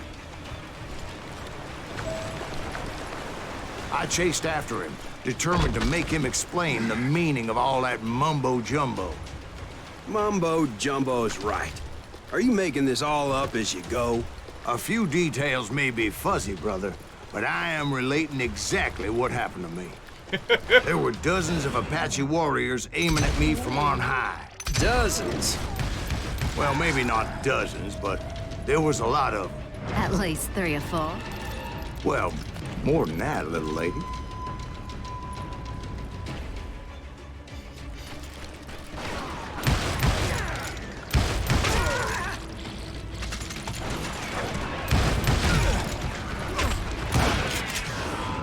I had a steep climb up creek ahead of me and scrambled up those rocks like a mountain goat. I was determined to locate Grey Wolf and find out exactly what the hell he was trying to tell me. Yeah, Caffeine might have officially taken too much psychic damage. And wouldn't you know it, that crafty son of a bitch led me right into a trap. What kind of trap? Well, son, there had to be at least 100 Apaches surrounding me. 100? God be my witness. Oh, come on. Who are you kidding? Hey, I believe you. Come on, tell us how it ended. All right, but I'm not gonna drag this out. Where were we? You were surrounded by 100 Apache warriors. Well, I didn't take the time to count them exactly, but there were a lot of them. Survive the ambush.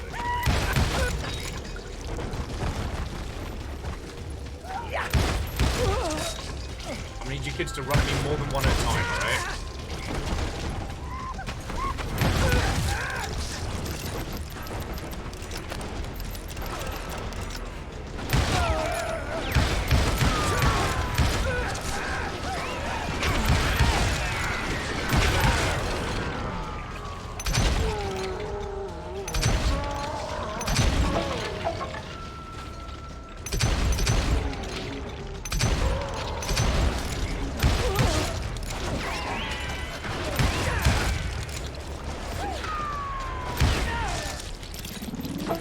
And in the end, a path appeared before me that I had not seen before.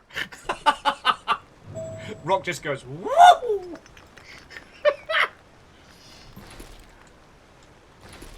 Can we just take a moment to appreciate the fucking ridiculousness of this? Like, I don't think I've got any other clever or quirky I followed points it to add. as I desperately needed to find out what Grey Wolf was trying to tell me.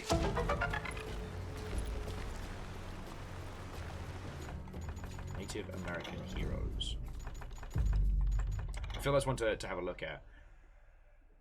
Native Americans are the indigenous people of North America, comprised of numerous distinct Native American tribes, some of which survive to this day as cultural and political entities. According to the accepted theory, migrants from humans of Eurasia to the Americas took place approximately 12,000 years ago via the Bering Land Bridge. I didn't know that.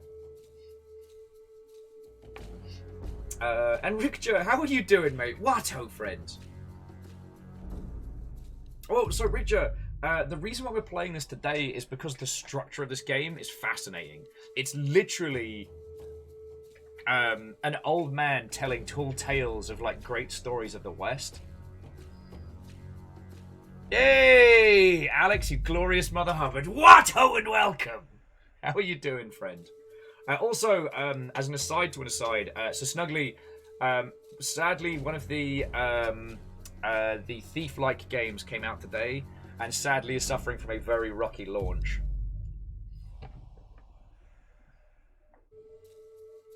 Okay, so Phil is saying that while the theory is less critical about the Eurasia land bridge, okay, no, that's interesting. Yeah, you kind of disappeared for a little bit there. How are you doing, friend? I just got back from GDC. I might as well get the last one of these. I got back from GDC on Saturday, and I'm currently quarantining in this little box room. So if you're wondering, friends, why the back of shot looks like it's even more boxes, it's because we've got a mattress we're just pulling down. I'm sleeping in here at night. So welcome to my quarantine pit. Before you ask, I'm feeling fine, and tests have also so far been coming back negative. So I've got like another day and change before we can be sure I'm all right. But I did get exposed. Some dingleberry decided they were just going to be like, "Doo-ba-doo, I'm going to go hang out with people at GDC just by testing positive." So a bunch of people from the industry got exposed. Sorry, a bunch of people from the industry have tested positive since, which is very frustrating, but it is what it is. Anyway, how are you? Tell me your tales, friend. Like, you... God, I hate that my brain is saying Phoenix, but I know you definitely moved out of Washington. And yeah, we're playing Call of Juarez Gunslinger, the old man tells tall tales game. But it was like that son of a bitch disappeared into thin air.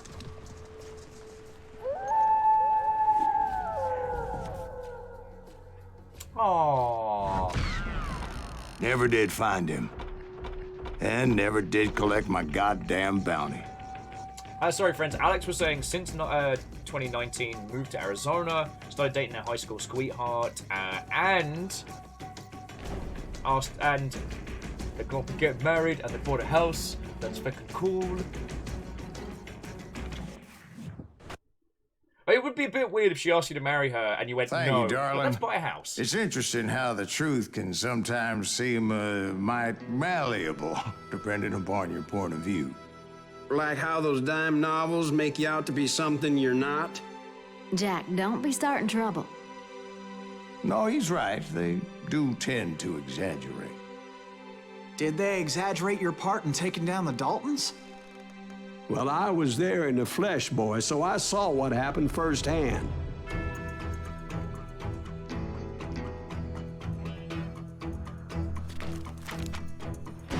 Those Daltons were lawmen once, before they all went bad, robbing banks and trains clear across the territory. Until Coffeeville, of course. Which is where I was caffeine's one from. of the citizens who took up arms that day. Fighting on the side of the right? I did my best, sir. We all did.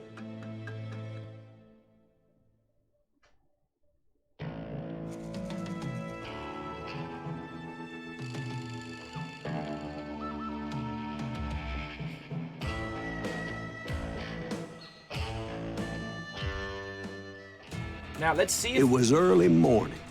One of my friends was a local gunsmith, and he handed out firearms to anybody who'd take one. You see, the Daltons got it in their heads to rob 2 banks at the same time. 2 banks on the same damn street. We got our fancy guns back. But no, the thing I want you to pay attention to, friends, if you haven't seen this before, is our narrator has changed. Story was Bob Dalton's girl was always riding him about how he had no ambition. Oh, you're nobody next to Jesse James, she'd say. Finally, the bastard took his brothers to Coffeeville just to shut her up. Well, the locals recognized the Daltons right off. Before they could get away, half the town took up arms to defend their property. Their first mistake was pulling a job in their own damn hometown. The boys grew up in Coffeeville, so everybody knew them. The bank teller tricked them, telling them the time lock on the safe wouldn't open till 9:30. Well, that gave the locals enough time to prepare an ambush for those sons of bitches. Hey, we got us a hero. Put some holes in him!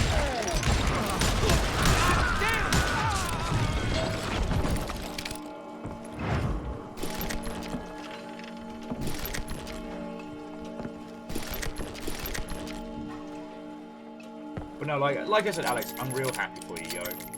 Over here, since last we spoke, Fiona and I moved into a new place. We got a dog, so we're 2 dogs now, and 6 guinea pigs. And I've been lucky enough to keep streaming, because these lovely mother hubbards have been keeping me alive. Yeah.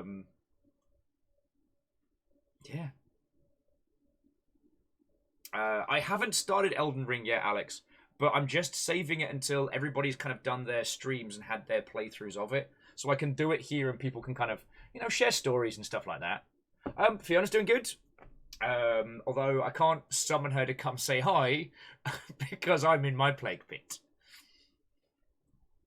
Oh, Vanderby says, Coffeeville, the smaller settlement that sits in the shadow of the shining wonder that is Coffee Town. Ah, yes, in the Java Lapshan Mountains? Nah, Vanderbeast, I tried to go for a bit and I just biffed it.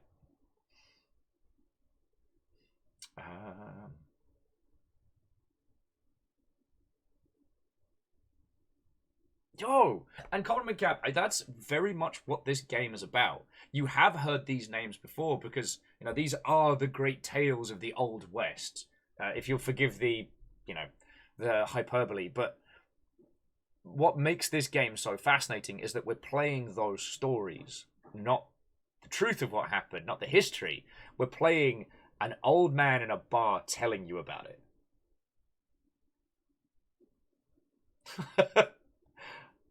And Ket, how the hot heck are you doing, friend? And the dreamer, what, old friend? Ket, I got back from GDC. Turns out I got exposed.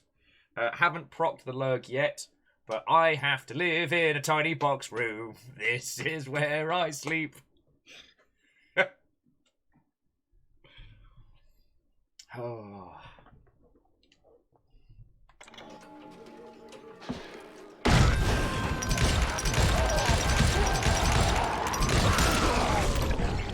brothers paid dearly for their stupidity. But everybody knows they had it coming. There's more to it than that. I read all about that day, so I know for a fact that it went down very differently. Oh, you do you? First of all, it was high noon. A posse of U.S. deputy marshals were on the rooftop across the street. Get ready, boys. They're gonna make a move. The lawmen had been tracking the Daltons for months, and now they finally had them dead to rights. Among them was a bounty hunter feared by many a lawbreaker. The marshals tried to get the Daltons to surrender. They'll give up eventually. We just gotta wait the son of bitches out. This bounty hunter knew that the brothers were far too proud to ever lay down their guns. Sorry, forgive me while I'm just mindlessly gunning down figments of someone's imagination.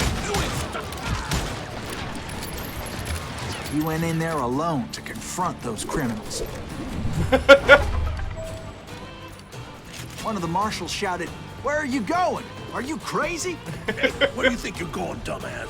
That rifle's mine. He paid him no mind. Now the kid's telling the story of what we're supposed to have done in this, and it's just getting gloriously ridiculous. He saw a way to get around to the back of the bank. Like, who's even firing now? There's no one. Anyway. Then he figured out how to hit the Daltons from a direction they weren't expecting. The back of a Volkswagen? From above.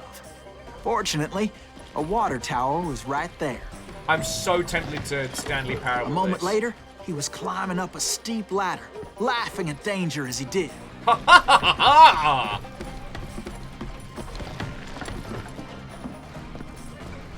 was brave men like him who risked their lives to tame this wild country.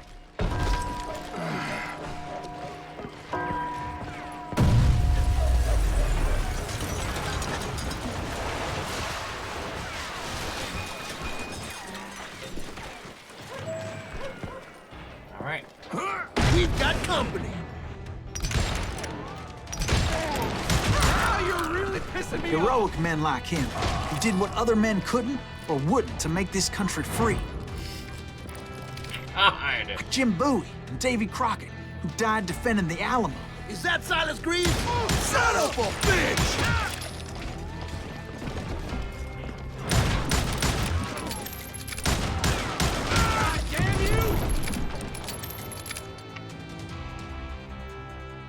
Oh no! Sorry, jumping back in, Alex said that Alex and partner managed. They got sick back in like December 19th.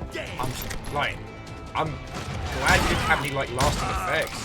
A good friend of ours, Thor, who I don't know if you got the chance to meet, he caught like early wave bad times, and like whole guy's on an inhaler now. Like.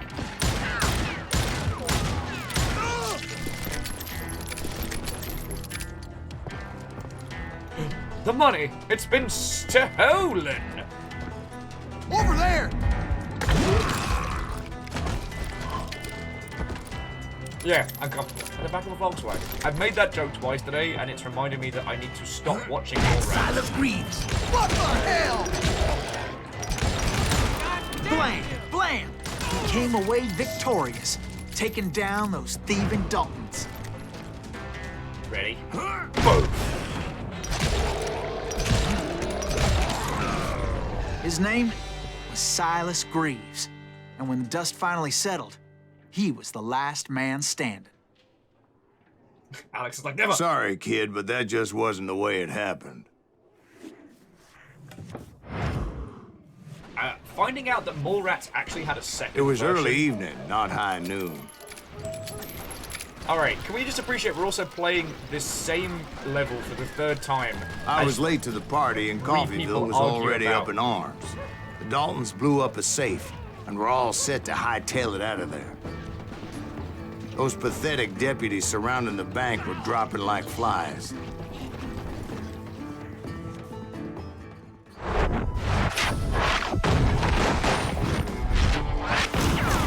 The leader, the lover, the loser. The dastardly Daltons. I'd been tracking those jokers for months, waiting for them to do something reckless. And finally, they did. Those stupid bastards decided to rob 2 banks at the same time in the same town where everybody knew them. But they still had friends in Coffeyville. Go ahead!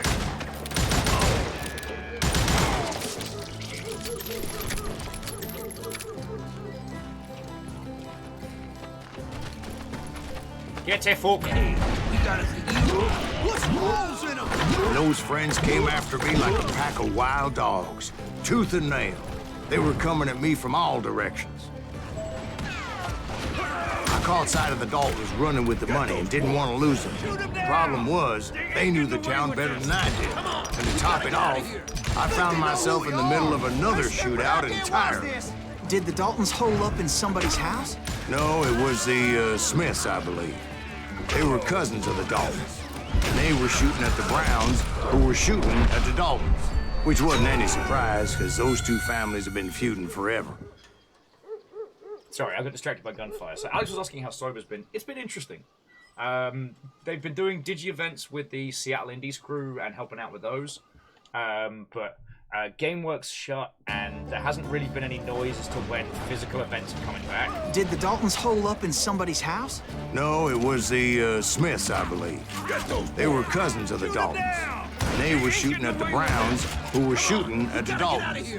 Which wasn't any surprise, because those 2 families have been feuding forever. And since the Joneses are related to the Browns, they shot at the Smiths, pissing off the Heimhoffers, whose daughter recently married a Smith. Well, bullets were flying every which way as all the old feuds in Kansas caught fire all at once. There was a hell of a lot of pissed off people in Coffeyville that day. But that's just the way life is sometimes. Shit happens.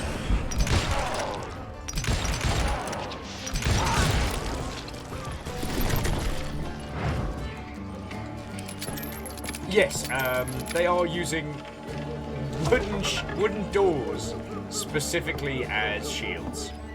As apparently that's just who we are today. Why is there an upstairs here? Is it one of the other sections? I'm trying to find a few more of those nuggets of truth, if you will. Enjoy so far.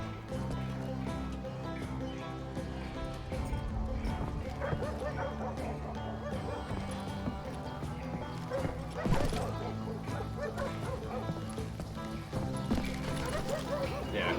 Well, I will say, like, on the shelter-in-place stuff, Alex, like, I got real lucky. The Dalton boys knew I would never give up. I've had these lovely Mother Hubbards hanging out here to keep me company for the last couple of years, and I've done my darndest to return the favor.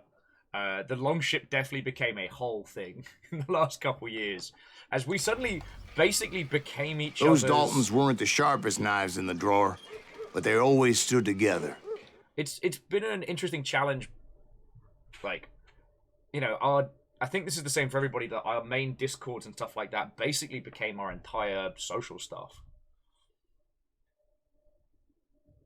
Oh, Richard, I didn't know. Like, I haven't been involved with Sober as much as previously. Like, the digital events were curious, but I didn't really see a... They set a trap to slow me down and allow at least 2 of them to escape. I didn't see... The 3rd brother stayed behind to plant me, just in case that trap of theirs didn't work. Anyway, Sober's still standing, which is a very good thing, and I'm really going to be interested to see what Sober becomes in the future, you know? Like, it was sad to lose GameWorks. It was open for a bit, like, in between the different variant strains, but, like...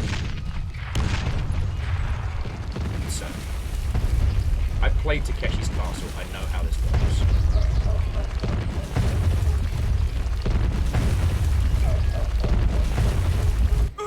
Oh, come off it! I rolled over my feety! Bullshit!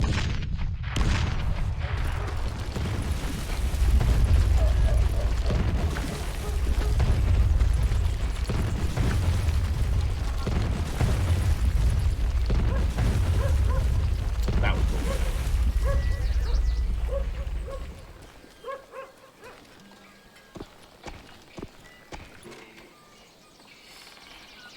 Sorry. Bob was saying, like, aren't you supposed to, like, jump over them like the logs in Mario? I'm like, do not tell me how to Takeshi my castle, and I will not tell you how to donkey your Kong. It was Emmett, the youngest, and he decided to stand his ground and face me down. I ain't afraid of you, Silas Greaves. This is where it ends for you. He was determined to protect his brothers. I understood how he felt. Taking me on all by his lonesome wasn't exactly a recipe for a long life. God damn, that was loud. It's homecoming time. But Emmett Dalton survived the robbery in Coffeyville. He's the only Dalton who did. They say he was shot 23 times. Well, Dwight, who do you think put all those damn holes in him? Alex, you're right, I did mean most extreme elimination challenge. What are these people running from? They're not. I have to admit, they're running too. That boy had grit. Get it on.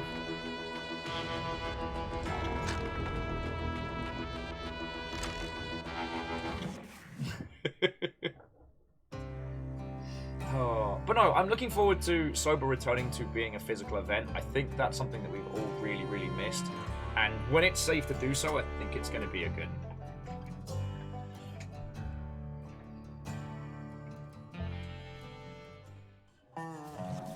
We'll get those suckers. It took me a couple of days to track the Daltons down. They can't get away with this! And in that time, a whole posse of local vigilantes offered to lend a hand. How kind of them. Again, notice, our fancy guns are gone. They seemed as determined as me to find those outlaws.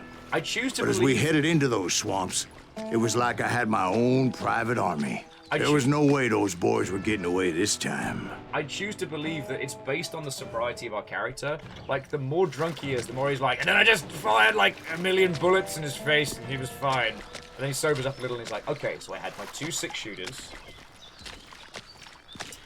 Oh, wait, cool. Alex is saying that he'll be up for PAX. Dude, it'd be great to catch up. Knock, knock. Like, let us know if you're coming up for that. It was early fall, right? Beautiful time of year. At least you had the weather on your side. Not by my recollection. It was damp and foggy as hell. Oh, good.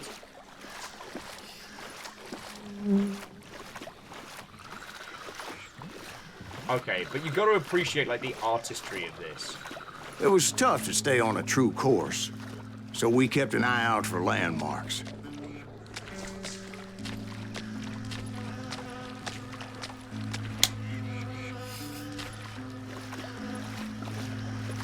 Look, that noise just makes me itch, right?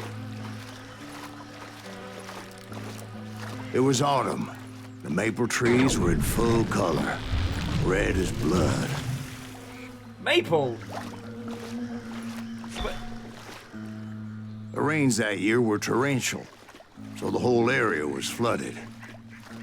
The vigilantes had spread out wide, and pretty soon I couldn't see anybody.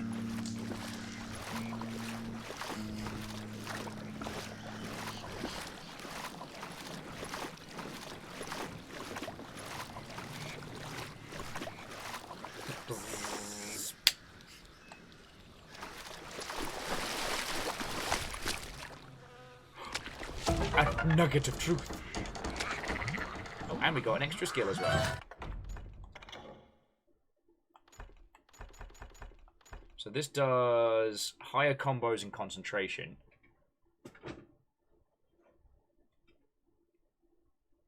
That seems useful.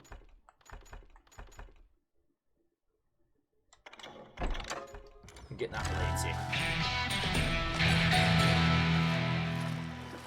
But also, like, a progression system that reflects how bullshit the story's getting. Bury them and plant them where they stand! Except for some bitches ahead of me wanting to do me harm. So I had to face them alone. I wondered why my compatriots didn't come running when they heard the shots.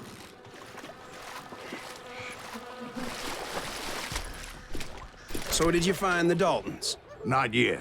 But I did have the questionable pleasure of meeting a few of their friends.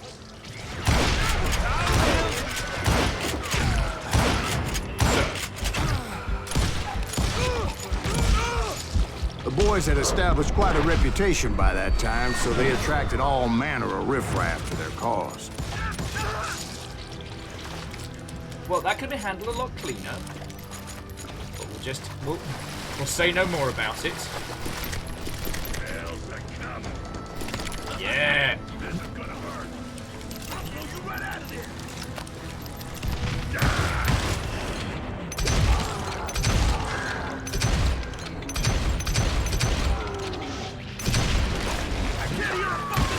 Point being, I was under serious attack.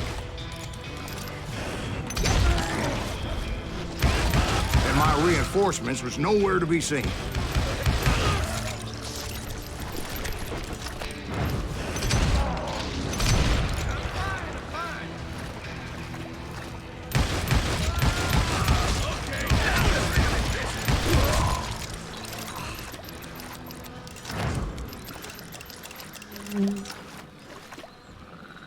Any more? And Fearless, Nuggets of Truth does sound like a cracking guinea pig fantasy game, which I would play the absolute shit out of.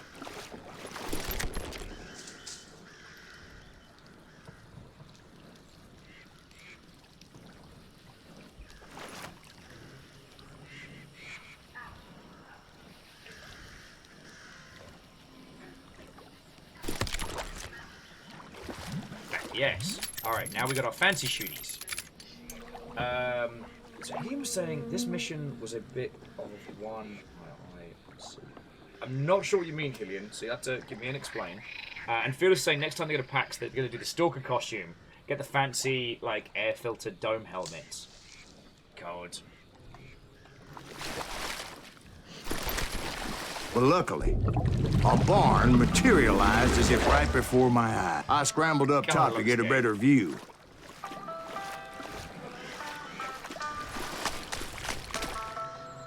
But just ended up falling inside. So, how did you get out? The barn doors was open. About right then, I saw some suspicious characters running for the bushes. Of course, I followed them. But that goddamn swamp was like a goddamn maze, and pretty soon I had no goddamn idea where I was. Steve? So I just started walking, and pretty soon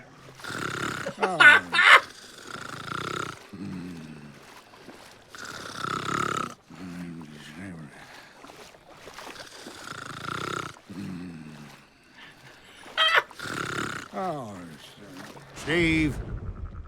Steve? Huh? Oh, no, I'm listening.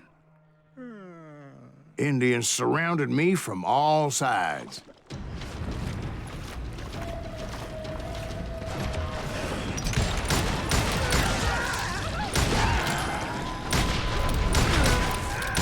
Indians? There were Indians? No.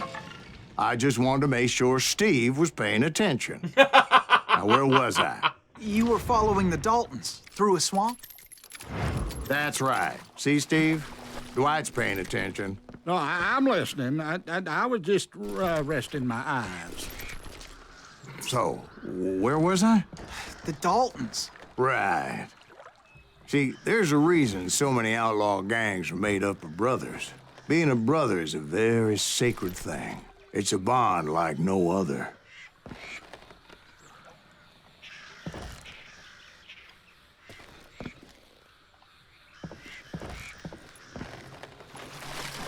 That's the way to go. Or have I gotten us all lost and turned around? That's what you mean. Bounty hunt! Stop that, son bitch! So did you ever find the damn Daltons? Not yet, but I did find a few of their cousins. You Kansans breed like rabbits. Or Smiths or Heimhoffers or who knows what. But hell, what's more important than family? I bet Ben knows what I'm talking about.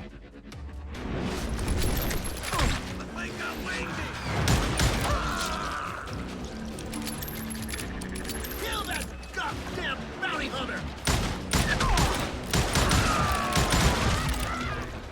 Kill us all!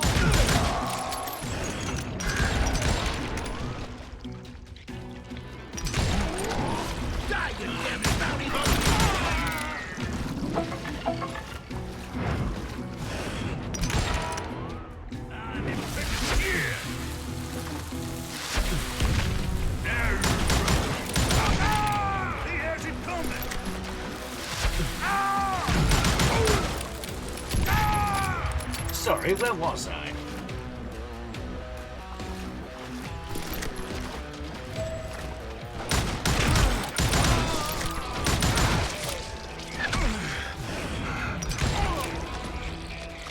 Now I know I can use the bullet time to just get a quick instant reload. I do feel like I'm taking the absolute piss at this point. And yet, don't feel bad.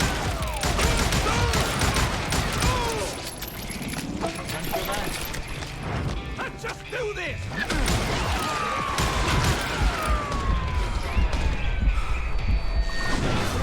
You just killed man! Ready to be motivated. Fuji, what now? I knew those Dalton boys were out there somewhere, standing together against anyone who would threaten them. He had it coming. He had it coming. Also, if we're talking purely about thematics, again, and I'm sorry we keep coming back to the same point, I just realized, like, this is one of those games where we don't have to feel guilty about enjoying the glorious shooty gun bangism. Because again, this isn't the tale of a cold-blooded bounty hunter killing mercilessly and without forgiveness. We are literally this guy's imagination. If we're having fun and enjoying this, what we are is taking part in a ridiculous story told. You know what I mean? And that's when I saw a goddamn steamboat. A steamboat in a swamp? Yeah, Steve, but this wasn't much more than a wreck, really. But how'd a damn steamboat end up in the swamps? Guess it floated off during the flood of '89. Now, was it a stern wheeler or a side wheeler? What? Does that really make a difference, Steve? It was a steamboat with a goddamn army on board. It was then that a fusillade of bullets come raining down from on high. And those vigilantes who accompanied me weren't anywhere to be found. But among those men that were shooting at me, I thought I saw some familiar faces. How many of us is he got?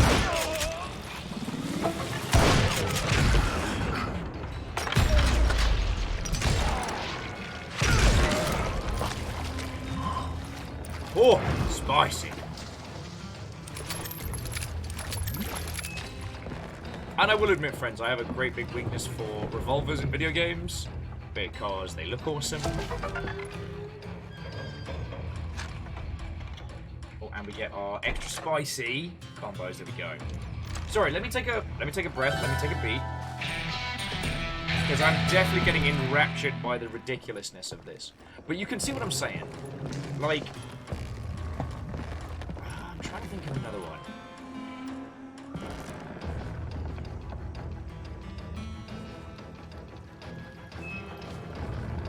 BioShock Infinite. BioShock Infinite is a game that takes very little care with who we are in the space and what our actions mean. And I've been thinking about it more and more.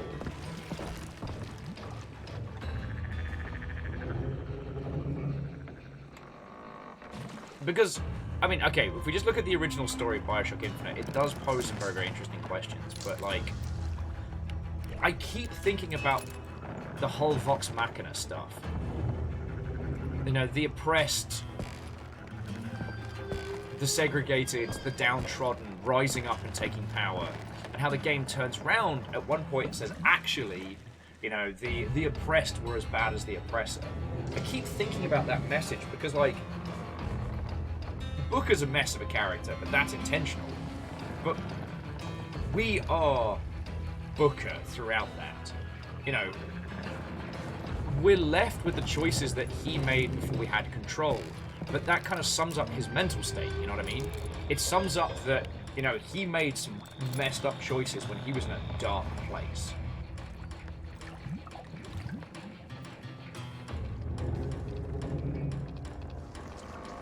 But as we play through that game, as we are him, like, we see the hypocrisy of Columbia. We see what is wrong and corrupt and rotten within it. But then when it flips around, we're suddenly meant to be like, nah, actually, everyone's as bad as each other.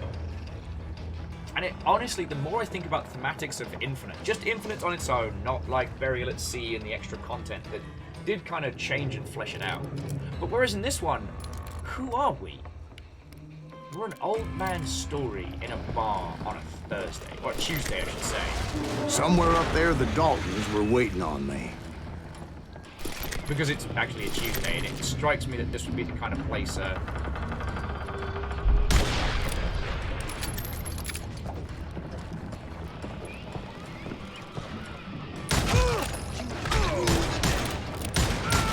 Like,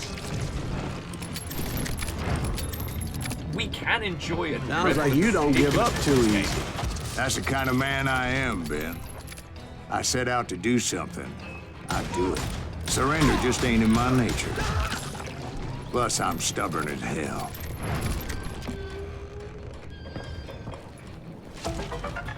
Anyway, I know I'm kind of repeating a larger portion of what I've been saying today. It just feels important.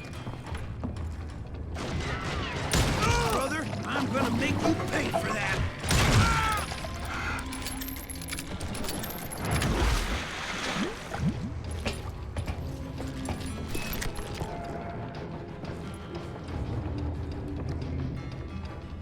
I tell you what, if you want to start thinking about, like, games where you're a lot worse of a person than it initially says you are, good old Metal Gear Solid, especially Peace Walker and Metal Gear Solid 5, where you believe yourself to be the good guy, but you kidnap and indoctrinate soldiers into the Diamond Dogs, and then use it to wage war on... Right about then, much to my relief, the Vigilantes finally arrived. Their leader motioned at a cabin in the middle of the top deck, pointing me directly at the Daltons. I finally had them, after months of dogged pursuit.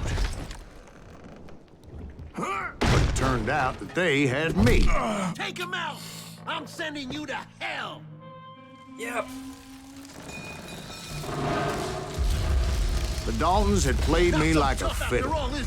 Apparently, the Vigilantes were on their damn payroll. They didn't just want to shoot me. They wanted to burn me alive. But finding my way out of a burning labyrinth proved to be quite a challenge. It was a riverboat, right? I mean, it's not like it was a goddamn ocean liner. Well, yeah, but I was in a Did you fight. hear about that ship that's gonna launch next year? Largest one in the world. You're what I'm- talking about the Titanic. If you ask me, it's too blessed big. I don't think it'll even float. So anyway, Don't be Everyone's getting stupid, Steve. distracted They know by the what they're doing. Titanic. They say that the Titanic is unsinkable. oh God. But getting back to that steamboat, how'd you get off it, Mr. Greaves? I took in a lot of smoke that day, so I admit my recollection might be a bit hazy. But somehow I managed to finally disembark. I was coughing up smoke and pretty damn pissed. I was done playing games with those boys. It was time to settle this once and for all. Well, I mean, if you're...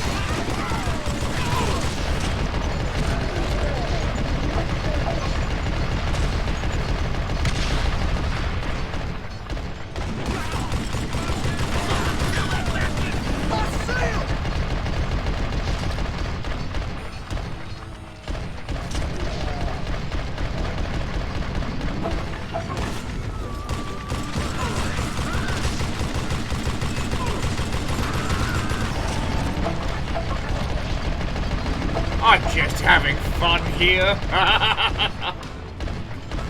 Don't tell you what, I've actually fired a Gatling gun.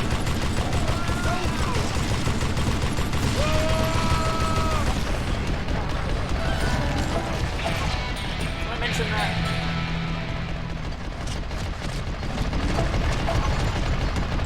It's scarily easy to use.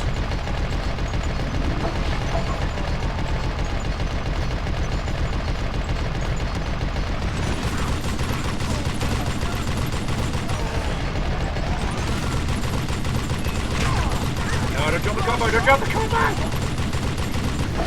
Bob and Grat weren't about to come at me one at a time. They were in this together. Two brothers side by side, determined to take me down. Confident that this time the odds were on their side. Sound click.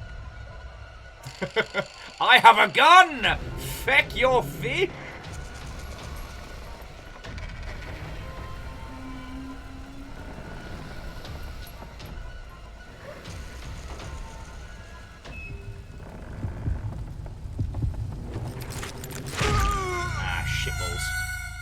Caffeine's like, oh good, it gets worse. Look, Caffeine, you don't have to watch it. The imaginary guns can't hurt you.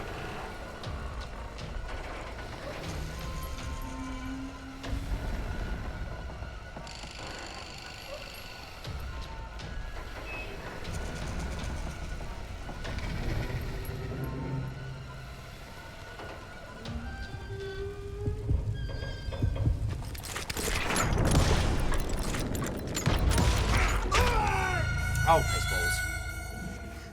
Alright, give me a sec to beast these two.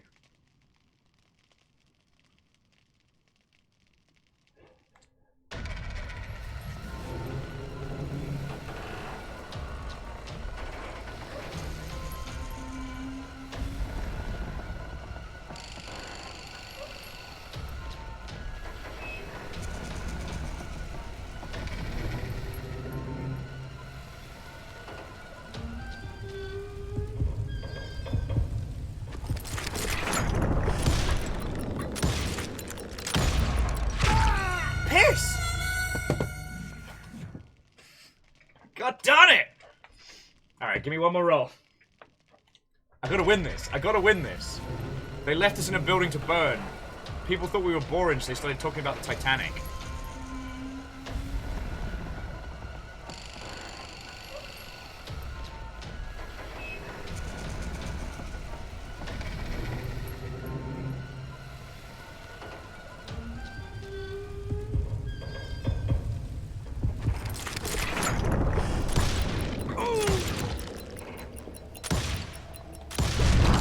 They got it wrong. A sad end for those two. If they'd only known that Emmett was still alive despite his wounds. Paroled 14 years later, he moved to California and sold real estate and lived off the legend of that fateful day. And the tragic death of his two brothers. Oh, dang it! I've died! I must retell the story in a way. Also, I don't know if you noticed, friend, but the amount, the speed at which my bars ticked up increased. My own each time brothers I failed. died tragically as well, truth be told.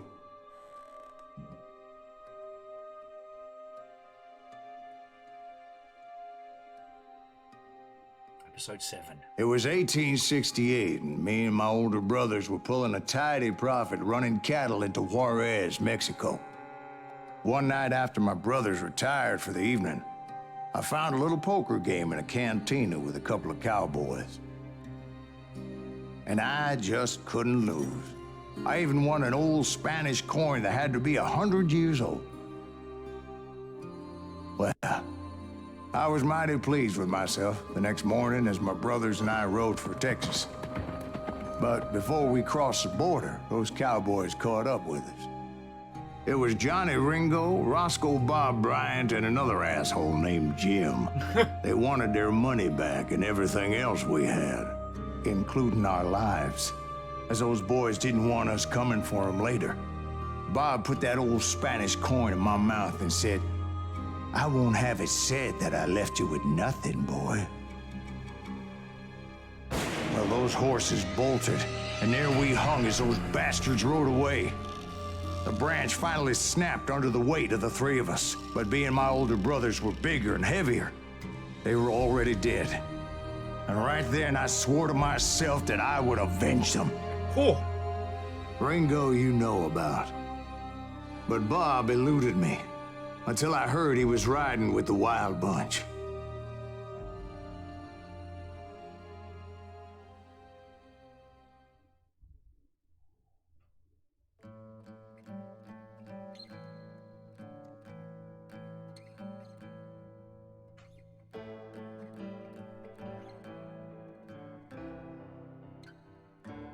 God, we're getting into like the I'd been on their trail for months, weighty ever part since of the they left story. their hideout in the Bighorn Mountains.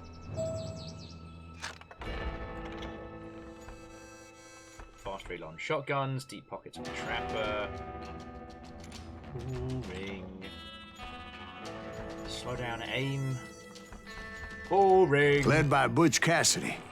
They were a loose association of outlaws who robbed banks and trains from Colorado to Montana. Among them was the Sundance Kid, and that murderous hombre I was tracking, Roscoe Bob Bryant. Were you a part of that giant Pinkerton posse after the Wild Bunch? No, boy. A circus like that would have slowed me down. Besides, I wanted Bryant all to myself. I'd heard about a large shipment of gold being transported to Wilcox, Wyoming on the Overland Flyer. So Vanderbeest, thank you for asking. We had a full internet blip for the flat. So it looks like the problems we were having yesterday are either like CenturyLink related, or was something going on with our little router. So who knows? But good news is that the cable that Fiona put up, thankfully, is not causing problems, because we got nice and subtle beige, hid it in the ceiling. It's looking real good. But if the cable had been flecked... I figured the Wild Bunch would likely hit such a treasure, and by God, I figured right. I think Fiona probably would have just, I want to say, killed me. Like, mildly unrelated, but... A golden rifle.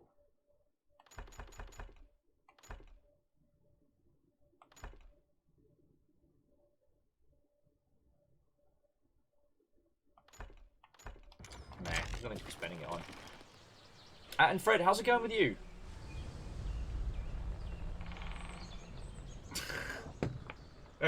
Fred's like, oh, we should give Fiona helpful suggestions about food to slip under Will's door. Yo, like, I got mac and cheese last night, so I'm happy as Larry. I've said it before, I will say it again. The US understanding the full power of mac and cheese, and I should say mac salad. They blew the bridge with the intention of forcing the train to stop. Crook says flat. Well, I assumed the Wild Bunch was likely in the still intact part of the train high above, so I had no choice but to make my way up through the passenger cars dangling down. I was determined to make that sumbitch Bob pay for what he did to my brothers. Nope. Oh yeah, Fred, some proper pub food right now. Oh.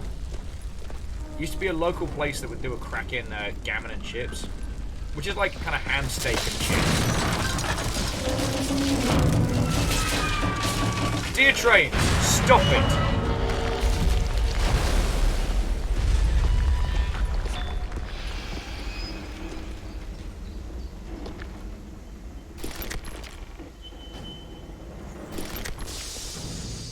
Wellity. What have we here? I found the device they used to blow the tracks, so I knew I was headed in the right direction. Oh, Hillian says this is probably their favorite level. Okay. My ears are still ringing from blowing up that bridge. What'd you say? Well, I made my way off unscathed and came upon a few members of the gang and had no choice but to dispatch them. From there, I had to negotiate an even more precarious route. But first, I would need to get my ass out of there. It's okay, horse. You're safe now. You're free. You're free. Be free! Bacon says their significant other will be in tears being a huge rail fan. Yeah. But it's alright. It's alright. This is just an old man's story. Leap of faith! I jumped from the frying pan into the fire as the train was clearly fixing to fall. I had found the gang, but in order to find old Bob, I needed to fight my way forward past a whole passel of desperados. Oh no! Outside, inside, any way I could, I made my way towards my prey. Well, what about the passengers? It was mostly a freight train, as I recall. There were no passengers aboard that day.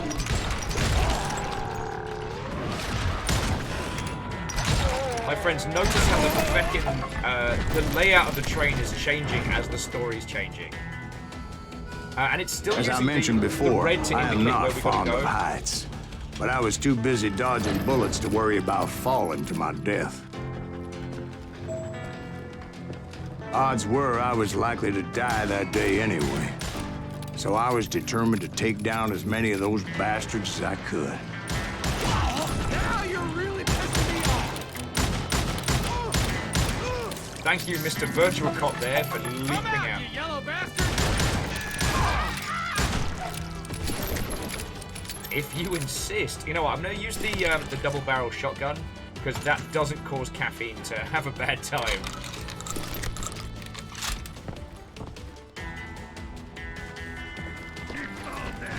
At times, it was like shooting ducks in a shooting gallery. The only difference is these damn ducks shot back.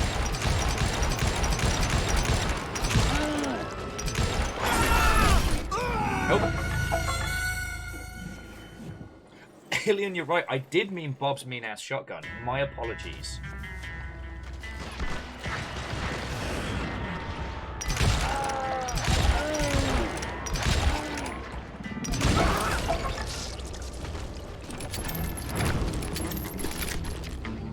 Next contestants, please. More secrets. Oh, you're right. I heard that in the cheap seats.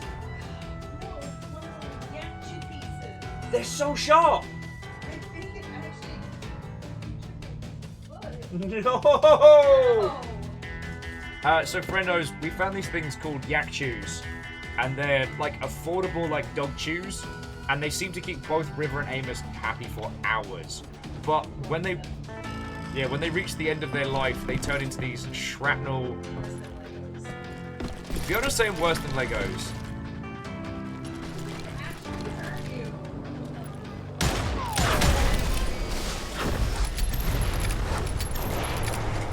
Bacon, please apologize for my reckless destruction of good trains. I'm sorry.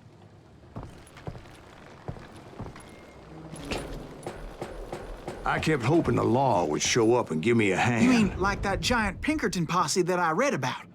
Did they come riding in, guns a-blazing to help?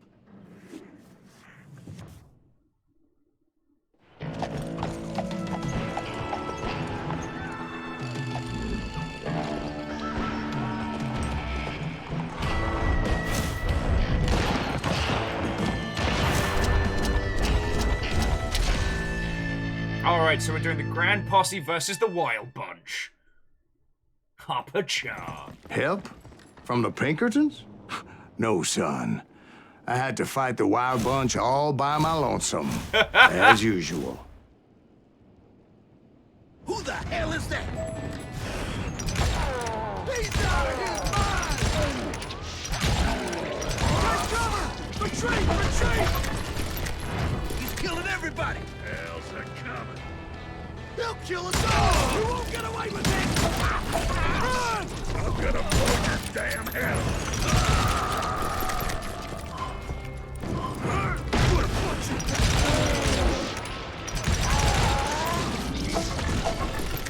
Next contestant, please.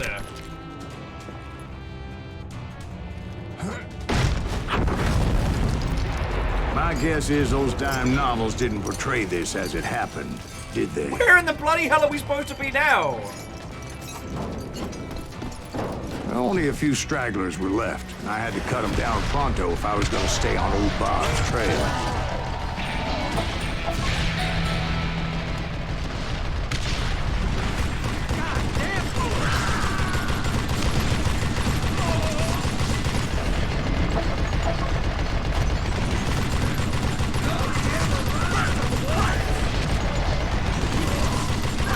I don't know, friends, do I ever run out of bullets?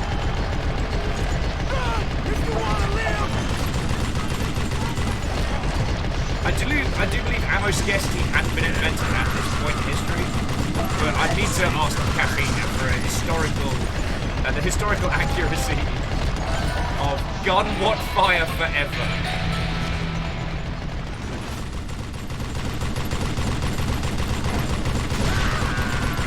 Oh, darn it.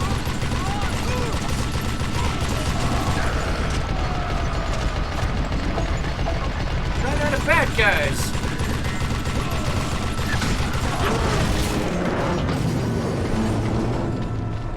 Once I silenced all those guns, I went searching for my nemesis, determined to finally have my justice. But the only survivor who welcomed me was George Flat-Nosed Curry. Who was he?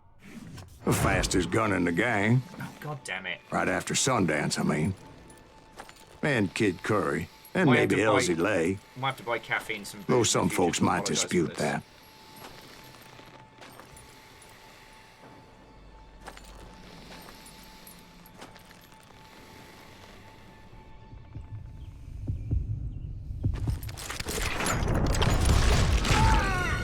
Double kill! Vanderbeest makes a good point. You don't run out of bullets when you're telling a story.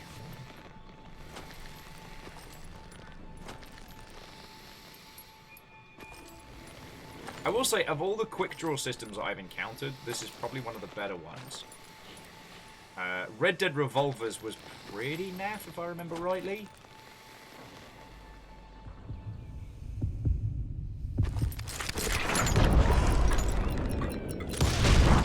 On that very same day, Butch Cassidy and the Sundance Kid decided to leave the Wild Bunch behind and decamped for South America.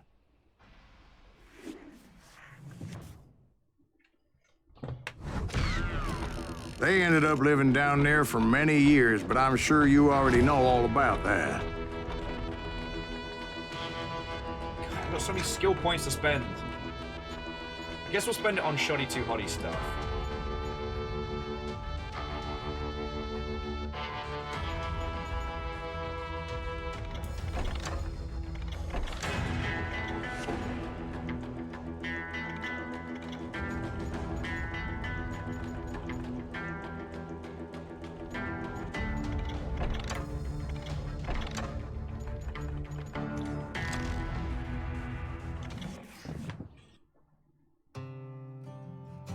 If I remember rightly, there isn't too much more to this game, right, Hillian? Like, we're getting towards, like, the end of, right? Or am I completely losing... I might completely be losing... I tried to find Bob Bryant, but it was as if he'd disappeared. Sometime later, I heard the Wild Bunch was back together. Kid Curry escaped from jail, and now he was running the whole shebang. So I took to their trail, as I was still in pursuit of my brother's killer and hoped that he was back with them. There might be a few more levels yet. But, you know, the quick draw mechanic in this one is definitely what I enjoy. Red Dead Revolver had this one where it was just kind of like Skate. You know, the skateboarding game where you had to, like, physically flick the stick down to draw and then flick it up at the right moment and then hit the trigger on certain points. It's really difficult. It still amazes me that Red Dead Revolver would turn into one of the franchises, Red Dead Redemption. Like, because Red Dead Revolver sold all right. And it wasn't as critically acclaimed as, like, Bully and other, like, Rockstar projects. That Kid Curry's kind of crazy, ain't he? Don't let him hear you saying that. Anyways, I tracked those boys to a camp right outside Parachute, Colorado.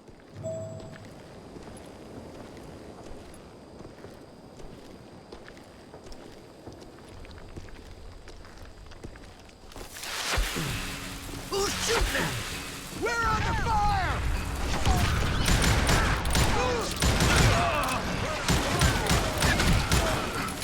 Being outnumbered, I didn't bother with a warning shot.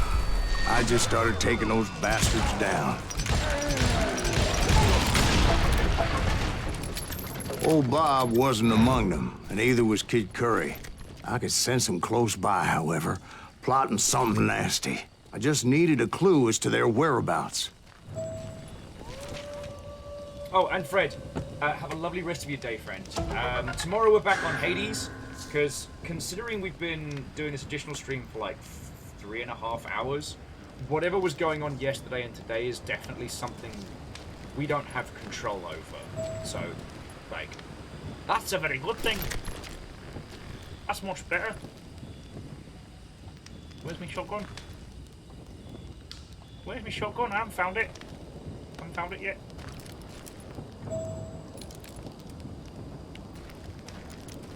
Oh, good look at that plan. And I found one. A map with their bold plan clearly marked. This time they were fixing to blow up a train trestle. Property of the Union Pacific. Oh, Ezekiel, I'm so sorry you didn't get some good snoozings. How about some cowboy musings? The plan clearly indicated how they were fixing to undermine several of the weakest wooden supports.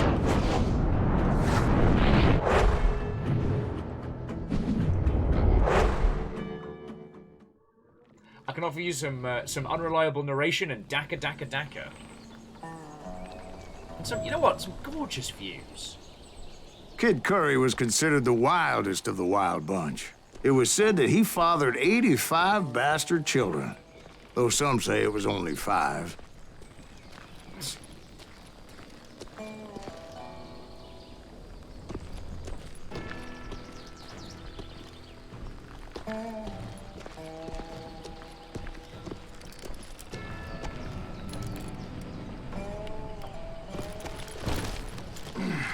Kid Curry had bragged to a whore how he was gonna rob a train heading to the U.S. Mint in Denver. And that whore, Fat Sally, she told me. Also, this is one round of beavers away from absolute The bridge destruction. was rigged with dynamite, so I decided I'd best be careful confronting those bastards. I'll disarm the... A moment later, I saw a ladder that somehow had escaped my attention. Don't you blow us up now. Don't worry, I know what I'm doing. Spoiler, he did not know what he was doing. God, this game is a treasure. But, like... Again, they're using...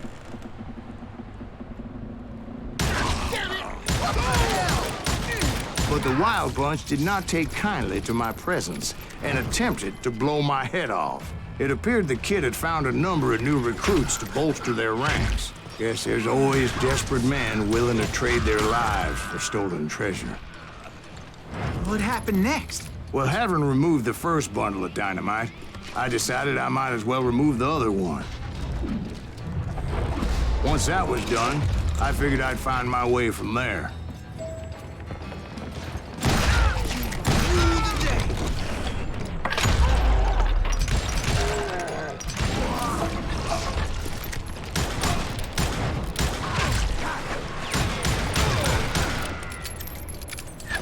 Excuse me.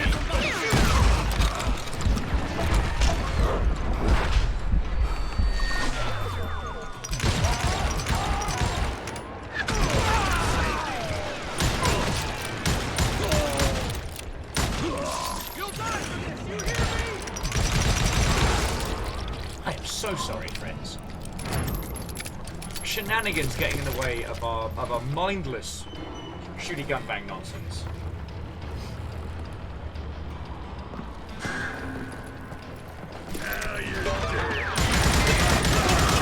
So, what happened then?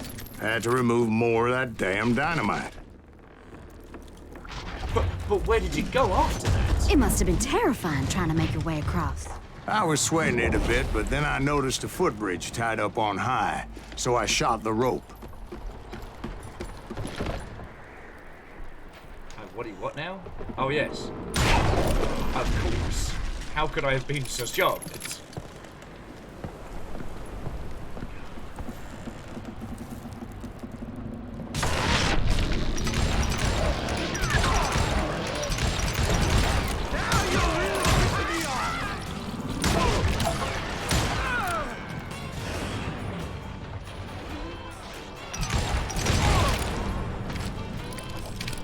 Like, this guy is thoroughly enjoying the story, and I'm thoroughly enjoying playing it. So that was all the dynamite? It's funny you should mention that, darling. As actually, there was a 4th charge impeding my progress. Once I removed it, my path was pretty clear.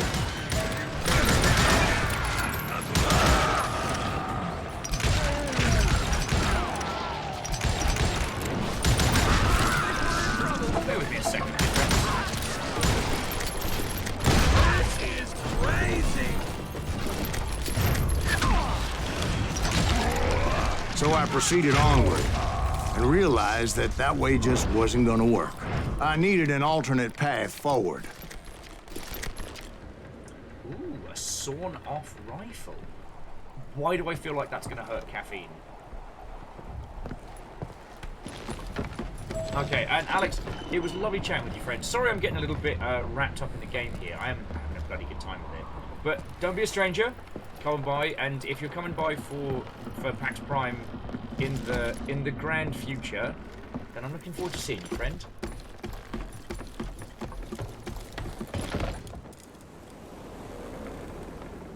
Wait a second. I just go around in circles.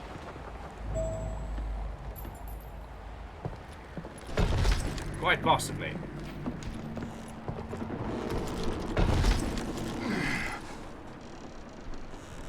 Yeah, Alex, that would be real cool.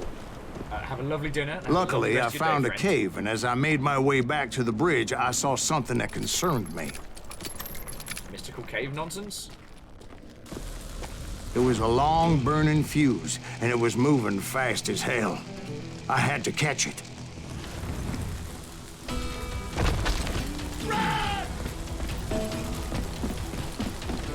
The burning fuse was so damn quick, I had to run like the wind.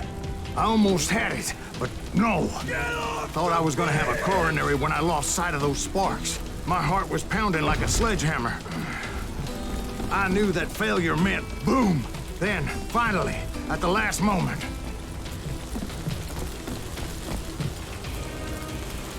Whew. Of course, I was successful, or clearly I wouldn't be talking to you folks here today. Naturally, I removed the last dynamite charge. Well, it was a touching reunion. Now, where were we? But by this time, I was thoroughly exhausted and dragging my ass as I was not a young man anymore. Yo! Okay, I did not even think of this. Hillian, that's feckin' brilliant. So Hillian was pointing out that the more light is showing through those holes, the more you get hit. Could that literally be holes getting poked in his story? Fuck! Because when we first start out and we're taking like a little bit of damage, it's like, oh, well, I guess there's just a crack in the screen, right? But no, our failure to play as well as the story is, yeah, they're the holes in the tail. God, that's good. God, that's good. All right, and I know I've said this several times, but I think it warrants saying once again, especially while playing something like this, is that, you know, even in something that is a big AAA product or a commercial product, there are these moments of genius you can see. No one, aside from people that make play-to-earn titles, no one steps up to video games to make something bad. You know, they come in to make something they believe in. Sometimes they don't get the chance to deliver that, or things change, you know, business and corporations get involved. But there's always that heart, that intent at the start. And I love little things like this where you can really see that care coming through. Like this, and I'd probably say like Blood Dragon is another great one. Alright, now just give me a boatload of baddies so I can get a big fat combo. Kill that Azuki! Make him bleed! Send him to perdition! Finally, I found those boys. Or more precisely, they found me. What the hell is that? Big Scracer and Kid Curry asked me! Nuttier than a damn fruitcake! Just when I thought things couldn't get worse, Kid Curry opened up on me with a goddamn Gatling gun. It was hidden in this tunnel and pretty well shielded.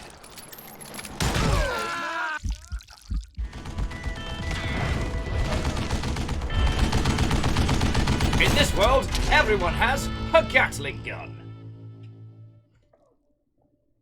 So...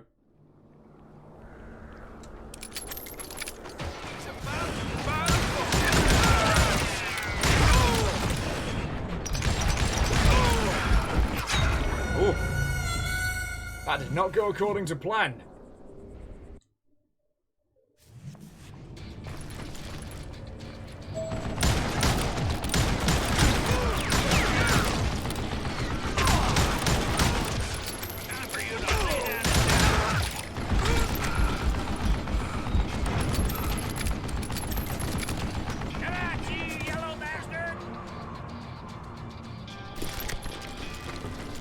How about no? Stand still so I can kill you! Hold it off while I reload! wow. Ezekiel says they saw a Gatling gun on Pawn Stars or something. 300 USD. Wow. That feels cheap.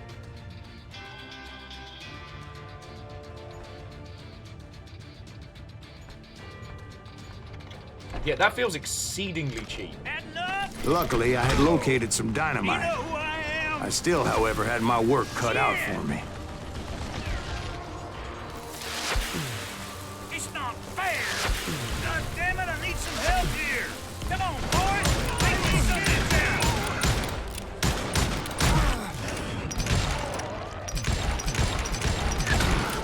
You can't hide forever! I don't know, I can give it a bloody good go. Damn! Oh, that's not good. Whee!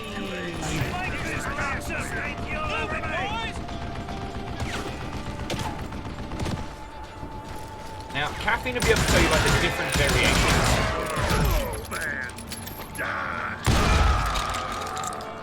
Because what we refer to as the Gatling gun, there's quite a few variations. Although the thing that's very, very sad is the gentleman who invented the Gatling gun did so to try and stop wars. Like, I know we all know the story, but I think about it. Eventually, I brought that tunnel down. And that's when I met Kid Curry himself. He had decided to stop pussyfooting around and deal with me personally. Oh, here we go.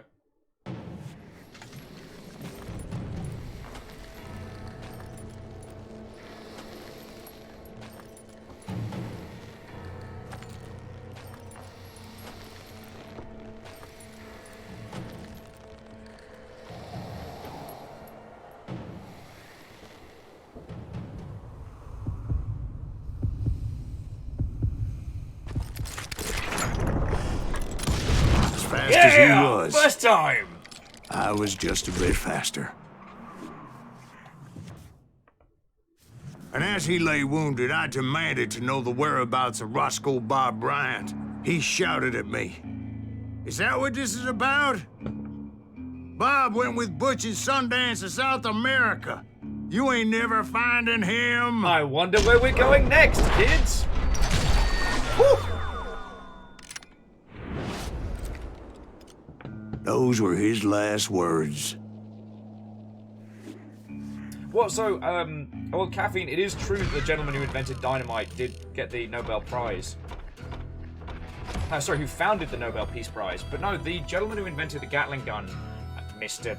Gatling, I forget his first name, he believed that if he could create a weapon that... So he was a field medic during, God, which conflict? But it was a rank and file conflict, as in like musket lines, the whole shebang. And what was happening is people weren't dying from being shot; they were dying from like infection and amputation and all the nasty shit that happens when you get shot and don't die. And so his goal was if you could have less people using the same amount of fire, you would reduce the number of individuals in war. And if you could create something so powerful that it would work essentially as a deterrent. Deterrent? Deterrent. A deterrent is when you take your turret and fuck off. I genuinely believe this. Fun fact for you there. But there's many, many variants. Like, one you don't see as often. So, like Bob Bryant got away? I knew I'd never find him in South America. What about the other killer? Yeah, you kind of glossed over that one. Well, I found Jim not long after my showdown with Ringo. At the time, he was riding with the James Younger gang. Did I neglect to mention that? Jesse James. All right, we're going through them. Feck you, history. Jesse James? The greatest outlaw who ever lived?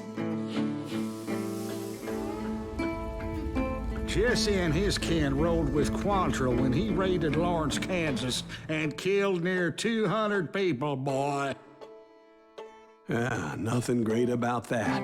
And from there, him and his brother went on to rob banks and trains from Kansas to Missouri. Which is why there was such a rich bounty on their heads. 40 grand for both of them. dead or alive.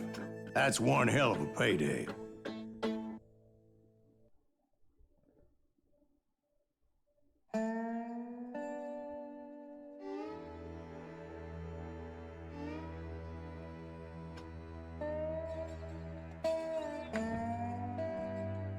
But no, I am guilty of saying Gatling gun when in fact I meant a lot of different things. I confronted them as they were robbing a train.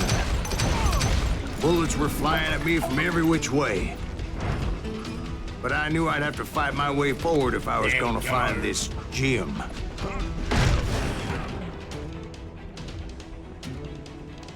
Well, they're no bad guys.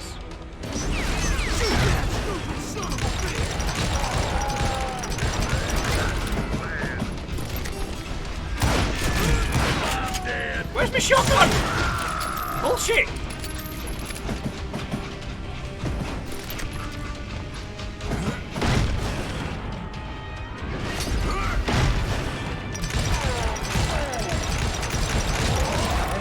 Now wait a second. How'd they stop this train in the first place? Well, the James boys were experts at this.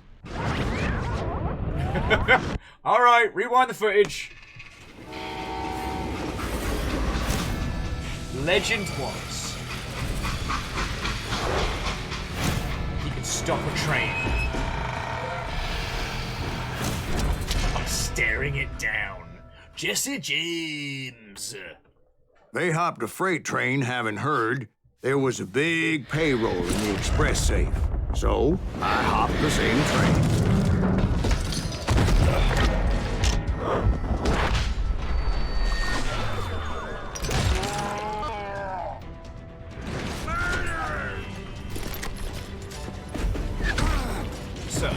The James Younger gang was decimated after that little fiasco they had in Northfield, Minnesota. So Jesse needed more men and took on the killer I was after, along with a host of others. I was hoping to find my man and put a bullet in his head. Air quotes. Climbing around that train, I must have swallowed 100 damn bugs before I reached that... The James Younger gang pulled the first train robbery west of the Mississippi. Sounds like you hold them in high regard. Everyone knows they were the most famous outlaw gang ever. And you took them all on by your lonesome. Again. I'm finding this all a little hard to swallow, friend. Well, maybe you need to wash it down with some whiskey. By the way, did I mention that that train was flying down those tracks like a bat out of hell?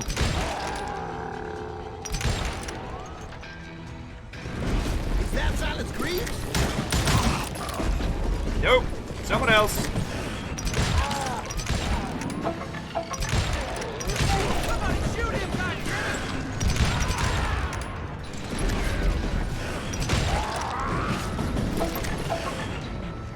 Excuse me?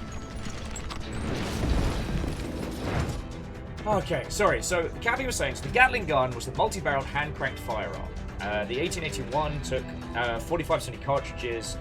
The 1891 was the chambered 30 Army that had 69 barrels. I'm trying to remember the one that was the crank belt-fed one. That's the one I got to fire. Okay, so different, various different nations made their own copy, but they were all hand-cranked. Okay. Anyway, excuse me, Ben. Where would I find the gentleman's facilities? Suddenly I have an urgent need to drain my one-eyed snake. Well, I've had more than a few drinks, and I've been sitting here for quite a spell. Right through there. Let me show you.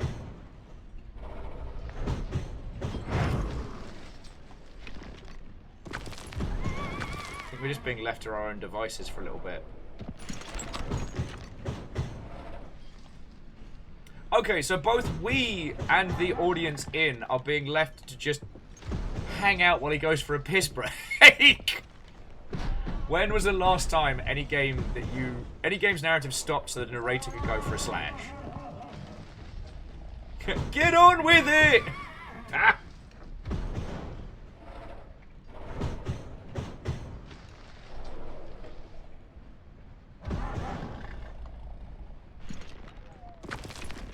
Oh, there we go.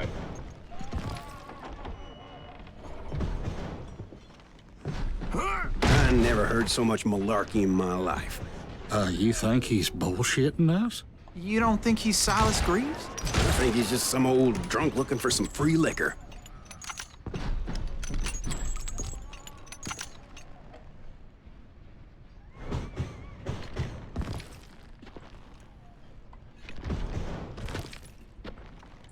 So Caffeine, like, once stream's over and stuff, I'll have a look for the one that I got to fire. Because it was I don't think it was a cartridge down. I'm pretty sure it was belt fed. And it was one of the ones with a single button. So it was not a classic of this era Gatling gun. I don't know, Jack. I think I believe him. You don't think he met Jesse James? Oh, you gotta be kidding me. That story makes no sense at all. Jack. I mean, you gotta be 2 bricks short of a load to believe that cock and bull story. I don't agree. Jack, lay off the But bar. you seriously think that tired old man went toe-to-toe with Jesse James?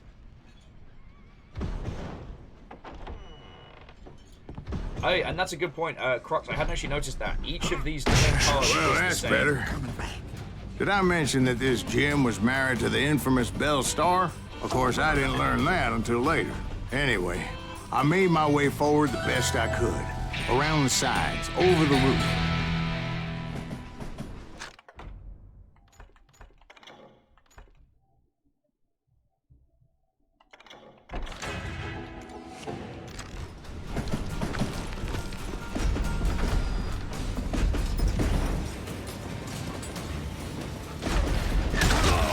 At some point, some sumbitch saw me and shouted out, "It's the damn Pinkertons!" It's a damn Pinkerton! Now, I never worked for that limey cocksucker, but I guess they assumed I was one of his assassins. Words can hurt. Those evil bastards firebombed Jesse's mother's house and killed his stepbrother. So it's no wonder each and every asshole on that train wanted me dead. Everybody's always mistaking you for somebody else, aren't they? Why is that, I wonder? Don't rightly know, Jack. I'm just telling you how I remember. I bet you are.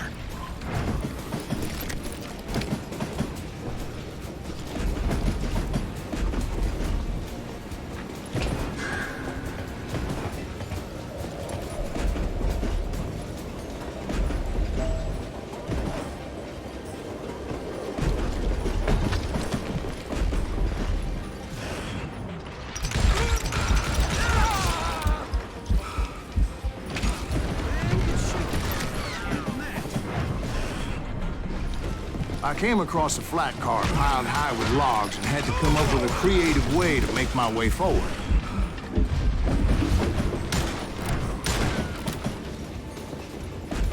I wondered if I was ever going to find the front of that train, or the bastard I was after. Jesse hired a damn army after Northfield. Guess he didn't want to be outgunned like that ever again. Right about then, I was attacked by some asshole on a Gatling gun. Ow! Yeah, seems like you run into a lot of them. Asshole? Gatling guns. Yes, I did. Now, I don't remember how I took it out. It was either a bullet or dynamite. Where would you find dynamite? Does it really matter, Jack? You're messing with the flow of the story here.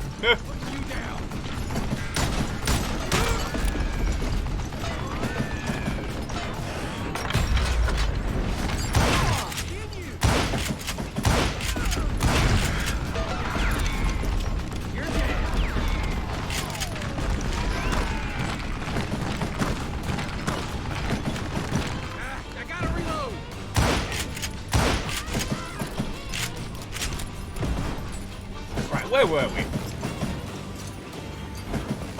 It's a lot of good guns. Ah, here we go. Silver shotgun. Stop all caffeine from having to deal with TNT.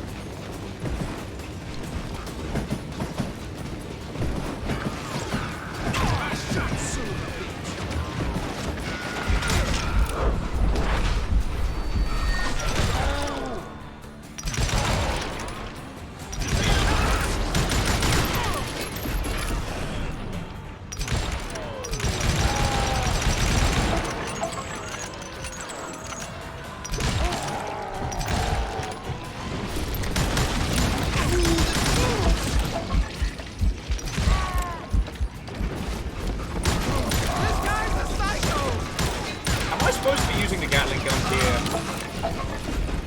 Am I being a dum-dum? I was looking for Jim and shooting any son of a bitch stupid enough to get in my way. And that included Jesse James himself. I'll do it. Shoot that stupid son of a bitch!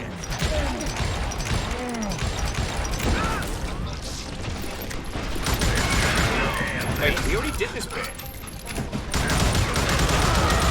Oh, yes, because this is where we're coming back to where he started the story. Okay. There sure were a lot of men determined to die that day.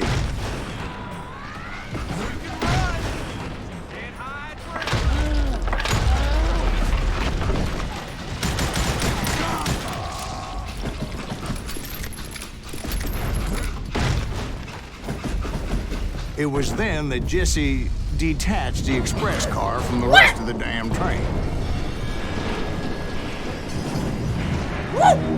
I could see Jesse waiting for me, fixing to kill me so he could get away with all that money.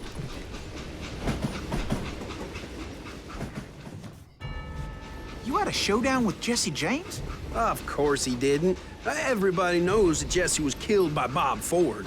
Yeah. Jesse went out like John Wesley Hardin. Coward shot him in the back of the head. Guess it doesn't matter how far you run, does it, Ben? Your past always catches up with you.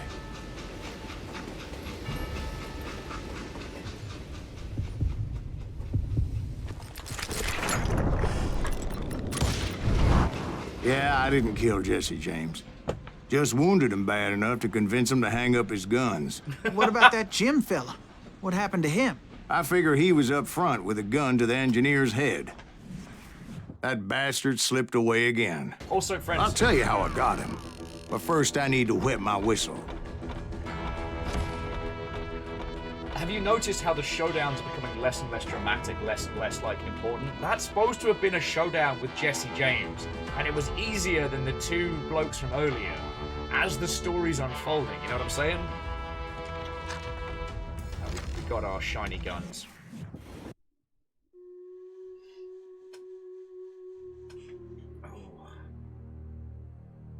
So, Hillian, would you mind checking to see how many levels we've got in total on this? Because, like, I mean, I'm in quarantine lockdown. I don't got nowhere to be. It's not like I got to rush off to go to fucking ballet recital or punching a snowman in the After my showdown with Jesse, speedrunning. I continued to track his brother, Frank, and that son of a bitch, Jim. I followed those bastards into the high mountains as they were going Hillian, to I don't ground. mean to put the heavy What lifting mountains on you. would that be? Somewhere in the Ozarks, I believe. The perfect place to hide out from the authorities.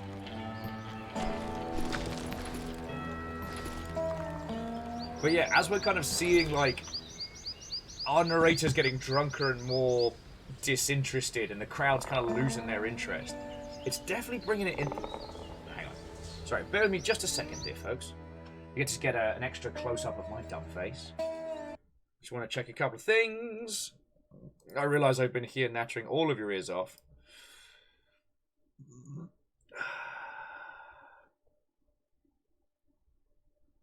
Okay, Hillian's saying this is the second to last level. Okay. Friendos, I might acquire some more water before we continue. I just take like a breather and a beat, because...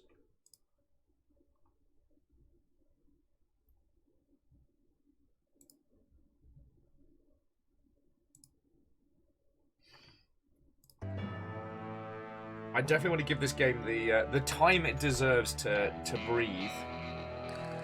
God, yeah. Also, what happens if we just leave this game running idle? I haven't tried yet. Because I'm really enjoying this, and Hillian, like, if we are second to last level, I definitely want to carry this through, because if I remember correctly, this is an interesting title in the end. Do you know what I mean? So I tell you what, friends. Boil the kettle. Go pay attention to your cats and your nearest and dearest. I'm going to mask up and sanitize, spray everything I can... everything between here and acquiring some more water. Because I'm gasping, I'll be honest with you. You're Vanderbeest, you're right. I should check out my nuggets of truth. Alright. Hang on, I'll just mute it here. Alright, friends, to be continued.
Hello, hello. Right. Just gonna hang out in the wilderness for a second, get some water. Which is right here.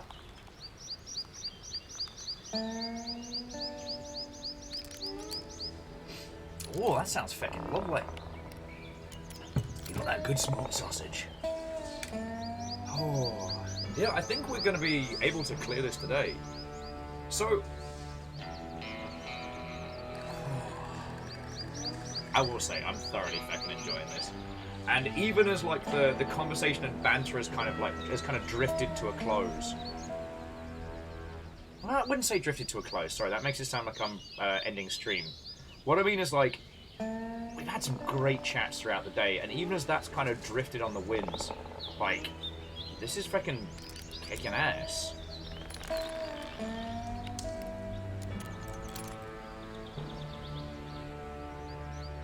Oh, wow. So after the, after the People Makes Games article that came out, video that came out a while ago. Sorry, I'm just checking the hot sheets really quickly. It looks like Funamina's going to be closing down. Yo.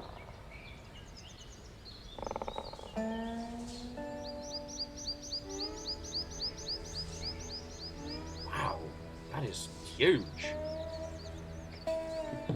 Sorry, if you haven't seen it, so People Make Games is a YouTube series that I am a huge supporter of. I'd be a physical supporter of. Sorry, I'm just getting a hoodie because it's cold in here, and I noticed something, and I'm like, soon, friends, I will have some very cool announcements for you all. But as we're right now, we find my hoodie. Sorry, I'm gonna put on my grungy, comfy quarantine hoodie. But yeah, there was a People Make Games video that came out recently talking about a lot of problems in some of the more prolific indie studios. And the response to it was... I mean, a lot of people were shocked and surprised, but more people were like, yeah, we knew but couldn't say anything. And to see that that's actually had impact is massive. I really hope everybody affected is going to be able to go on, find more work, and be okay, because otherwise, like, you know, nobody wants anyone losing their jobs. They just want studio heads and named creatives to kind of do better. You know?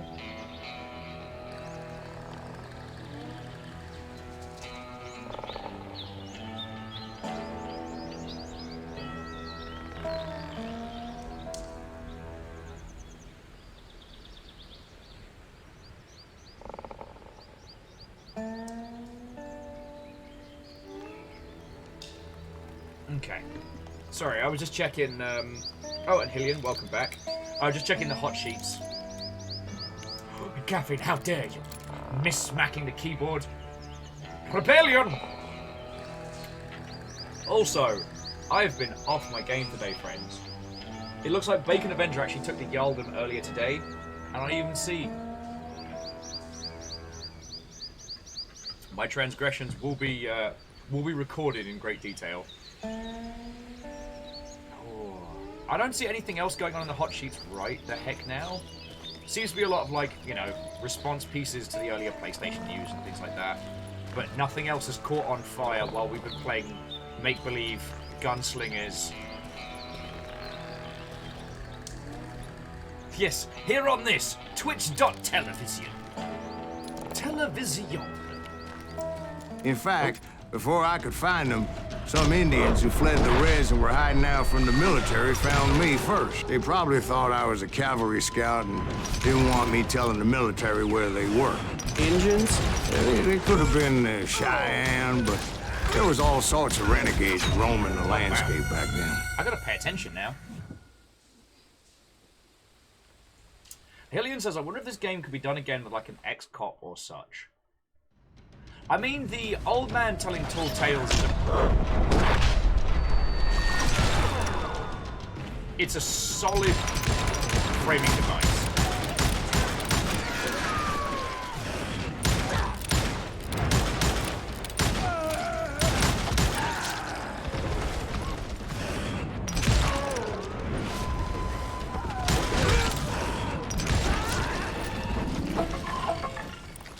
And honestly, I was just pondering it, because if you're talking about, like, you know, like a US detective, especially kind of like a Chinatown, I mean, the film, not the location, that kind of detective story could work very well with the tall tales mechanic, because it would allow you to call into question, like, oh shit, I know how you do it. Oh, feck. So this is an old man across the table telling a story. He might be a drunk, he might really be a bounty hunter. We don't know. The story hasn't given us enough. It's starting to hint that he might be making this up, but we don't know. Do you know how you do it? You do a private eye on trial. And so the story is the different retelling of various elements of the tale.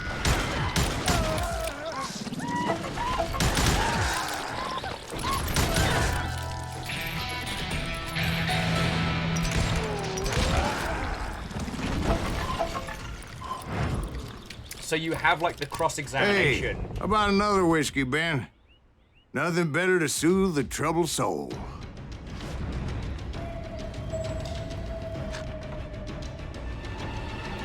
I don't think there's anything else on this tree that helps us do more shoddy too hotty. Guess we gotta start taking this. Yeah, so Hillian, like, so you have the person telling their side of it, and they portray themselves as the, you know, the perfect cop, the perfect detective, the perfect private eye. Like, they do everything right, no corruption, no bad stuff. And throughout the game, you can unfurl the realities of. I'm almost somewhat reminded of Lucifer Within Us, the one where you had to like draw the timelines and cross-examine people's accounts of the event, but it's done from a combat perspective. So each part of the story is a different shooty gunbang bit, but as you deconstruct it, I mean, shit, you could add a morality system based on difficulty that you can only make it so that your character is actually the good, upstanding, you know, arbiter of the law that they say they are, if they can beast like the difficult segments. Otherwise, it turns out they're making stuff Now, where up. was I? Indians, right. I had more than my share of run-ins with the Red Man. Like that time. Did I tell you about Grey Wolf? Yes, sir. You did. Ah, of course I did. In fact, I can still remember that old medicine man's words to me. Jesus Christ, we're back to that again. You carry great darkness in your heart. It will claim your soul. You will come to this place again and kill many more men, and the darkness will grow until it consumes everything you are.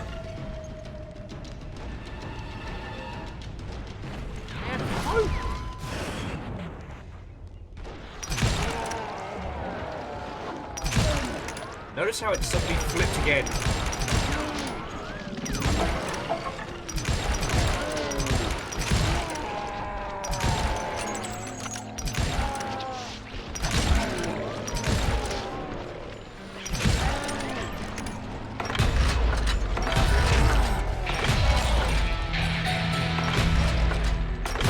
So, did you ever find it? Who? The man you are after. Let me ask you something, Ben. You ever think about death? Oh wow, our guy's getting fucking twisted. Mr. Greaves, are you all right? Ooh, death. He is demon drunk. Oh, death.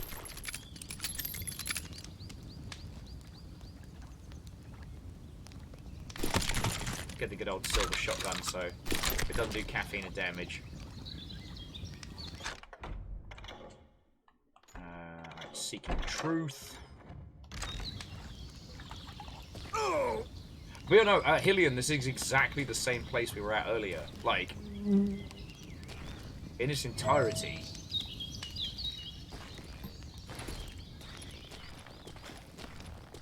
Storyteller's ready to go to bed.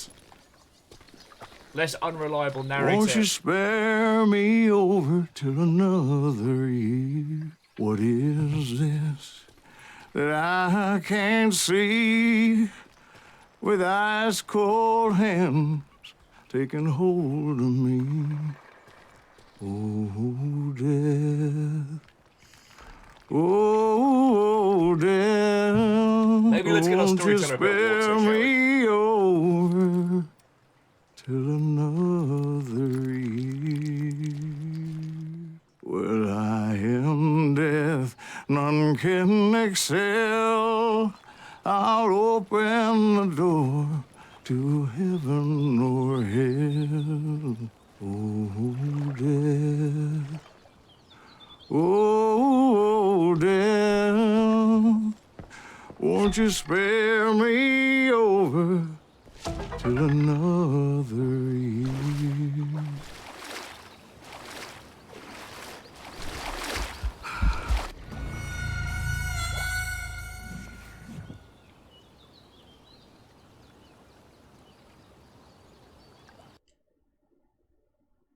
Hillian said they heard somewhere that firing both barrels on a shotgun is terrible for its longevity.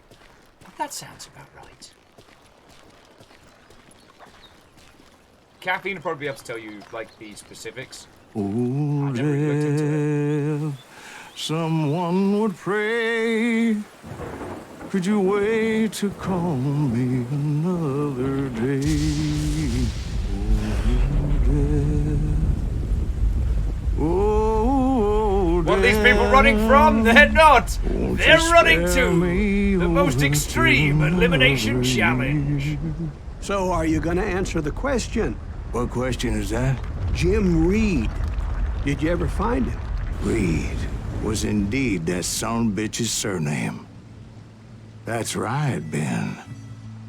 A despicable character.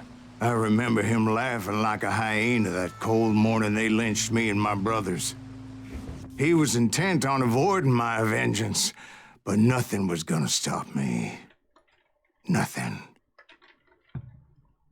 Get it on! Frank James! He's just here. Notice how, like, even the framing around these different enemies, like, gone is that bit where it would be like, oh, the man. I finally did track those outlaws down. They had long rifles with scopes and were well positioned to pick off any poor soul who came anywhere close.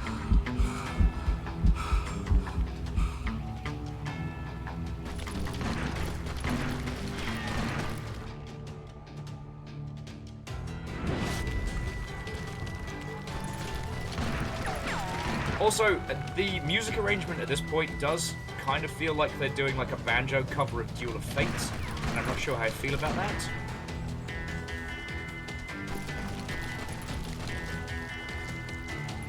I'm guessing Frank James believed I was responsible for the demise of his brother Jesse. I couldn't really disagree with the man, as I thought Jesse was dead then as well. He backed off as I closed in on him, but he was still intent on killing me. And when I closed in on him again, he backed off again, looking for a better angle on me. Then I fired, and I missed.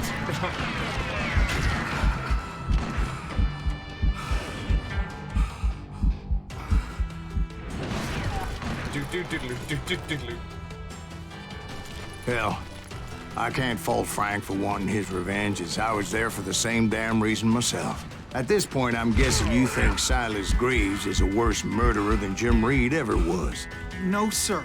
A man who spent half his life killing somebody's brothers, fathers, sons. I think you were just looking for justice, sir.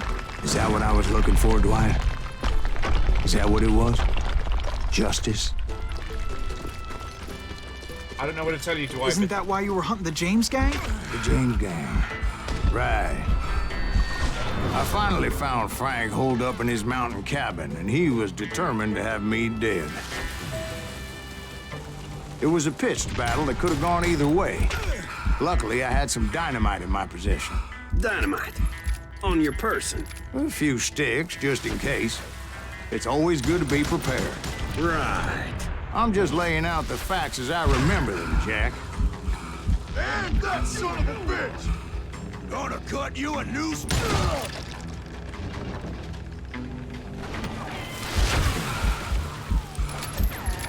Take him out! He's just one man!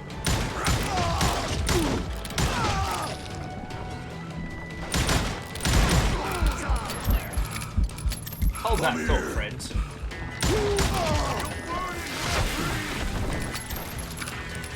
Put him down! I want that bastard dead! Come on, he's only one man! Hell, pick it up.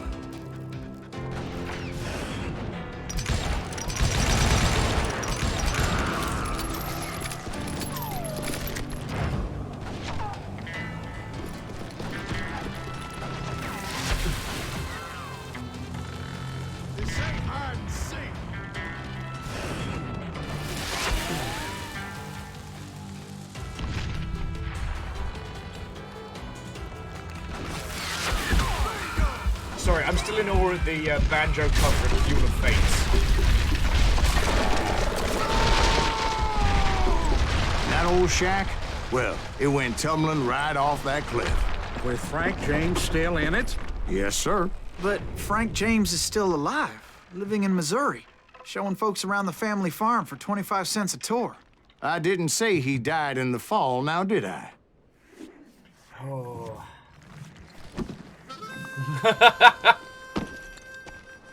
I'm done with this damnable outlaw life. Kill me, don't kill me, do what you will. At this point, I just don't give a shit. I explained to Frank that I had nothing against him personally and that I was looking for someone else. You want Reed? Have at him. I never did like that bastard. I am done here. Take up gardening. We parted in peace as Frank pointed out the path to my prey before making his way back down the hill. A nugget is somewhere nearby. My boy, Peru.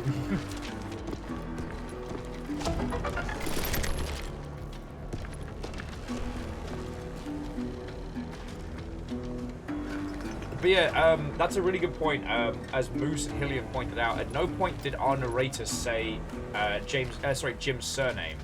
It was Ben behind the bar that said it first. As I was determined not to let that murderer escape my revenge again. So what happened with Reed? Oh, sorry, I had to be slightly more focused.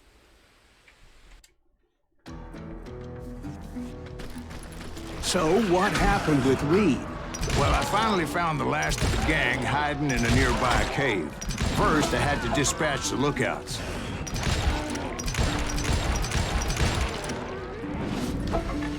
Sorry, son of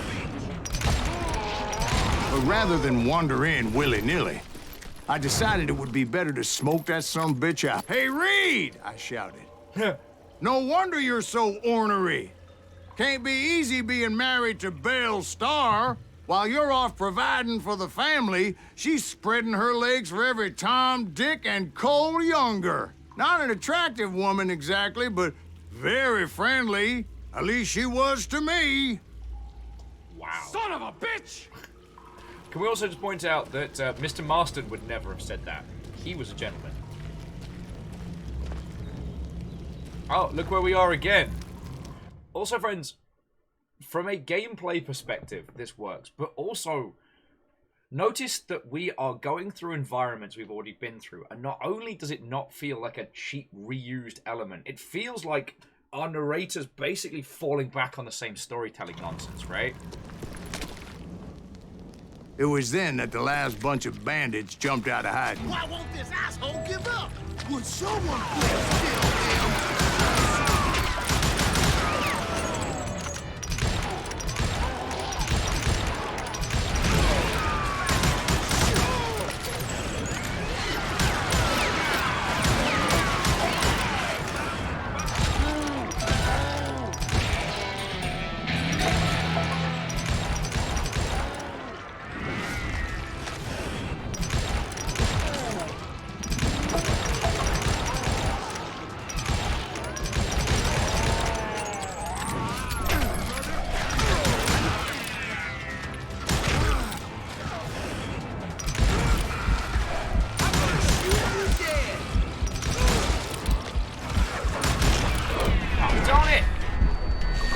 Combo and I lost it. Fast.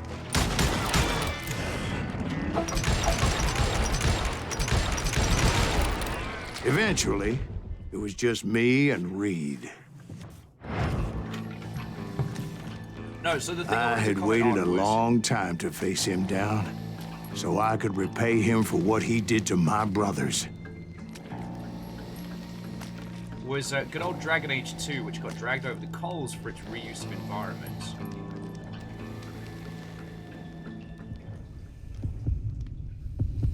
But what if they'd been able to... Ah, darn it. Sorry.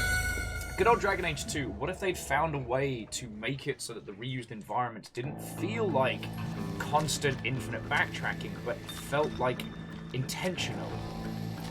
like, this is the same cave where we had our mystical moment with Grey Wolf, right?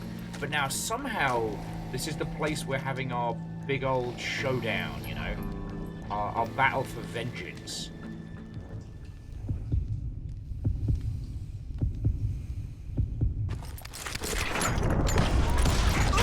Oh, come off it! God, here's me trying to make a point about design. Like, how could they have framed Dragon Age 2 to allow it... I was trying to say allow it, because I don't think they ever planned on having to reuse environments as much as they did. But imagine... I mean, Dragon Age 3, by my understanding, was kind of from the Inquisition's report, right? Like, here's the story of what happened.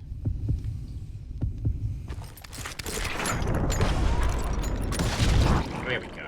And repay him I did.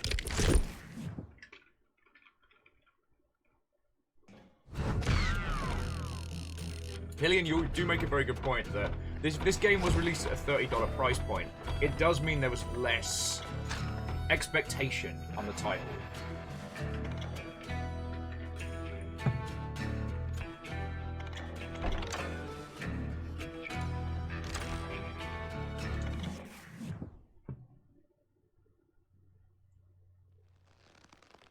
Well, I don't know about you boys, but I'm pretty beat. Well, it's too damn bad you never found that Bob character. Seems a shame you never had to pay. Well, funny thing about that, I did have one more chance at him. Episode 7, The Wild Bunch. 6 months ago, I heard that Butch and Sundance were back in the States and had gathered up some of their old gang. I tracked them down, hoping that Roscoe Bob Bryant had returned with them. So you're saying they didn't die down in Bolivia? That's what I'm saying.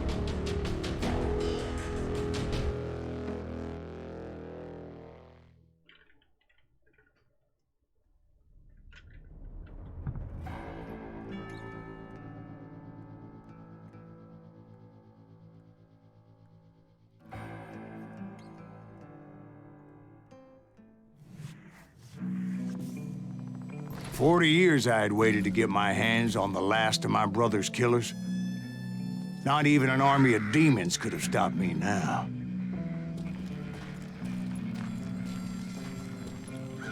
And suddenly, demons! Now, I do understand that, obviously, something like Dragon Age 2, huge expectation, massive budget, massive marketing budget. Like, that game had to sell gangbusters. But...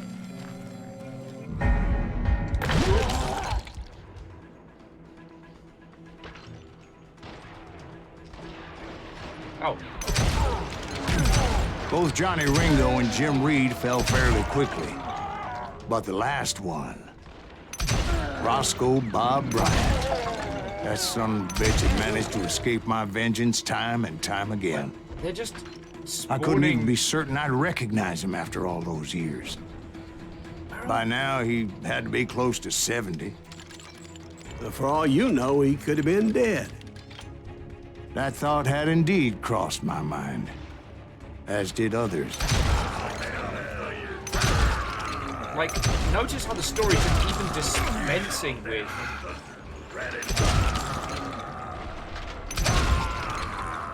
It's just dispensing with all pretense at this point. For instance, did my thirst for vengeance turn me into something worse than the man I was after? By this point in my storied career, I had killed more men than Bob Bryant ever had. I was furious as hell at that bastard for making me who I am.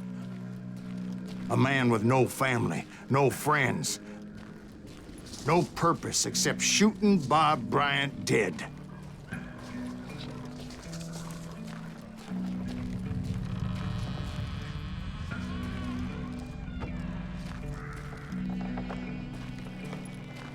Sorry. You can see what I was grasping for there, was that, like, at this point, he's not even... You ain't seen He's not even dealing with the pretense of the story anymore. Nothing could stop me from taking his life. I'd been after that killer forever. From the time I rode with Billy the Kid. But that chapter of my story you already know. Chapter of that fairy tale, you mean?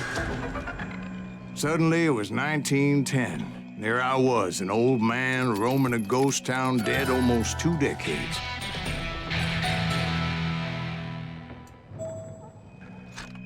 Storyteller's buying a farm. Oh my word.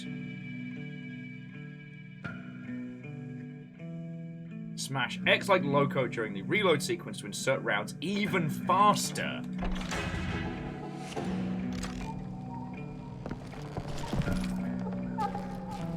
But yeah, it's getting to the point where, yeah, the pretense of the story is gone. It's just emotion and intent. Like, whether this is a true retelling or not, whether our character really did these things or didn't, right now, we're just playing raw The town was falling apart, just like me.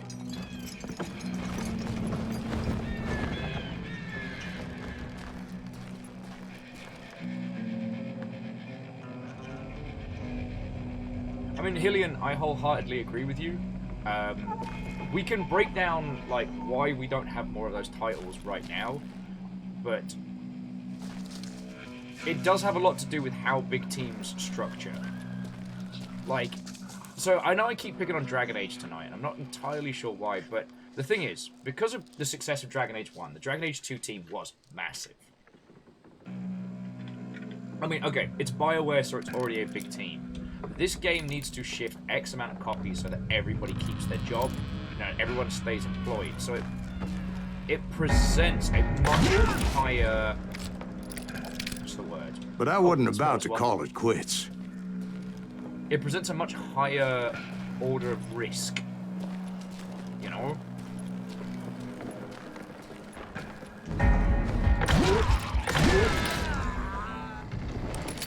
Even though the ghosts of my dead brothers were begging me to end what I started so long ago.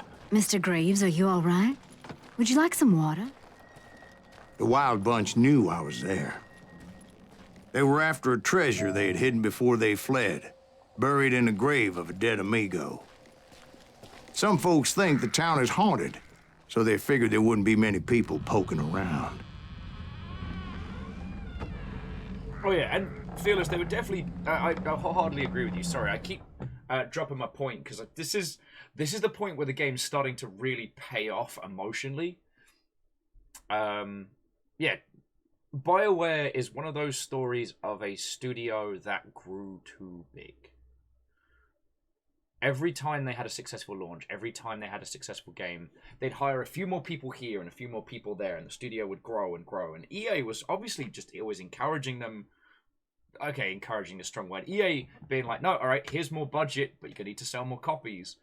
And you blink, and suddenly your plucky team of creatives is 400 or 500 people strong, and you have to sell a game that will do well enough.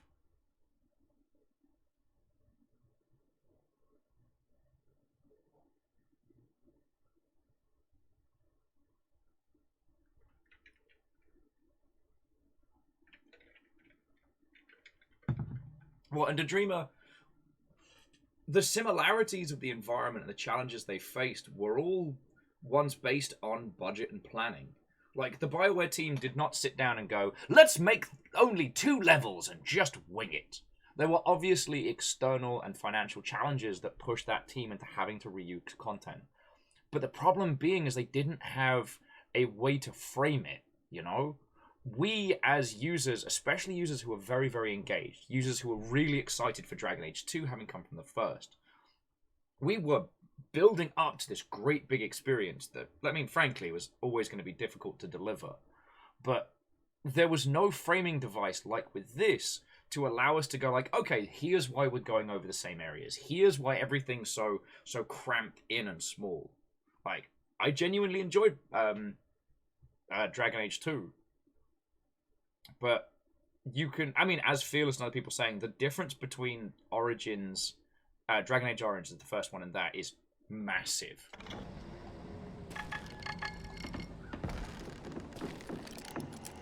Nugget is nearby. I intended to fill that grave with Bob Bryant's corpse. But like I said, the bandits knew I was on to them. Actually, the Nugget They nearby lured thing me is- in and hit me with everything they had.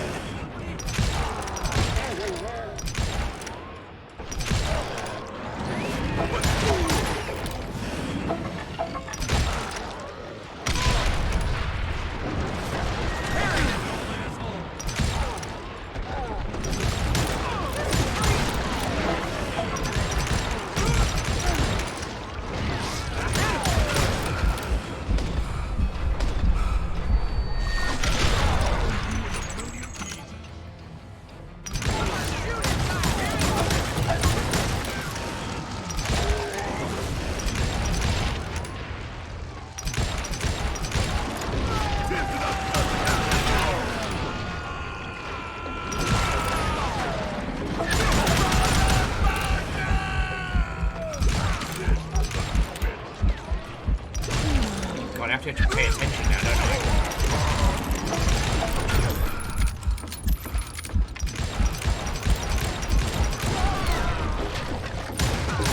But you obviously prevailed since you're sitting here telling us the tale.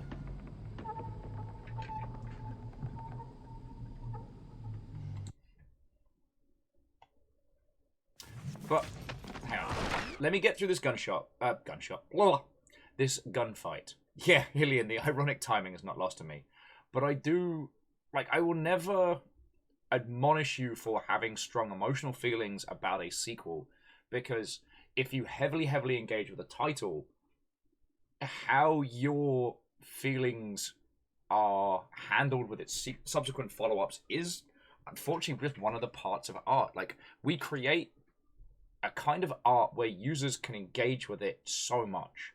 Like, okay, if you love a movie, you can watch and rewatch that movie as many times as you like, but it's still a fixed environment. Maybe watch the extended edition or the director's commentary, but you've got that chunk. But in video games, we give users the ability to just indulge. Damn it. We give users the ability to live in these worlds for so long, and especially with games like Dragon Age, where through RPG mechanics,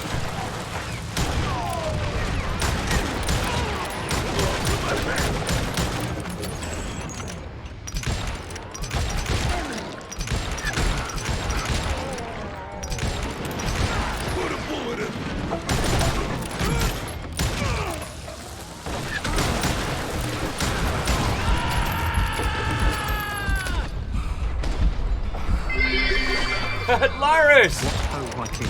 Whoa, friend!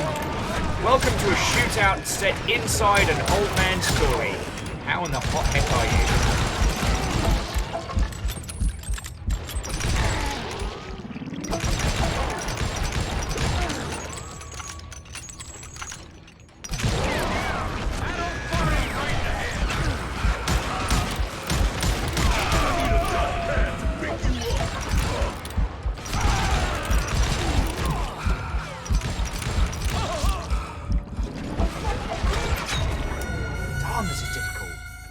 Lyris, I am having fun. This game is glorious. And we've been talking a lot about narrative and unreliable narrative all day, and I'm still enjoying it. Also, sincerely, thank you for the 200, friend. Alright, let me get through this this gunfight, and then we can natter about Dragon Age 2. You can tell me about what's going down. I, in fact, died 3 separate times that day. Kill that old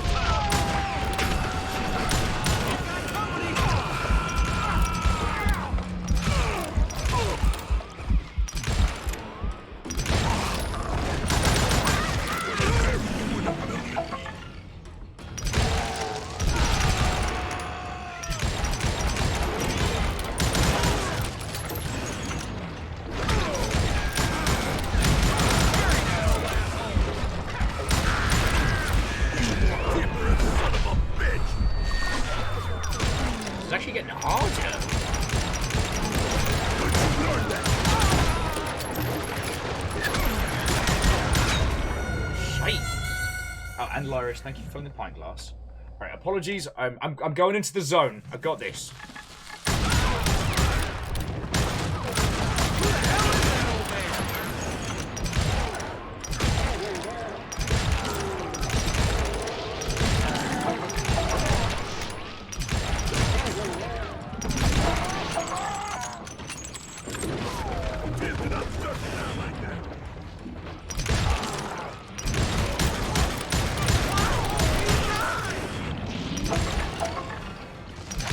Actually, got to pay attention now.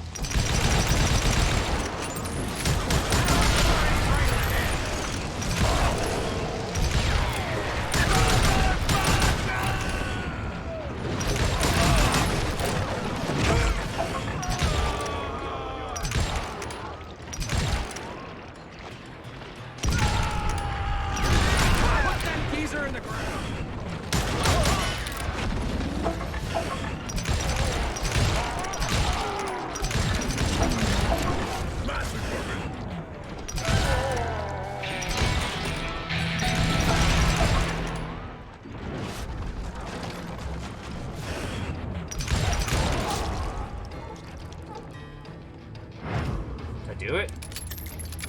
But you obviously prevailed. There we go. Since you're sitting here telling us the Oh, tale. hey, Crux, thank you as well, friend. Actually, in that moment, I did not prevail.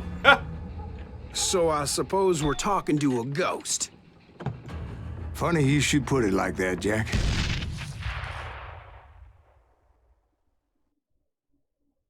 Because when I woke up... From the dead? There was silence all around me.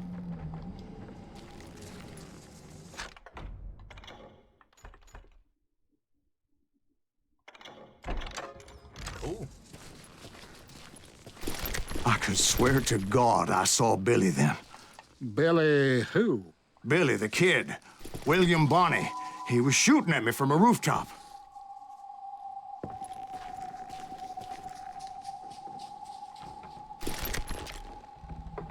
Hey, you notice how his story is not continuing? Like, how there's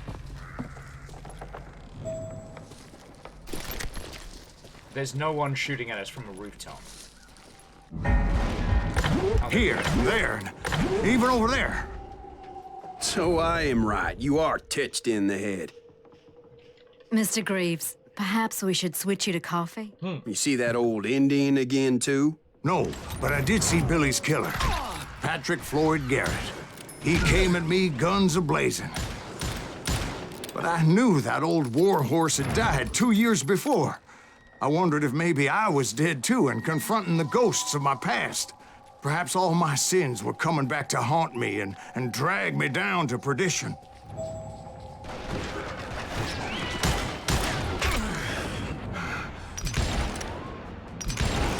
I saw Henry Plummer throw dynamite at me. Okay, ghosts are hard to shoot. This is why they use, like, In the gates of the cemetery, I saw John Wesley Harkin, just like I remembered him.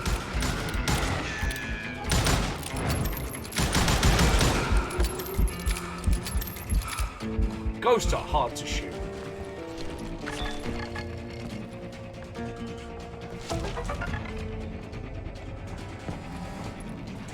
You know what? The Winchester boys did not have to put up with this number of ghostly nonsense tier.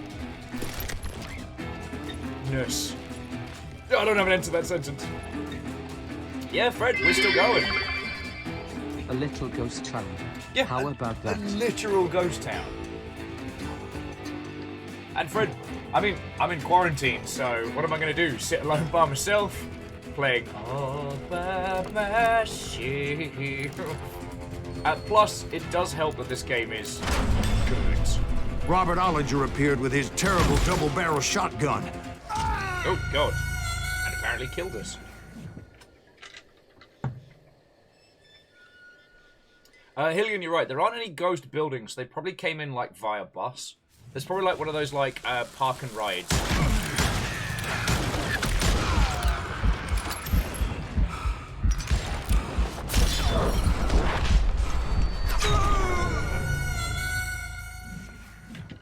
This bit is hard. But I think...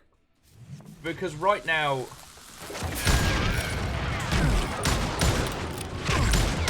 You know, we're not facing elements of the old man's story. Right now we're facing a drunken old man's regrets. Do you know what I'm saying? Like...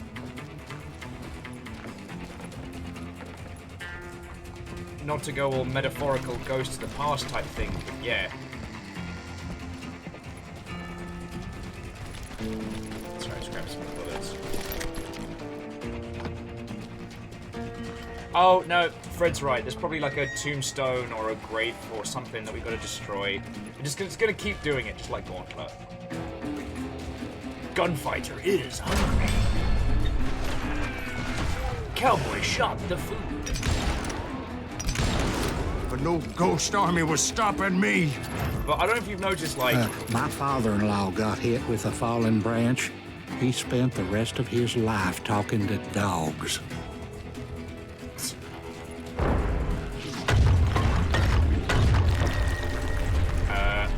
Yeah, here we go. Wizard's about to shoot the food. Newman Hayes Clanton, William Brocious, John Peters Ringo, they all wanted me dead.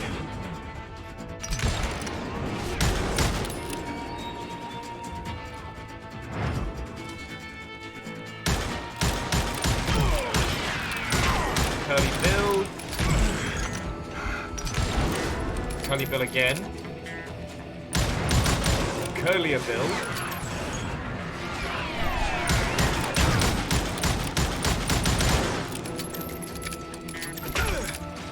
Bill, who is the most curly? The Dalton brothers, Robert and Grattan, guardians of the Garden of the Dead.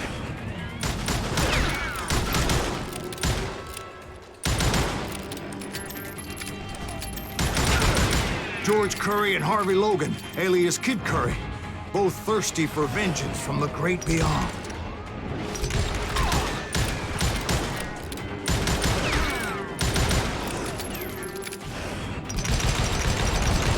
Jesse, Woodson, James, and Jim Reed. Each one deader than the next. I thought I would go crazy. Thought?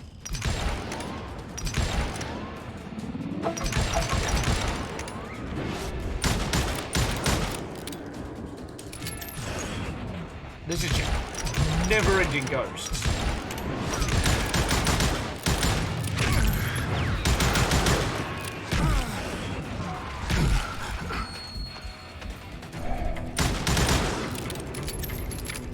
Finally, I saw Harry Alonzo Longabaugh. The Sundance Kid? Like a general leading his Legion of the Dead. You told us before that you'd seen him alive. He was alive. Yes. While I am not afraid of ghosts, ghosts are certainly making my life more difficult than it needs to be. Alright, let me try that again, friends. Once more with feeling. Alright, so we get to go from the Sundance Kid.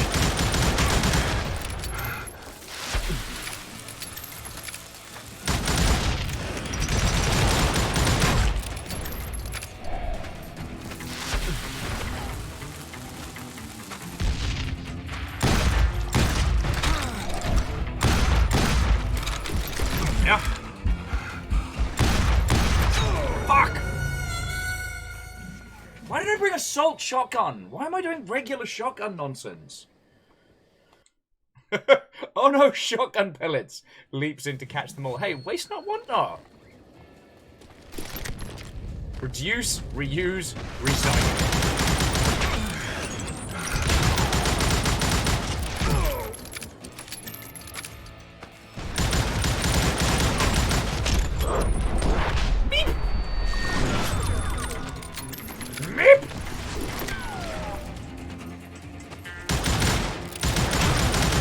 His shoddy is in fact too hotty.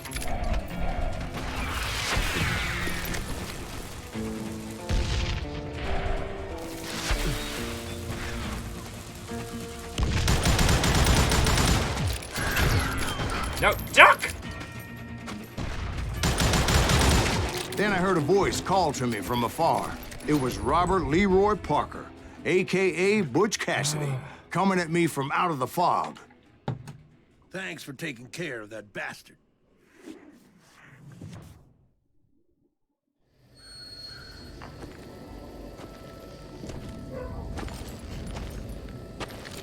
Even the dogs are finding this a little bit much.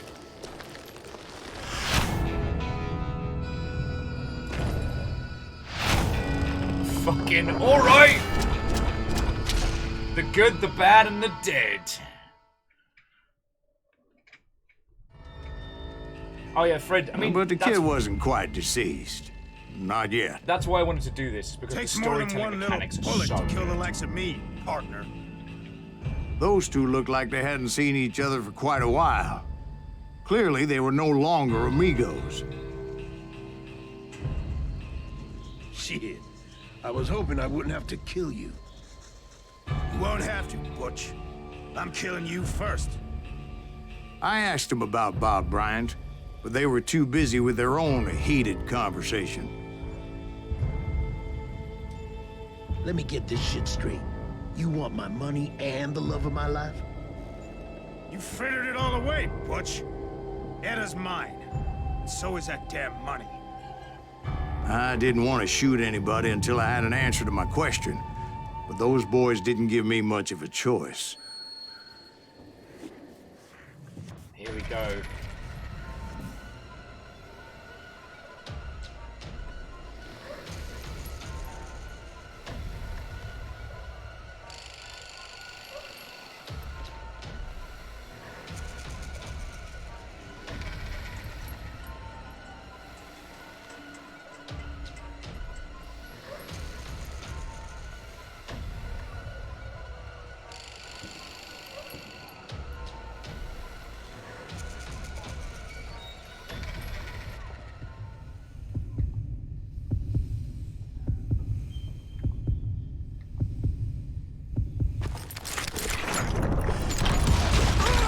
Piss.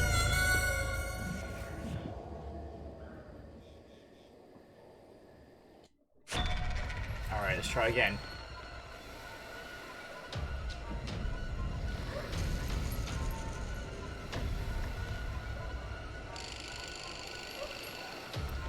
Here we go.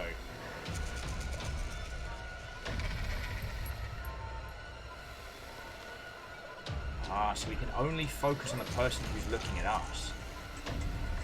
Ah, alright.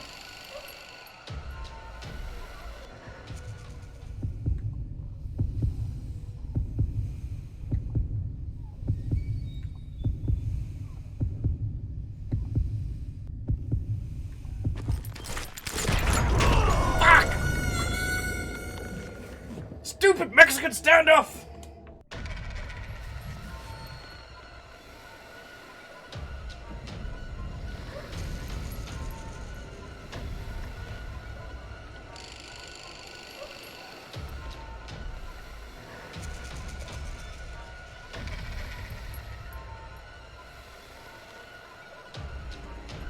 Even the guinea pigs are cheering me on at this point.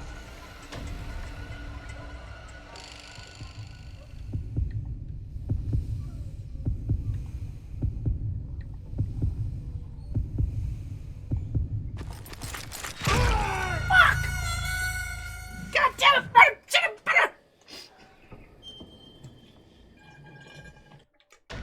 Apparently the narrator is too drunk to tell the story.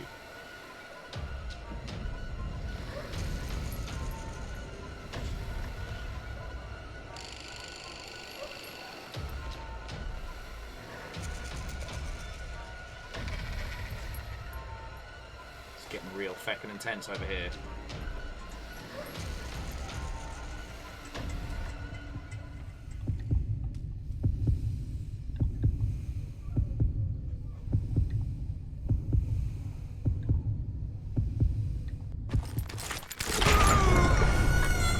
Jesus!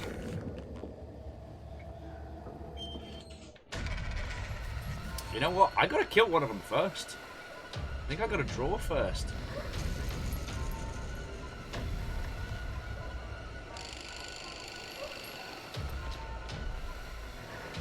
Lord Lost is saying the best part of this game, watching Will slowly going insane. Oh, there are other games we could find that would do that with greater velocity, friends.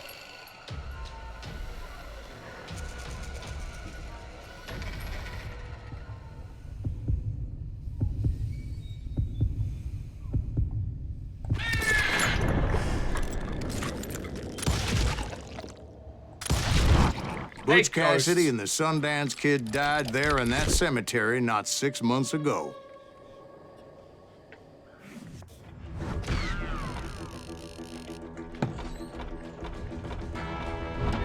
Don't judge me, alright?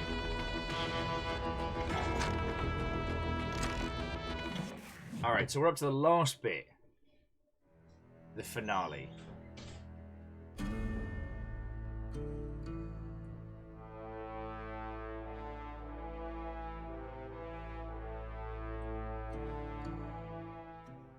Butch Cassidy and the Sundance Kid were killed by the Bolivian army. Everybody knows that. That's the legend, but it ain't the truth.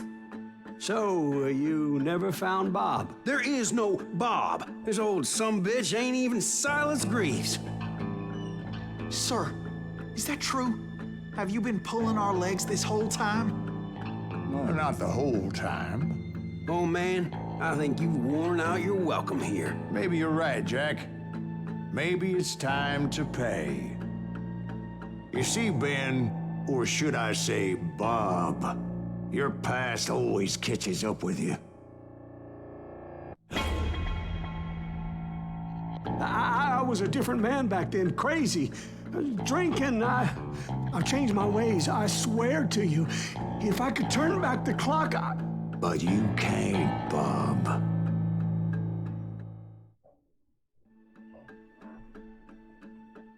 Choose your destiny. Revenge or redemption. It's our choice. It's our call. Revenge or redemption.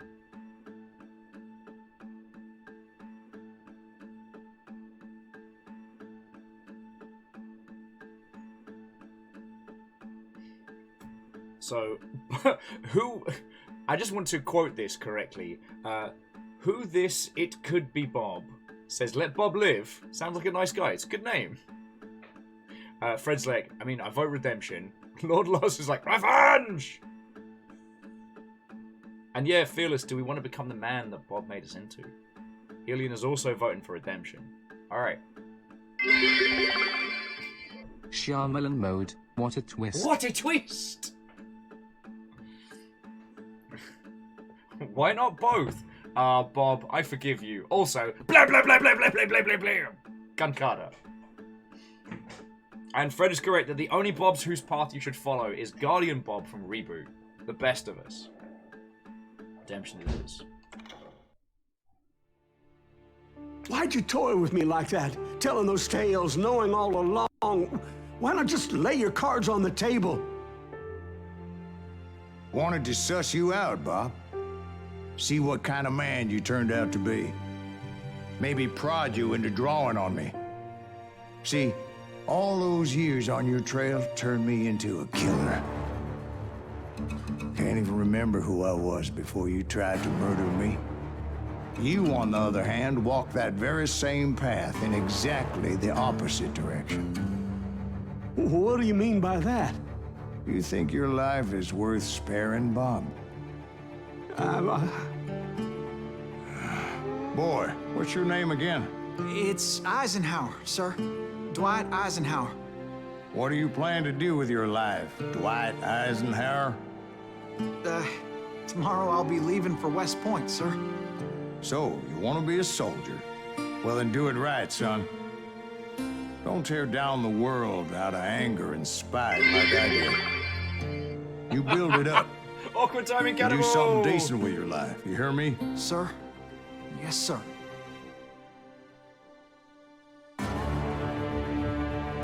I won't have it said I left you with nothing, Bob.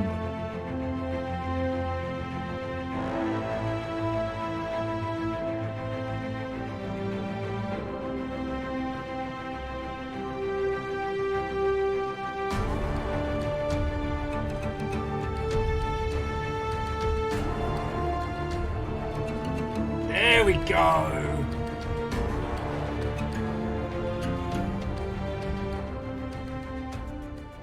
Oh shit! Bob lives!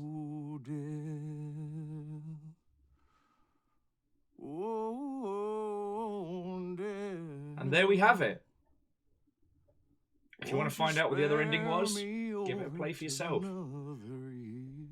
I will say, if you noticed I was getting a bit quiet towards the midpoint of the game from conversation, it's because it was so much fun to play. Later on, as the chains and combos start to come together, like as the narration dips, you find yourself pouring yourself into the systems of it, which is a very, very good sign of an excellent game. But again, the ridiculousness of the stories towards the end, desperately trying to prod a reaction from this person. The person for whom vengeance you are desperately seeking across the table is right there. Like, it gives all of these ridiculous stories another edge, you know?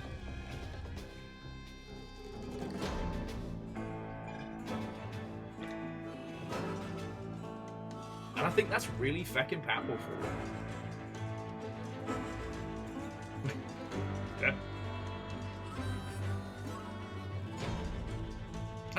Caffeine's saying that would put this game around 1911, as Eisenhower would join the Corps of Cadets in the fall of that year. Quite cool. Yeah, he's spinning up these tales to feck with Bob. As Fearless is pointing out. So Biggs, Watto and welcome. You joined us right at the end of Gunslinger. But now we spent a whole day on unreliable narration and framing devices and all that fun stuff.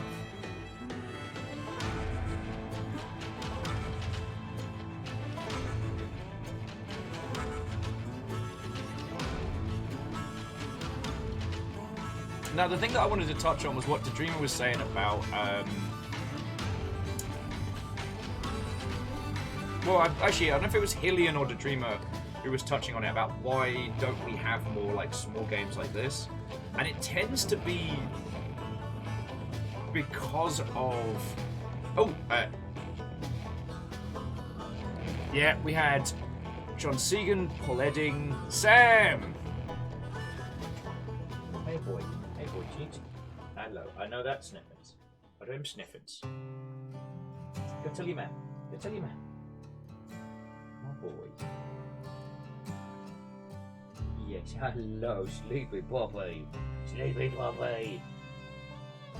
Sleepy Poppy. Hillian says Red Dead Redemption was set in 1911, apparently. What are you looking for, boy? Hey, Amos. I think our boy is sniffing with intent. Leave my bag alone. Yes, it's very hard being Sleepy Puppy. Amos, leave it alone. Alright, Amos, come on, out of there. Eating a bunch of fucking...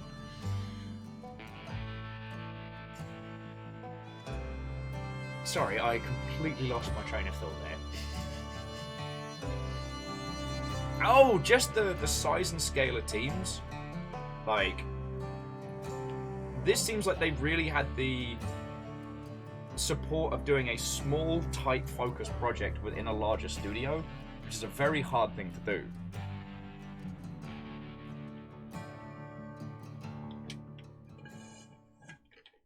But when it comes to teams like BioWare, it's much harder to do that, because what ends up happening is you don't end up hiring lots of generalists, you hire more and more specialized people. So you have a graphics programmer who handles making the game look pretty, and then that person is overwhelmed on a project, so the next project they hire someone to handle water, someone to handle, like, you know, lighting effects and things like that. And again, like, people become more and more specialized, more and more spread out. And the thing is, you can't suddenly tell all those people, hey, you're all splitting into teams of 10 and you're all making new games. Because one person's like, the only thing I know how to do is make water look gorgeous. That's my entire job. You know? When silence grieves finds you, there's nowhere to run. And time goes too slowly for the gunslingers eye till he's buried his promise. There's no time to cry. There's a time for grieving and a time to. I do like the credits roll as well. Like, these people poured their blood, sweat, and tears into making a game, so it's like. Hillian says it's like gaining weight. You don't know how much you've gained until you don't fit your pants. I prefer the battleship philosophy. The more people you hire, the bigger the battleship can be, but then the slower it is to turn, you know?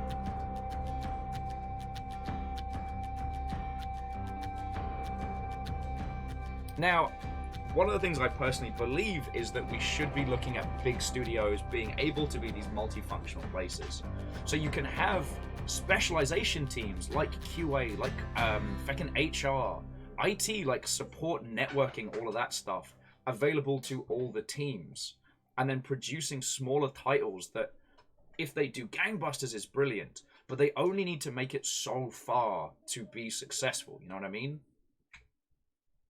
That's what I'd like to see. Ooh, dear. Oh, dear. Won't you spare me? So yeah, congratulations to Caffeine for surviving through this game and its ridiculous guns. But as the great reminder that this was the old man's story. Now, I'm trying to think of like titles that have really done this era of firearm well. And I mean, definitely, I think, if I remember rightly, Hunt Showdown is later than this, but I'd have to remember. Gunslinger babies! These are babies that can fire a gun.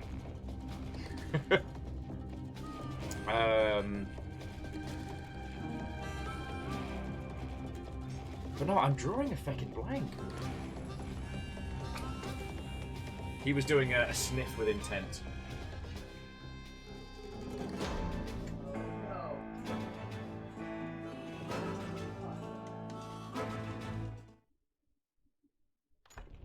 Alright, New Game Plus is available. Start the new story, retaining all unlocked skills and weapons. True West difficulty is also available in this.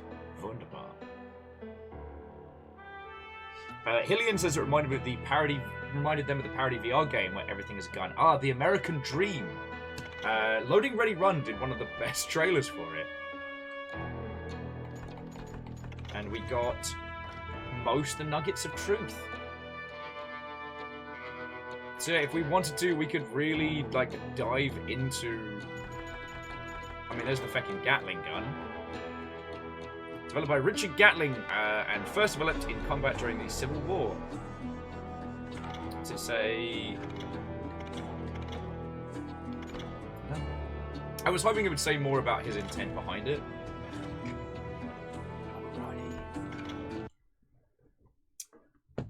Oh, what a lovely feckin' day, friends.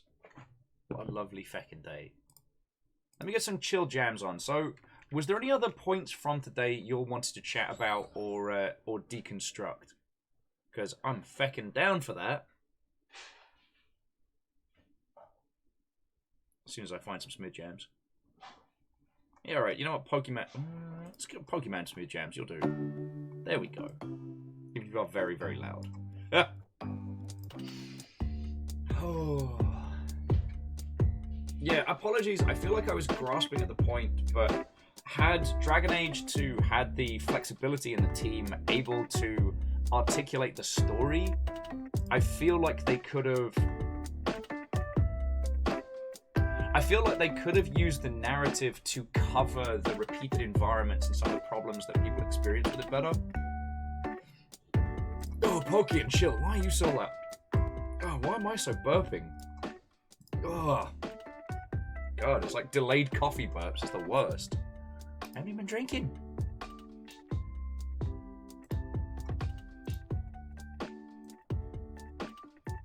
But I do not feel that the Dragon Age team would have been given the flexibility to make an articulated decision on the narrative quite like that. Do you know what I mean?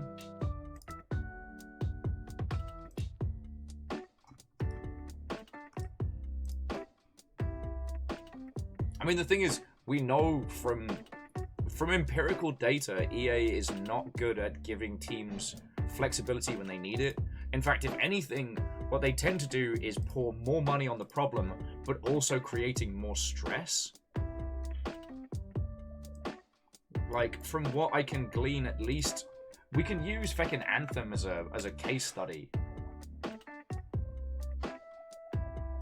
But they would absolutely rather just pour more money into marketing rather than give teams what they need for like space, breathing, and creativity in that.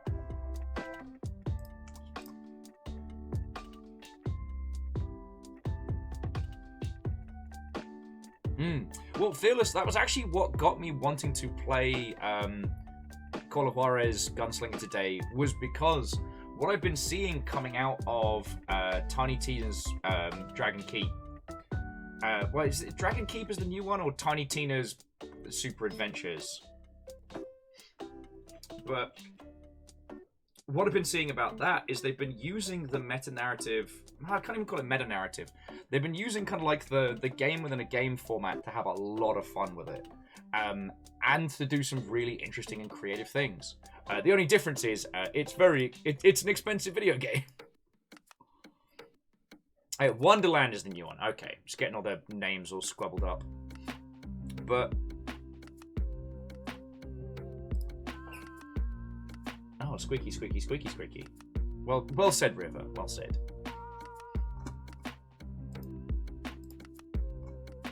Sorry. The reason I got thinking about this in the first place really was like seeing how characters telling you the story in different ways and having the game react to that, the fun that you can have with it. I mean, there's also, as we said earlier in the day, like Unmetal. Unmetal is a great example of unreliable narrator. And that's another one where you're never quite sure where you are in the story, but you're always having fun. You're never quite sure if the narrator is messing with us or just laughing, or whether it's the start of a punchline or if the narrator really believes that, or what have you. That kind of flexibility does allow you to do a lot of fun things in the space, do you know?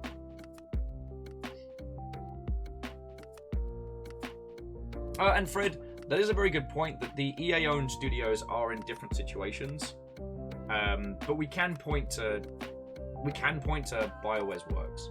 Like, Clank's sad that Anthem died, and I think we all are, but fiscally, the amount of pressure put on them was never a thing that could come back from.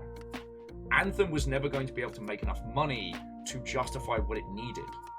And the irony being is that leaving that game in the oven for another year and change might have been what it needed to gain its own space, its own identity. But that's not how EA handles their teams, because apparently, feckin' whatever. Grumble, grumble, grumble, grumble. Oh. Okay. So if you all have any closing points, now is the time. Otherwise, I'm going to start looking at bringing our adventures to a close, dear friends. And we'll try and find a lovely person on twitch.tv to careen into. Oh yeah, Fred, I know you're not defending EA. It's a thing we've had to talk about a lot when we've been discussing Ubisoft, how different Ubisoft studios do great and how some have a feckin' miserable time. So... Oh, and Jupiter, what? Oh, and hello. When it comes to these companies becoming these huge entities, we do have to acknowledge that different parts of them. Oh, Zach, I forgot you rebranded. You'll make it very hard to keep track of who's who. Let me tell thee. Where's my brain at? Sorry. brain death of Will is coming. No, but no, I do understand that one. So, we'll find some lovely people to crash into. I will be saying a boatload of thank yous, but I also want to point out that the credits won't be reflective entirely of everything that went down today because of the blip and the break. like, Streamlabs basically just went, oh. So, for those of you who will not be getting a proper thank you, I want to say again, you glorious Mother Hubbards, thank you. Like, I don't know. I'll probably have to put like a...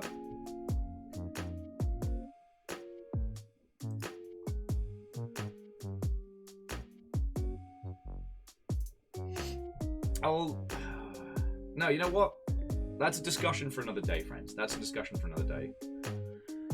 And breathe. All I want to say is thank you. I am so glad I get to do this and have these chats with you. And I'm super glad that, you know, my quarantine isn't me alone sadly drinking box wine. I've gotten to share a great game with some excellent friends, and I feel pretty feckin' good about it. Thank all the people Longship Cult Daddy. Oh. Thank you for the 200 bits. It's not a cult. I guess the thing I'm saying is, like, is it next week? Yeah. Next yeet, lol. Yeah, it'll be a week Wednesday is our 4-year anniversary of doing this. I've been able to sit in this chair in varying places across the Greater Seattle region and day in, day out have incredible conversations with exceptional people, experience brilliant video games, and watch the industry grow and shape and change itself.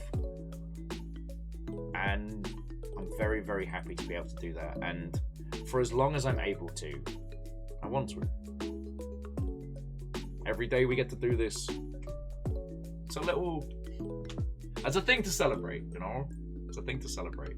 So... let me roll credits, bring our adventures to a close. I'm gonna see if... I don't know, I want to see if that person from yesterday is still playing Raid World.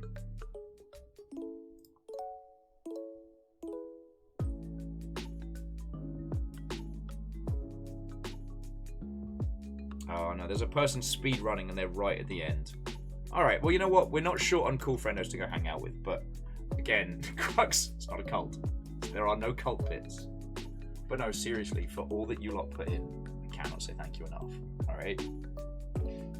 And to that end, while it is not a complete list of today's most glorious Mother Hubbards, I'd like to thank the following people.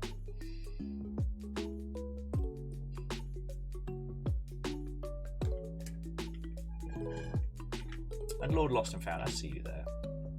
So the Wolfcrad, Bacon Avenger, Vanderbeast, Crux, Lyris Dragon, Fearless Sun, Big Saxe, I don't know why I always say that, J-Post, and everyone else that threw in bits. Like, that and donations are what keeps us the feck alive, so thank you. Your moderator today was Caffeine and Rhymes of Moose, but we also saw Lizzie T. Powell. And those that subbed were hunted by House Carl. Sadly, it is only listing extremely low, Thrain and Snuggly. But thank you to Spud for bringing in a raid, and for everyone and feckin' hanging out. Lord Lost is... You see nothing! Right.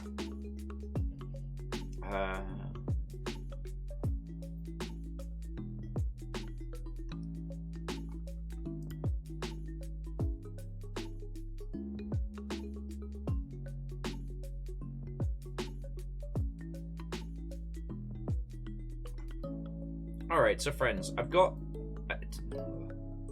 Okay, I've got a choice. We can either go watch some Green Hell or some of the Curbster. Green Hell or the Curbster. I'm not saying which Kirby. Could be Woolly World, it could be classic Game Boy. But those are your choices. Green Hell or the Curbster. Oh, and Fred, have a lovely rest of your night, friend. Thank you for coming and keeping us company. I had a feeling that a game entirely based around an unreliable narrator would be where you want to be. All right, so we've got one for the Pink Puff and one for Green Hell. All right, so we need a tiebreaker.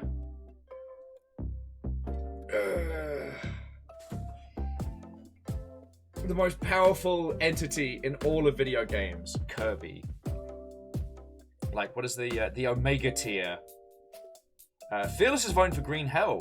And Durry Quill is also curious. Alright, so we're gonna go hang out with Sage Bell.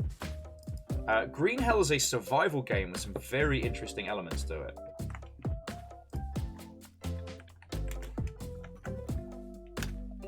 Boof. Alright. So I'm passing you over to Sage Bell. Friends, this has been a lovely day. I'll get the schedule up later this evening. Tomorrow will be Hades, fingers crossed, at the regular time. And I don't know. I don't know what I'm doing with the rest of my night. Probably all the boring paperwork stuff that I always whinge I don't have time to do. But just thank you all for another cracking day. There are some strange people outside. Right. I'll see you on Discord. To be continued, friends. To be continued.